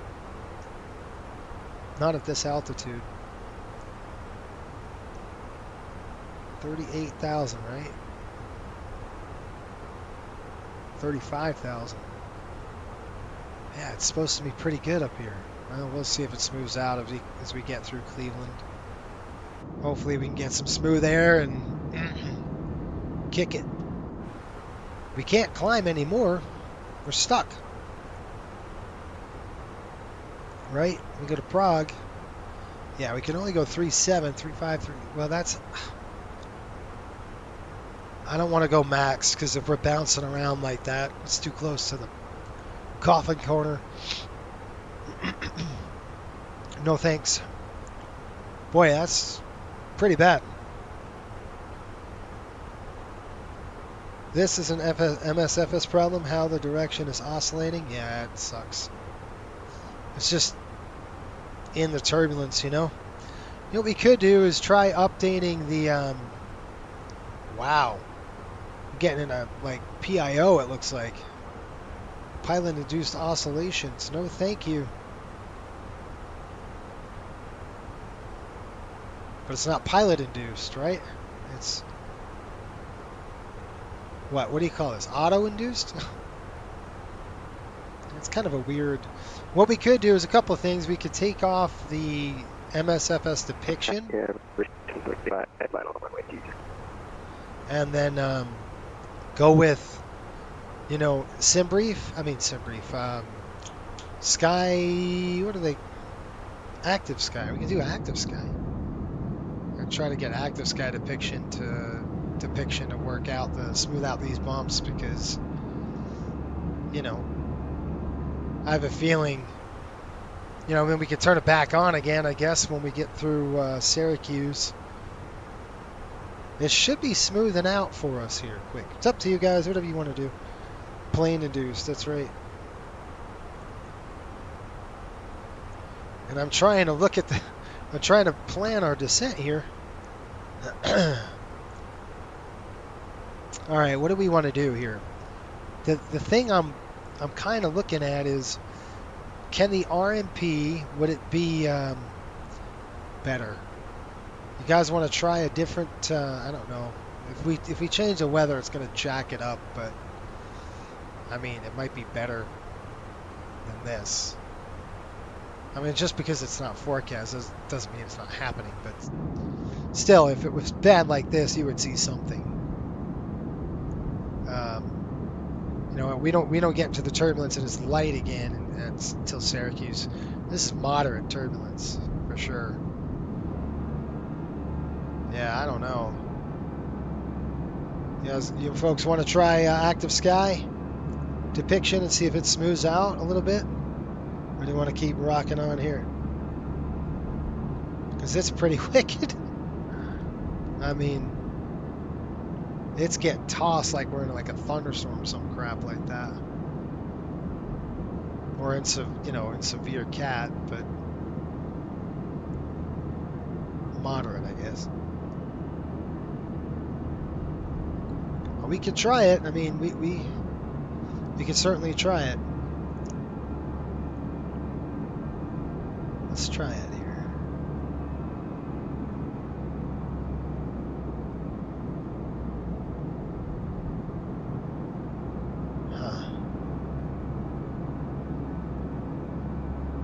Alright, we're pressing on here, folks. Let's go ahead and see.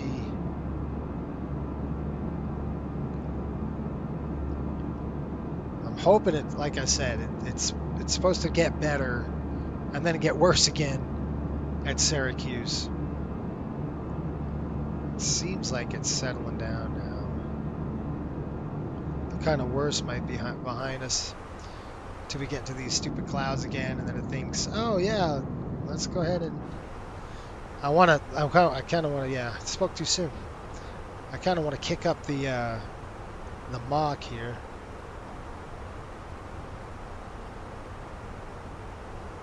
How to put the turbulence setting to low when I'm flying the Phoenix due to reduce oscillation, to reduce the oscillation. Are you talking about turbulence in Active Sky? Yeah, we'll see how this is. All right, back to the drawing board. We got Boston approach. We wanted 3-3, and I wanted the RMP, right? I want to see if we can't get And the reason why I'm trying to do the RMP is, you know, it's going to be a little quicker. You know, less on the airtime. I think I might want to go to Yuck.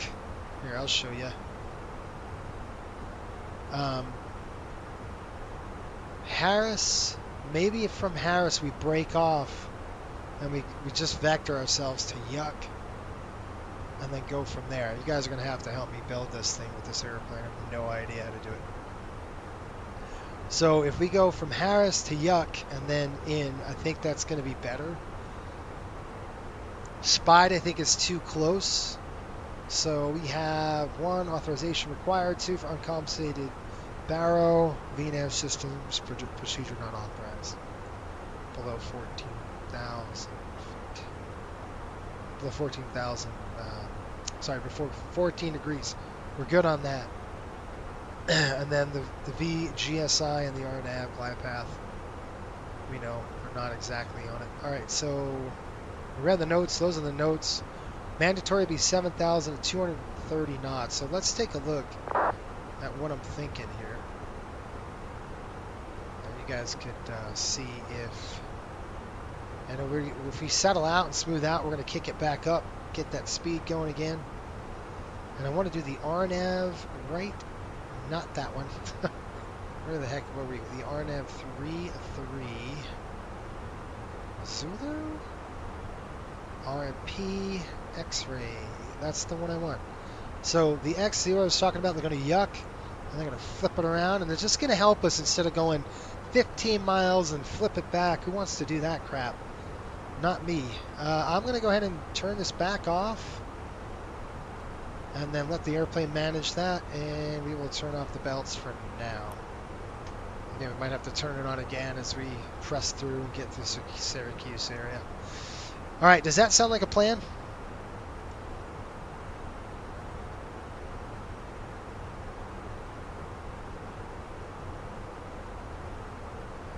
Yeah, I was flying over a major line of thunderstorms. Not now. It's in the clear.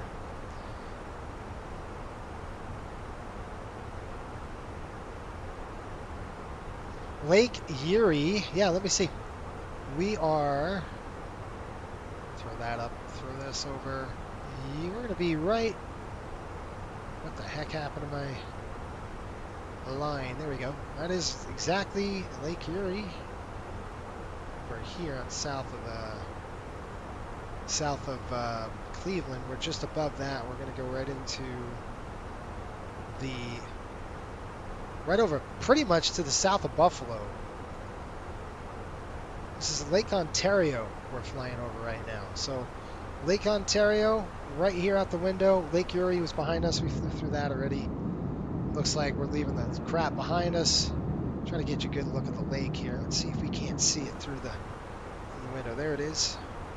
Lake Ontario. Pretty cool. All right, how are we programming this? Anybody know? Before I start making a mess of it.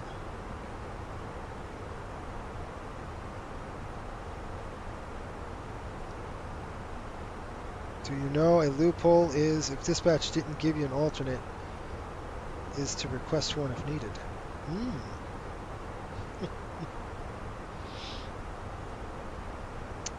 Sure, yeah. I mean, with the dispatch, with domestic dispatch, not forecasted to be, would they even give you one? But you could request it, all right? For sure. You can say, hey, right? I'm sure you've done that thousands of times. Get more gas. How's our weather holding up? Right now, 10 miles, few clouds at 2,000, scattered at 22. It's perfect. Good weather. ILS is 3 left. All right, how are we doing this? So we're going to come down here, I think. Then what? Anybody know? If we go to flight plan, maybe. Boston. Arrivals. Change this. Okay. Went the wrong way again. It's the X-ray. Don't we want the X-ray? Yeah. RMP X-ray 33 left. I'm assuming that's what we're doing.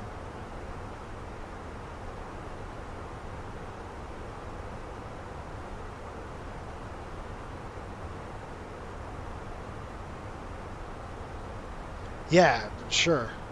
How much gas do we have? What are we looking at? 13,900 pounds.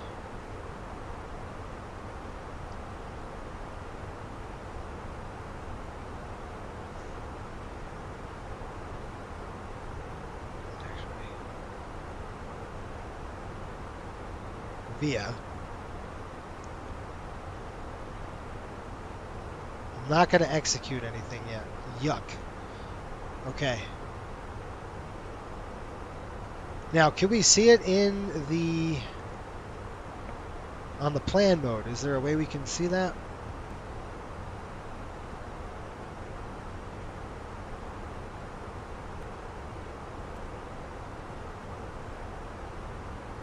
So what we're going to do is essentially take out Harris.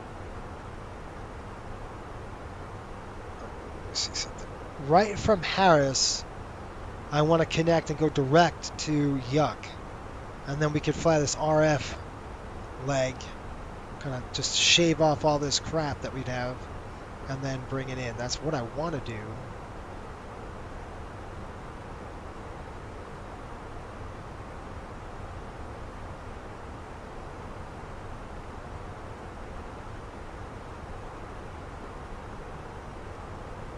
Huh. All right, is that what we're going to do? So do we insert this? Anybody? I don't want to do it. I do not want to touch this thing, man. So it's a runway change. I mean, it looks right here. We're going to do the approach. We've got a runway change. You would think that's the way to do this. Right, we're going to go to RNF33, Yuck, Via, and then J Fun 2, still on the arrival. We're just going to cut. We're going to have to sync up and go direct to Yuck after Harris. So I wonder how to clean that up. So if you go flight plan, seats, base, J Fun, autumn, winter, Harris. That's what I need to cut. This, that, flight plan discontinuity, the Yuck. So maybe after Harris we go direct to Yuck, and that'll do it, right? Yes, that will work. Okay, I'm going to insert it. Let's see what we did. You guys know I'm like freaking out now. I have no idea. All right, we're doing...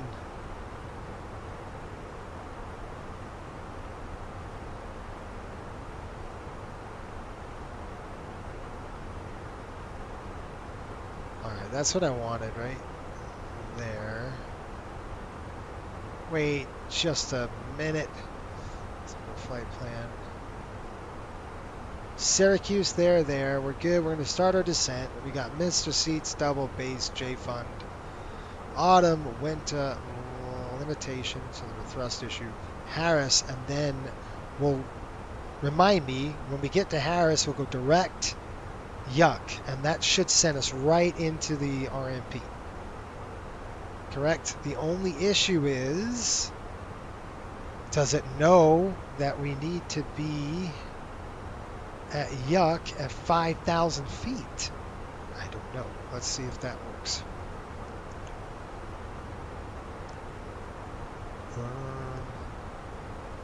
Because I want to make a hard altitude at 5,000 feet for that one. Wait a minute.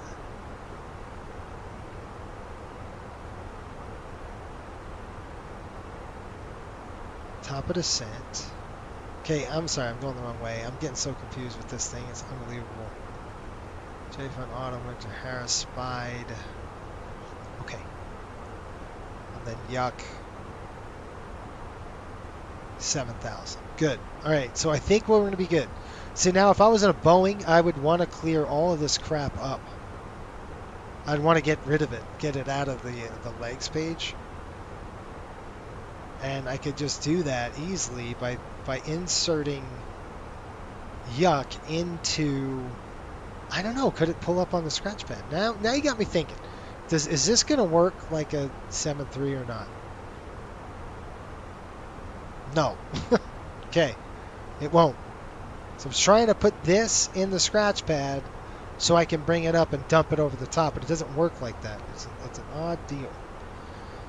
Insert the arrival change first, then prune. How do you prune it? Oh, use the clear. That's right. That's right. That's right. Okay, so let's do that.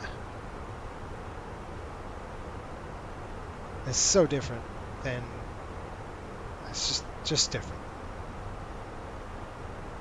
Kind of an odd, oh wait a minute, I'm going the wrong way. Again. Nope. Oh my gosh. Alright, here we go. Seats, double, base, J Fun, Winter, Lincoln, Harris. Okay, I want to clear. Now, do you clear bottom up or do you clear top bottom? Does it matter? I don't know. Let's try it. Clear. Insert. I don't know. Let's try that.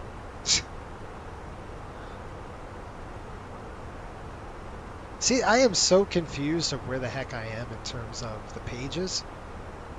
It's weird, right? Oh my gosh. So let's do it again. Base, J Fun, Winter, then Harris. Griffey, we're going to dump that out.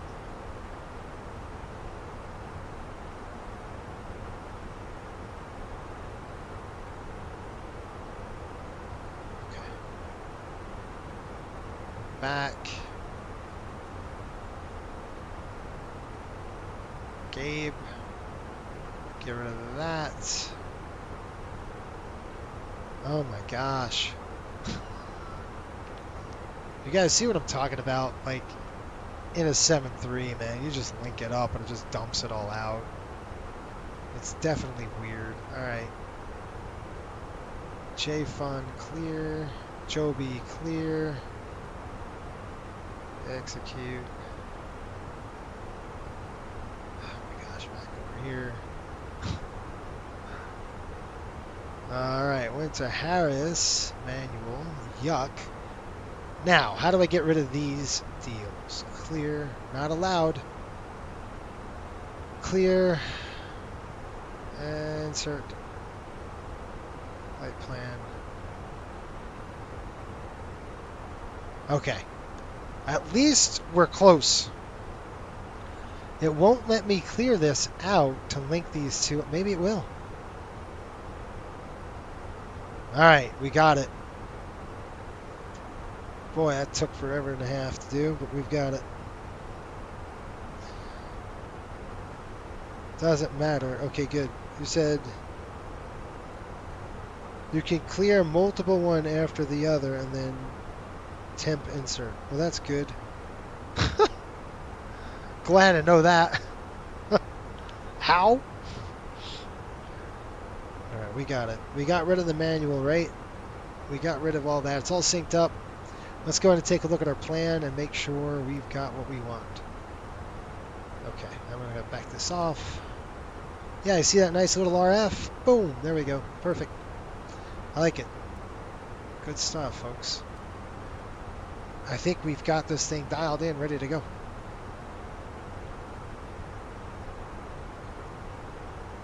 It would be nice to clear multiple ones, but in the, in a 7.3, you just throw it up and then you dump one in and it just wipes it all out. Anything past that waypoint, it just, okay. It's just a little different. Weird to manipulate.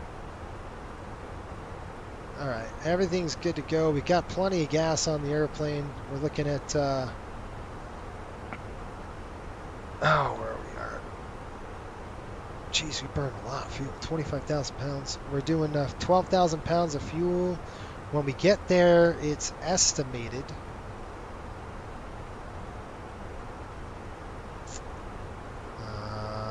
I think we do that by going pref. We got to do the pref page 2. 127 miles, top of descent, folks. We made it. Getting there. Prep page.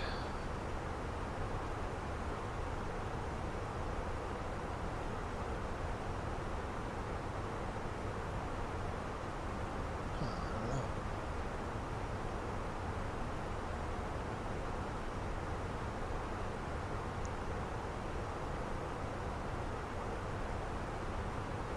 We got to enter all this stuff in here. We do know what the weather's. We're going to have a 5-minute weather change, so I'll dump the weather in here in just a minute. You click CLR, then remove first waypoint, click CLR again, remove second waypoint, repeat. Okay, clear, clear, clear. Click clearing discos and then insert. I gotcha. I was going to say, there's got to be a better way than that than I just did. That's insane. I'm glad there is. I was going to say, poor Airbus pilots are sitting there just hitting clear, clear, clear, clear. All right, good stuff. All right, folks, we're almost there. We're trucking. What do we got? Distance. 84 nautical miles to the star, the start of the star. We passed Syracuse already, didn't we? Syracuse, 26 nautical miles. Let's see.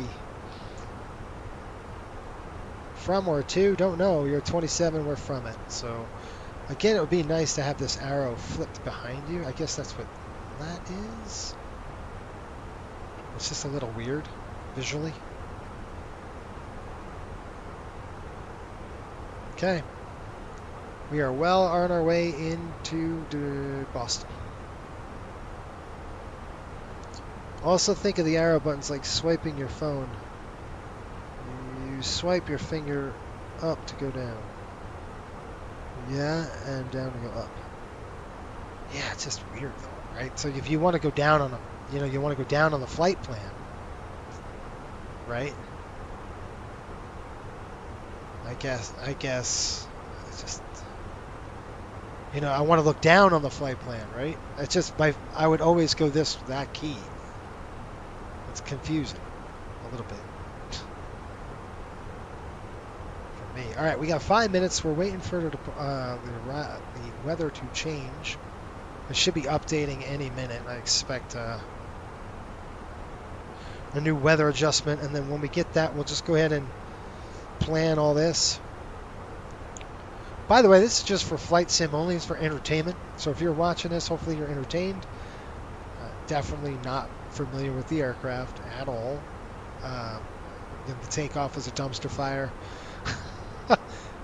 trying to fly it like an airplane, it just didn't want to. So I was trying to fly it like an airplane. It wanted to fly like an Airbus, and we got in a little fight. So interesting stuff on the departure. It wasn't going to make the restriction I needed to be at. It was just fun. Definitely don't want to miss that. Rewind the video and watch that whole thing. It's pretty interesting. All right, I'm going to throw this off if that doesn't work. No point. It makes sense with the arrow keys where you're saying, you swipe down and then the screen comes up. It would a little different. I think it'd be different if it was like a touch screen, where it was like you actually had like your phone, like a glass phone, and then a touch screen like that. Then I could see, oh yeah, that makes sense. But it's kind of a weird thing. All right, the airplane's ready. We need to get prepped for. We talked about the descent point. We talked about landing, right? What we're going to do. Get rid of this. Now, if you guys have any suggestions for me in terms of how to do the landing, I mean, you just keep the thing in. You keep the auto throttles on, right? You just keep it in CL mode all the way down. I do want to look at the profile. That's one thing I kind of want to study here before we get in. If I can find it. I'm getting tired. Oh.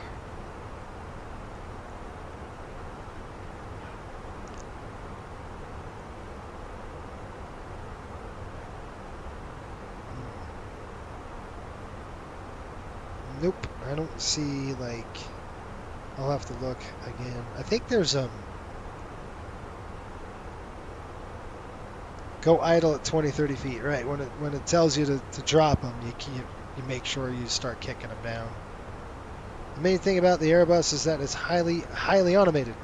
If everything is in managed mode, it should hit restrictions without a hitch. Yeah, and that's one thing. When I did kind of do some test flying with it last week, I was pretty shocked on how it just did it all itself. It just flew the profiles, it managed the energy, it just did what it had to do. Which is, again, I'm not used to that. Usually in the airplanes I grew up with, you got to manage the stuff yourself. And you guys know, you're flying a 7.3, it's the same kind of stuff. It's sim or in real life. You're still managing the airplane, the systems, the energy, the everything, profiles, the whole 9 yards. You're on it.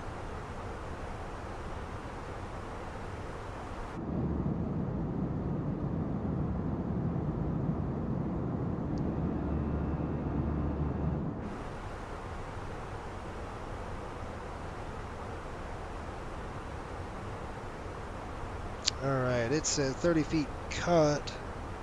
Plane usually calls, yeah, at about 20. Okay.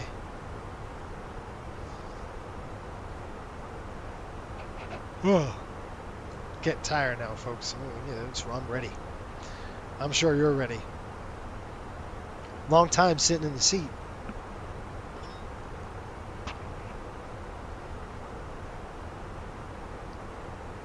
Somebody tell me what this is. I'm always wondering what the heck this thing is. What is that? Is that your flap? Wings? What is this? What am I looking at over there? This green icon. I don't know what that is. Enlighten me.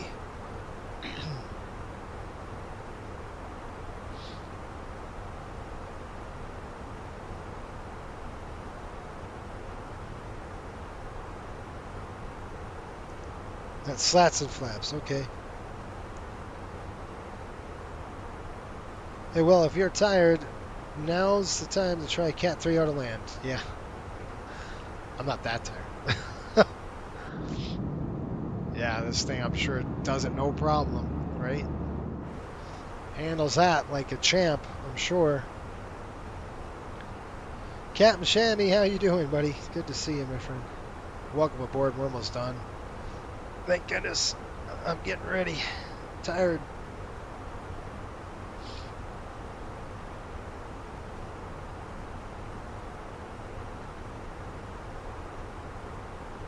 Oh. And by the way, I mean, folks, if you ever wondered what my background, I know there's some people that are new. Just read the bio, and you can kind of see what my background is in aviation and that kind of stuff. For the point of the channel is we have our own virtual airline at Coastal Airways, right? It's my own virtual airline. And with that, we try to teach correct principles using our own procedures and the way we want to fly our 7.3, that's what we do. So you ever like, wait, that's not this airline, or that's not this. We're not doing any airline. We're doing Coastal Airways. So, which, by the way, is based off of real airlines procedure. I took about 4 or 5 airline best practices and procedures and put it all into one. Now this obviously is an Airbus. I'm flying this airplane just to mess around because you in the community have wanted to see me fly this thing forever ago. And we've had a fight already. We had one fight already, and I think this thing is happiest on autopilot. I have to be honest. I think it just doesn't like a lot of manual inputs, or it just doesn't like it, right? It doesn't, I don't know, baffled. I'm still going back to the departure out of Salt Lake. I'm like, probably should have kept it on heading. Just threw it on heading hold and kept the dang thing in climb mode. Maybe kept the flaps down to climb. I don't know. It's crazy. This feels so illegal to watch. It is. And I want to say this on this. Do not get used to this on this channel. It is not going to happen. All right. Maybe we roll this thing out once in a blue moon. I might do a poll for the membership to get out there and we'll do a poll that way. But shoot, it's crazy. I mean, you're not going to see this on this channel. I don't have the time, nor do I have the energy to study another airplane. I just don't. Crap, I'm so busy working on Coastal Airways and the back, the administrative side of Coastal, where I've got CQ coming up that I'm preparing. I'm working on training. We're doing a lot of that stuff for October, November area. And it's a ton. We've got PowerPoint presentations I got to put out. So just busy, and then I got to do some line flying, some fun stuff for Coastal, hopefully generate some funds. We're getting a 737-800 delivered in probably a month or two, coming up from, I think it's already in the shop. It's not in Miami yet. I think it's somewhere in like Victorville or something like that. Okay, I see this little arrow, and I know that's top of descent right there, right? This little arrow tells us we're going to go down. The thing is, what do I have to do that? Now, do I have to arm this? Because I should see a dot right here, right? So do I push it up? Nope, don't do that.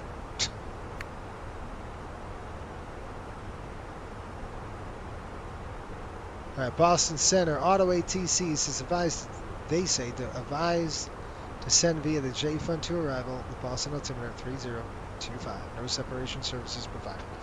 Okay, so we got an update on the weather. Let's go ahead and plug that in. So I wanted to talk about that. Let's do that right now. So we're going to do a couple things. QNH 3024 on the altimeter, 30.24. We're going to dump that right there. The temperature is 17 degrees. Did that say enter destination? Oh, I'm working on it, dude. All right, we've got all that in there. Barrow, that's going to be our minimums. It's VFR, so depends on your airline and how they fly it. We will shoot the normal DA in there, 273.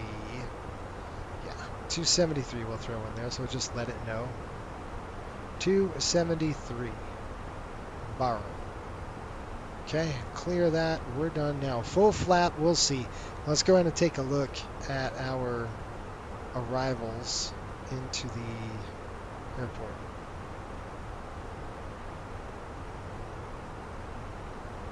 Four right. Nope, we're going to go 3-3 left right there.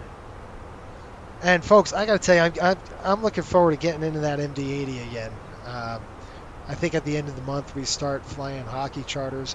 I'm not going to fly a ton like I did last season with it, but just it's going to be fun flying that airplane. I love that airplane. Refresh the METAR. What is going on? Are they? I was going to say 1503 16 33 left. Good. Okay, landing weight, we got to plug in our landing weight. So if we, I'm surprised it doesn't go, okay, hold on, I got to take that off. We got to see what our landing weight is. We're looking at 157.4. Let's go 157. We'll keep it good here. 157. And I got to see where we are. Enter. Okay, so we can go 157.4. I'm getting close. So how do I get that thing? How do I get that little dot? I believe you push the Alt knob to have descent on the FMA. That should get you managed mode. Yeah, that's what I want. Managed, mischief managed. I want to push this in. Nope. Pull this out. Nope. Push this. What's going on? I pull this out, nothing happens. I want to go into managed mode, right? So maybe because I have to do that still? I don't know. Low A brake, auto brakes on low, idle reverse, max reverse, landing, manual, fine. Flaps are full, I guess. Auto thrust on.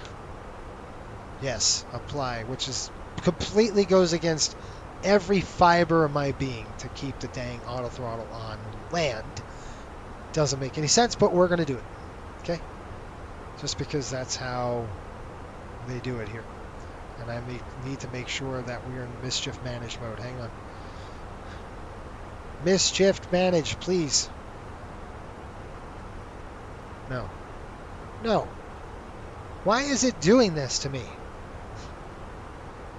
If we go next. Ref. Anybody know? Prague. Decelerate. Well, you know what? What do I do now? We're past it. I need to get down. Yeah, I heard Johnny Hockey died. That's a shame. Bug a lower altitude. Duh. Okay. Come on, Airbus. You didn't do that for me? Really? There we go. All right, now I want to be above profile, so let's see how this works. More drag. Well, let's see what you do, airplane. So here comes the speed. To see how the block of speed? It's going to manage that. We're doing 5,500 feet. Nice. 5,200 feet. Let's throw those seatbelts on. It's going to be a little uncomfortable for our passengers right now. See, it just gives, it's cool. I mean, the Airbus is really cool that way. It just gives you a block and it just dives you down. Now I could throw brake, right, to catch profile. I'm still not done with the pref page, so let's go ahead and check that. Descent, we go next phase, there we go. And I wanted to come over here and say, what?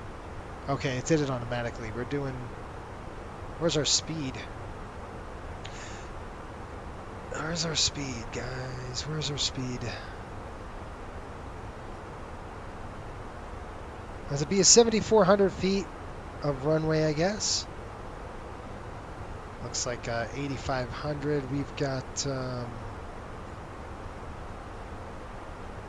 how much?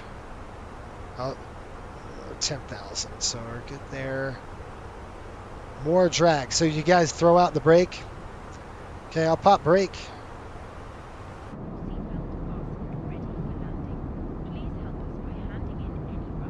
Comes the brake just a little bit. Help slow the airplane down.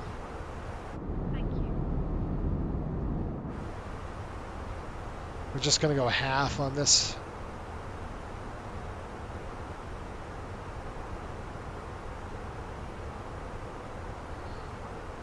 Put out the brake. Yep. I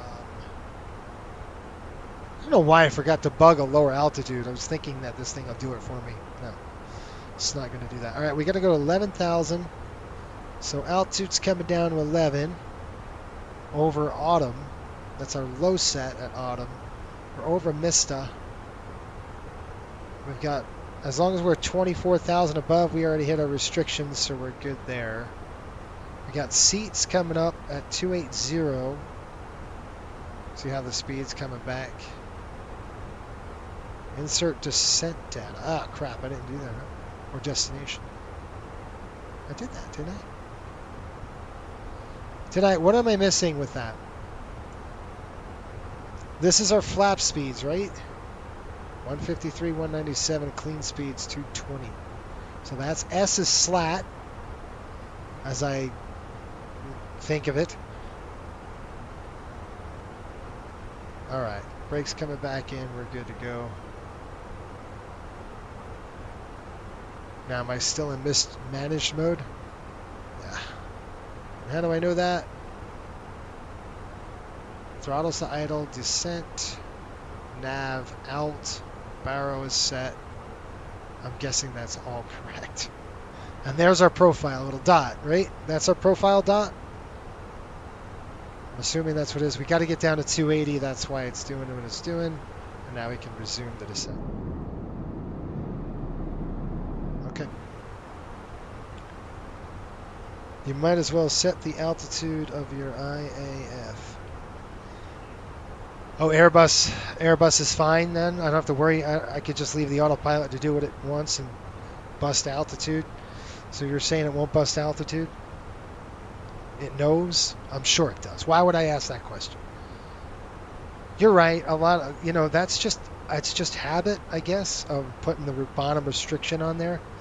Because they just don't trust it sometimes. And that's why. It seems kind of funny, but I just don't trust the autopilot sometimes. That's all. So I don't want to bust altitude. I have to remember to lower it. I understand that.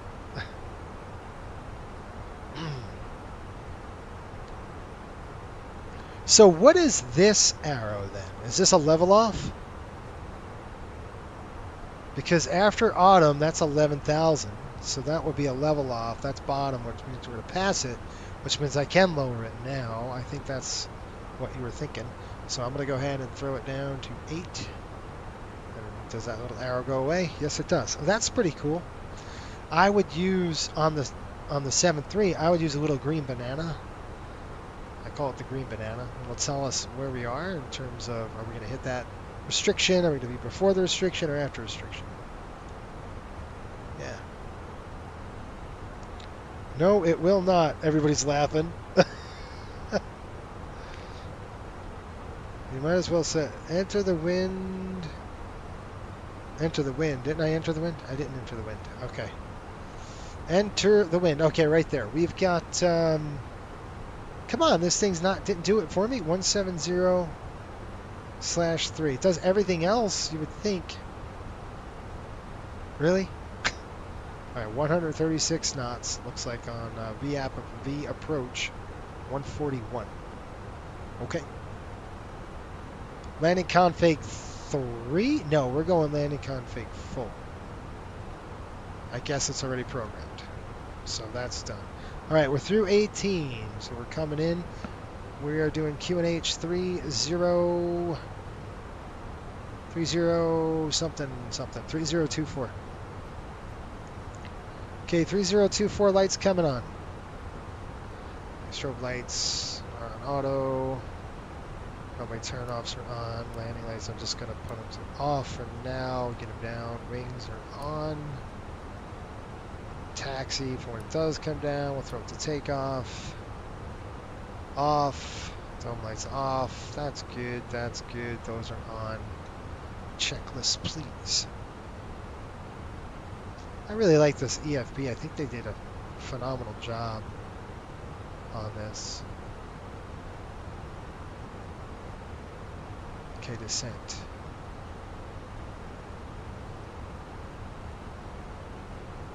Approach. Let's do that right there. Barrel ref set. Both. Seatbelts are on. Minimums are good. Auto brake. We'll set it to medium or low. I think we set it to low. Engine mode.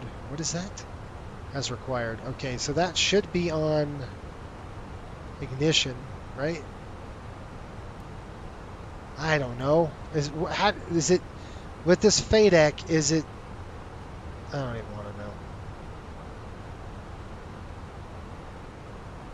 Crazy, because I don't know with this FADEC. Will it do? Okay, autumn, 11,000. There we are. There's a little squiggly line. You see that stupid thing? I love how these little lines are all over the place. There's a little squiggly line. I don't know what. Okay. Anybody? Humor me. There it is. There's, I believe our bottom altitude is 8,000, which is right after winter. We need to be at 7,000 feet now. More drag. Okay. Maybe that's what the squiggly line was telling me. Here they come. Oh, this is going to be a nice little landing, I think. Twilight. No, leave it on normal. Okay. Hopefully the rest of arrival approach isn't a dumpster fire. Use the CSTR button. Shows constraints. All right. Yes. Yeah, we had airports, but we want to go to constraints. That's exactly right. Cool. Okay, profile's good. Drag's coming back in. All right. Autumn, winter. That's real original, isn't it? Okay, I want to... The squiggly is where you get back on profile. I gotcha. You guys are smart. You're really smart flying this airplane. I love it. What would I do without you? I'd be still in Salt Lake somewhere going, how do I get this thing out of... Doing a circle.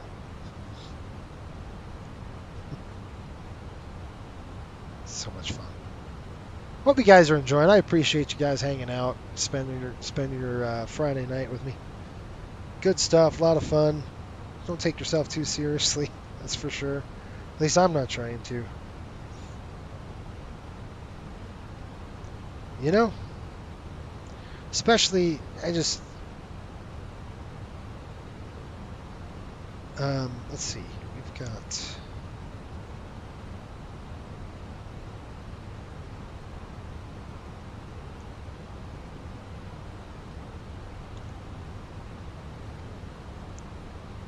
Trying to see if we need to do a checklist. I really need a checklist. I don't have like a... I have this checklist in here, but I don't think that's good. What do I got? 8,000? I can't see this dang thing. We got 5. Let's go down to 7,000 now. That's going to be our bottom. It's 11 off more. Okay, we got winter, then yuck at 7,000. Look at this airplane. Look at it slow down. It's going to go 250 now. It needs to be at 210, really. We're getting close enough where 210 would be probably the call. Getting close to in that Bravo. What's that airport on Earth? I remember that place.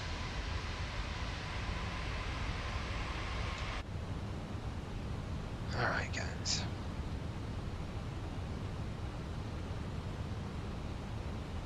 Thanks for hanging with us. Yeah, I appreciate it.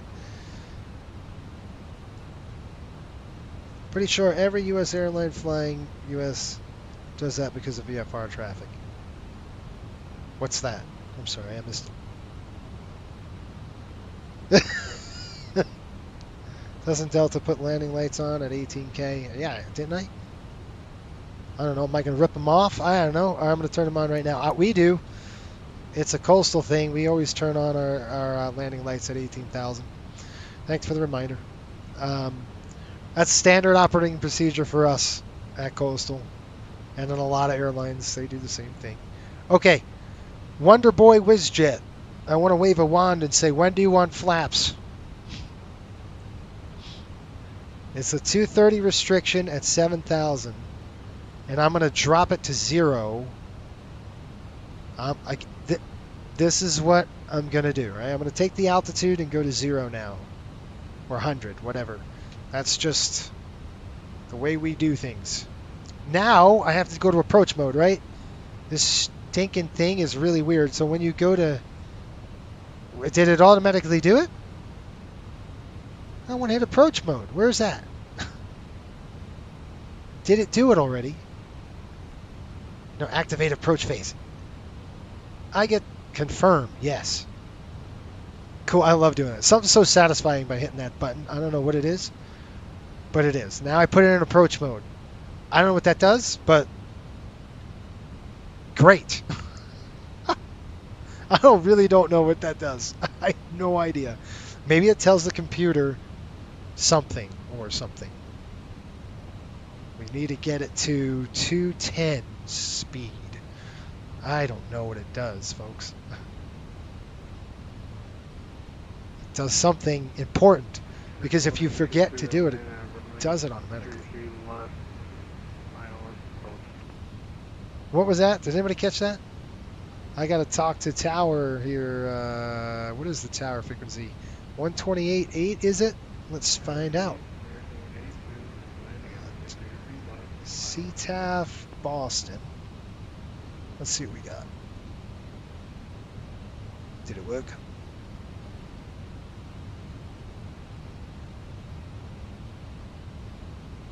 Yeah, I did the wrong one.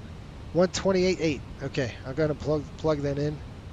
All right, so my dump and flap 1. I should, right? It's 7,000, but I'm going lower. Am I not in managed mode? I am in managed mode. All right, I'm going to go lower, right? There's Yuck at 7, 230 on the speed. It hasn't. So I'm below 220 and flap up maneuvering speed right now. Okay. So when do I drop flap 1?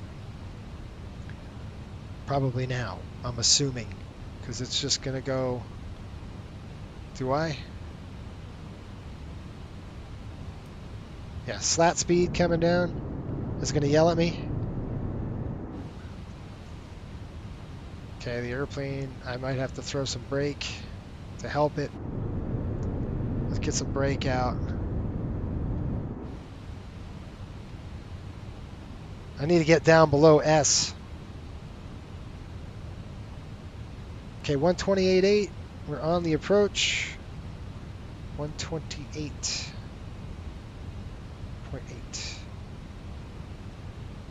Should have went the other way. Dang it. I can't see what I'm doing. Brake's coming back up. Head's down too long. I don't know what the airplane's doing. It's starting to freak me out. 128. Oh, it reminds me. I'm telling you, that was hilarious, that MD-80 flight where I almost recovered at like 2,000 feet. All right, there's 210 on the speed. Let me call them up. Boston traffic, Delta 657 on a RMP for runway 33 left, Boston. I'm stuck. All right, there we go. All right, folks, there's the S speed. I'm thinking that's slat speed. You're decelerating the green dot speed, which is 210. Okay, now the S speed, you have to hit the approach on the panel. Okay, let's do that. Approach, approach, approach, approach. There. Okay, good. Speed, whatever. All right, I got to drop more. I don't want to drop too much flap right now. I mean, it's only got 3 flaps, right? When do we want to start slowing down here? Trice 2.1. Another thing I think that this airplane does great, it does RF legs really well. I mean, it's not jerky at all. It's really smooth. It's super cool on how it does that. There we go. There's a shot for the record books. Whoa. All right, there we go. And I'm so used to taking my heading bug right now, I don't have to do that.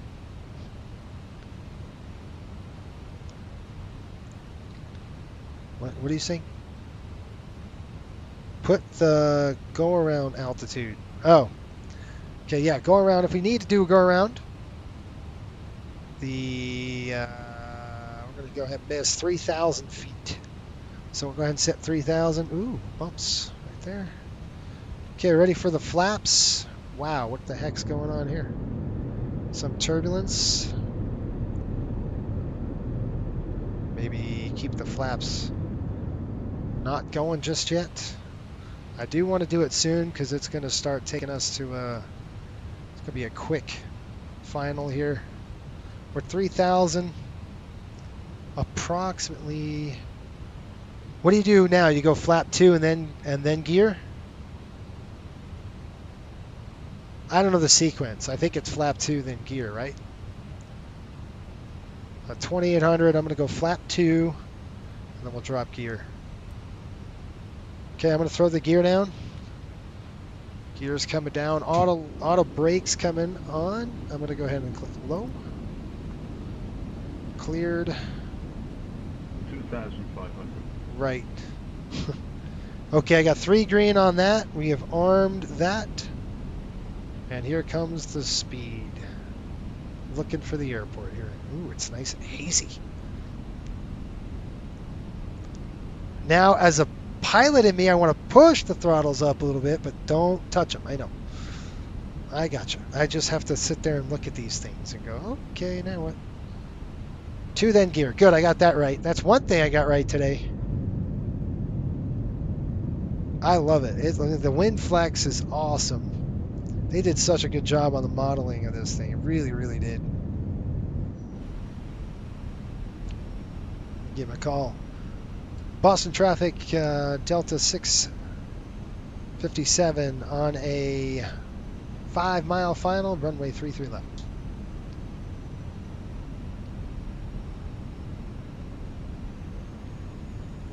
It's unbelievable, this thing. Okay, we're going to go gear. We're going to go flap 3 here in just a minute. 1500, I'm going to go flap 3. Let's do a landing check. All right, landing, ECAM memos, no blues. Okay, we're good. 1 blue, flaps full. What? Okay, we're going to go flap full then. Sorry. Blues to me. Okay, there we go.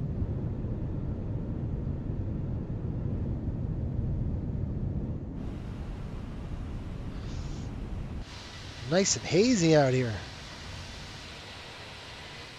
It's a nice picture. Maybe I should get back in the airplane. I don't know. Now the thing is, when do I turn it off? I don't know. Murmur, I'm in. 800 and something 4 feet. I'm on VREF. This is crazy. I got a visual. I want to take over. I want to take over. I can't.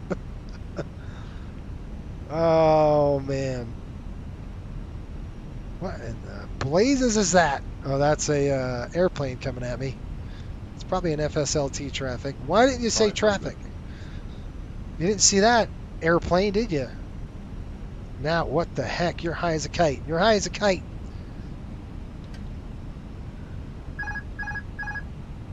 Okay, FSLT is obviously taking up the wrong way here.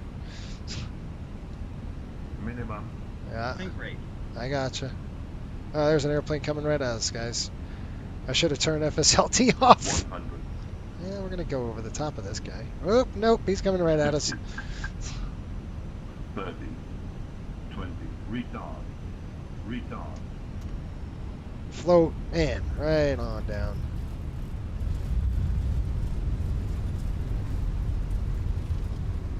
All right, on the reverses. Look at the trim. Look at that trim going all the way down.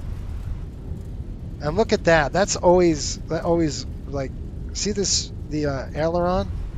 That is so cool. Pretty cool tech. All right, Boston would be yelling at me right now to get off their runway. Stowing that. Well, we made it to Boston. Holy cow. Barely made it to Boston. Well, awesome stuff. Good work. That 737 taking off. I was like, what in the world? Oops. Okay. All right. So, it's pretty cool when you look at the wing. You see the ailerons come up. I noticed that the other, when I was on one of these flights, and I wasn't really flying it, but I saw that happen. I was like, whoa. I thought it was the coolest thing in the world. I'm like, that's pretty cool. I don't care who you are, but that's pretty cool. All right, let's turn this off. Runway turn-off's coming off. We'll throw that to taxi. We got to get a picture. We got to get a picture for the record books, right? I should have turned that FSLT traffic off. That was hilarious. That 7.3 is like, what the heck? Par for the course, dude. How bad was that landing? That junket, I mean, it floated quite a ways. Okay, Otto. Otto had me high. Do you guys see that? Anybody see that? Because I did. It had me high as a kite. I had to take over. If you didn't, I would have been sitting there in the drink. Nope. I'm good. We've got everything here, I think. Wing we can turn off. I got to get outside. I'm going to be on the grass. All right, there we go.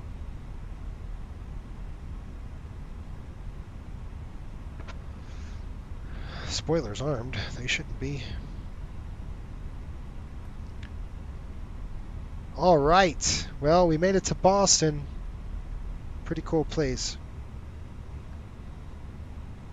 And he's going to take a Fenix. Oh, that cracks me up. Very realistic.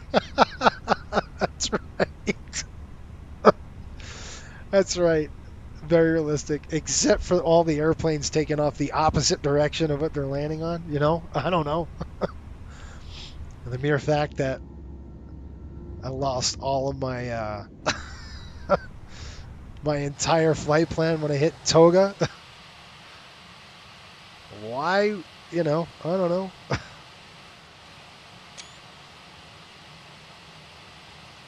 Pretty cool. I think folks, you know, especially if you're wanting to feel like, I'll just give you a review of this thing. Like this airplane, the developer, Fenix did a magnificent job, right? They really, really did. I think they're one of the best, if not the best, as of today. They are the best developer, I think, hands down with this. They don't call it a non-precision for nothing. Yeah, but again, I'm in Airbus mode, man. Like Airbus mode to me is like, it's like island vacation mode, right?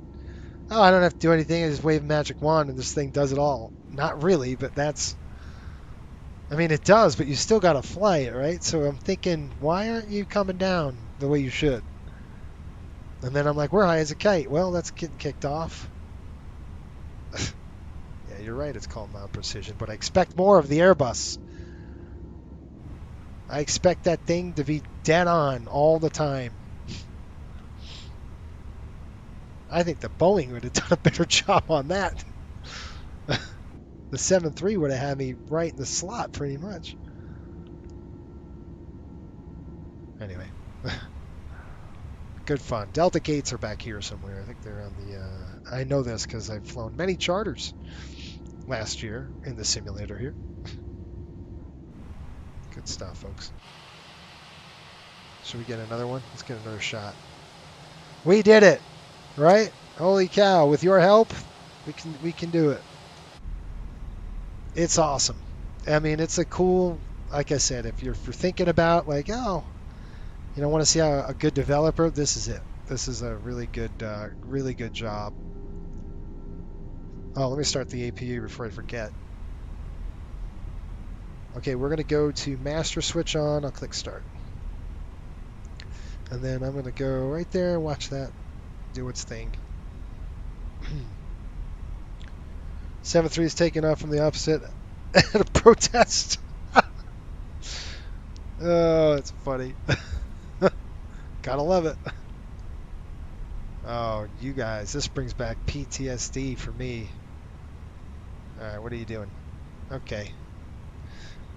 You know where this is. Does anybody know where this is? I do. Does this look familiar? I will be here at the end of the September with an MD-80 flying here. Because we are taking it. I gotta stop. All right, let's shut down number 2.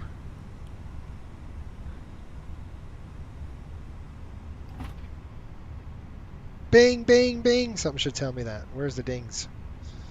No dings? No dings. I guess not. Let's see over the over the glare shield here.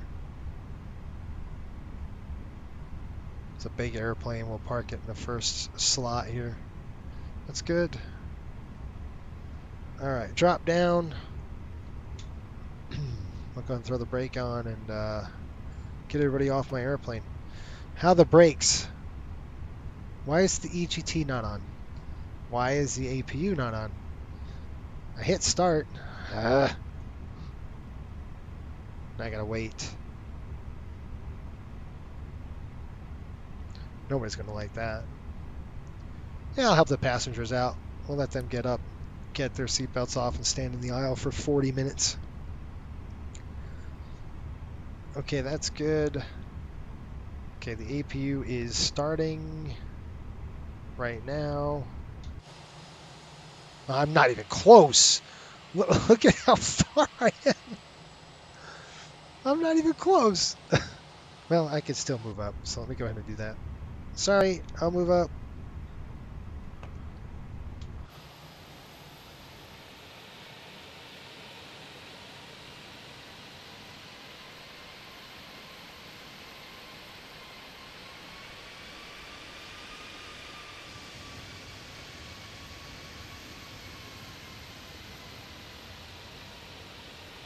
Okay, there we go. Now I can set the brake. Brake set.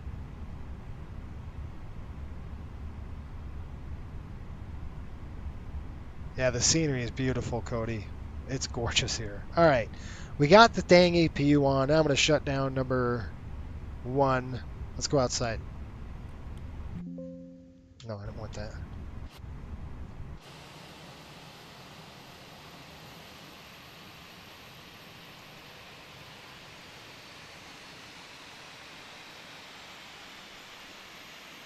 Sounds great, doesn't it? Well, airplane, you almost took us into mountain. That was great. Well, I got in a fight. What do you want? All right, let's turn this thing off. That's off. Beacons are off now. You can come up to the aircraft, do your thing. I'm going to throw the APU bleed on, get some air back there. Here comes the gates. Let's go. Commence deboarding. Yes, please deboard. And let's show you ground services. Go outside and watch everything that's going to happen. Ah, shoot, my light. Hold on. Taxi light. Where is that? Off. Right there.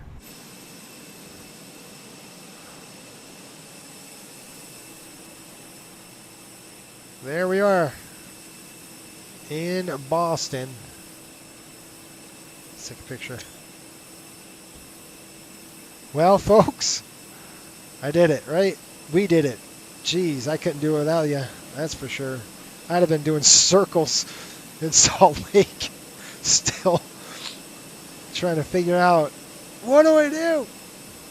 Good stuff. I hope it was fun for you. I hope it was entertaining. You know, if anything, I hope these streams are entertaining. And just another thing, like, you know, folks, if you're new to the channel, make sure you subscribe. And do me a favor, folks, hit the like button for me. That was a long flight. We did a 4-hour flight, which was a long haul. And then let's get to power on the aircraft. I got to get that. Of course, it's not my airline, so I just, you know, whatever. So I'd say run the APU as long as you possibly can. I'm kidding. I'm kidding. Let's go ahead and do ground. All my pilots are like, what? I'm kidding. All right, we're going to do GPUs on.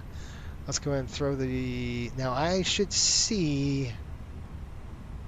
All right, there it is. Available power. If I slap that... Okay, see, that's the weird thing, because if you don't do that, it's on the external power now. Now we're going to go ahead and throw this off right there. And then APU bleed off. There we are.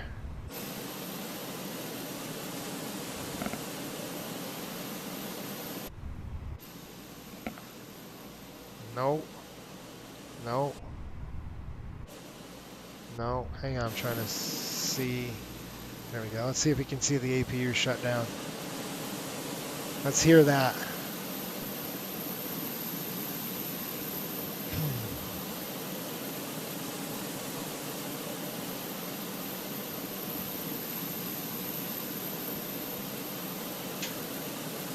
It should run in like a 90-second cycle. And then I got to shut down the fuel pumps, right? You got to do all that stuff.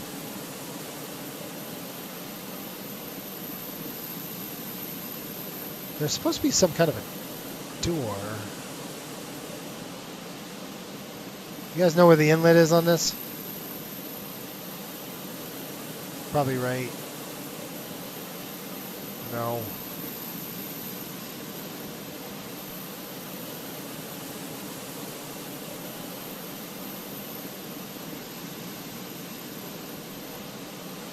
That's the outflow valve.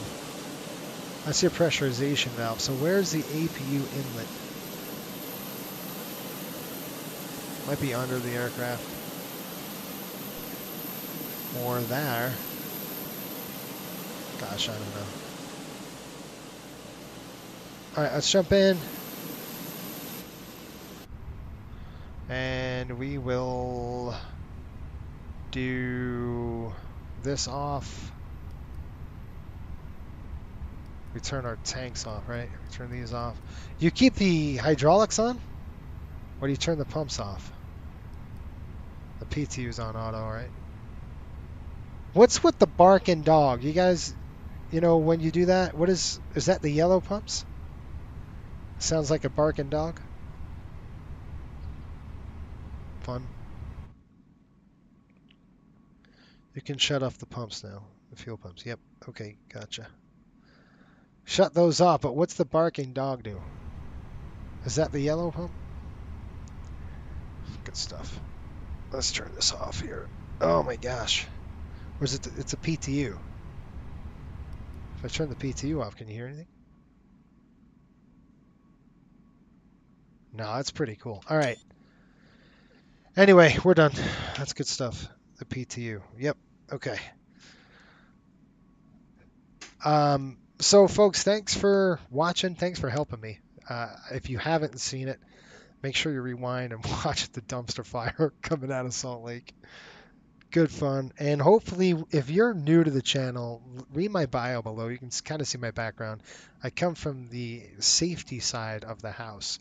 So I hopefully can bring some of that and try to teach good practices in terms of aviation. And it's simulator. It's a simulator, folks. So we're trying to simulate real world conditions and operations the best we can with using a simulator. And obviously, we're in an Airbus. I'm not really, this is just a fun little stream for us to do. But next time, I'm going to probably do a stream early morning on Monday. I'm going to do a quick one. It's going to be a CRJ. I got to do a 3-day trip for Coastal Airways all the way up to Halifax, Nova Scotia from Miami, and then all the way back down. It's going to take 3 days. A lot of fun. Hope to see you there on Monday. Again, thanks for the braking. The barking happens when you start the second engine. Ah, I didn't know that. What's our plan for next week? That's our plan for next week, Chris.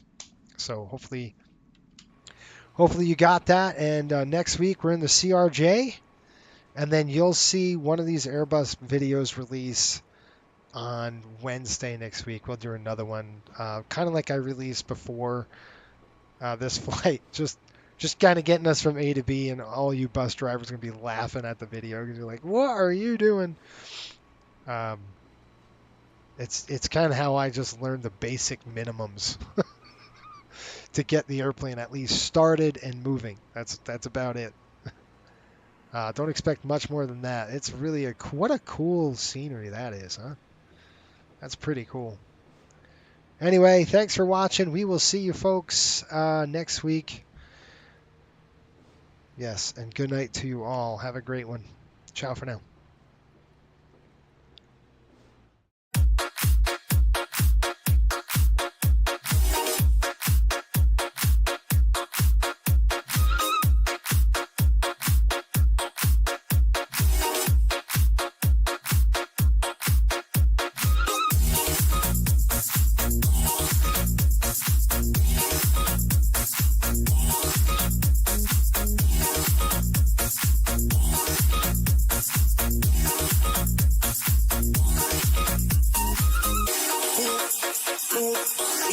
the rhythm and the groove.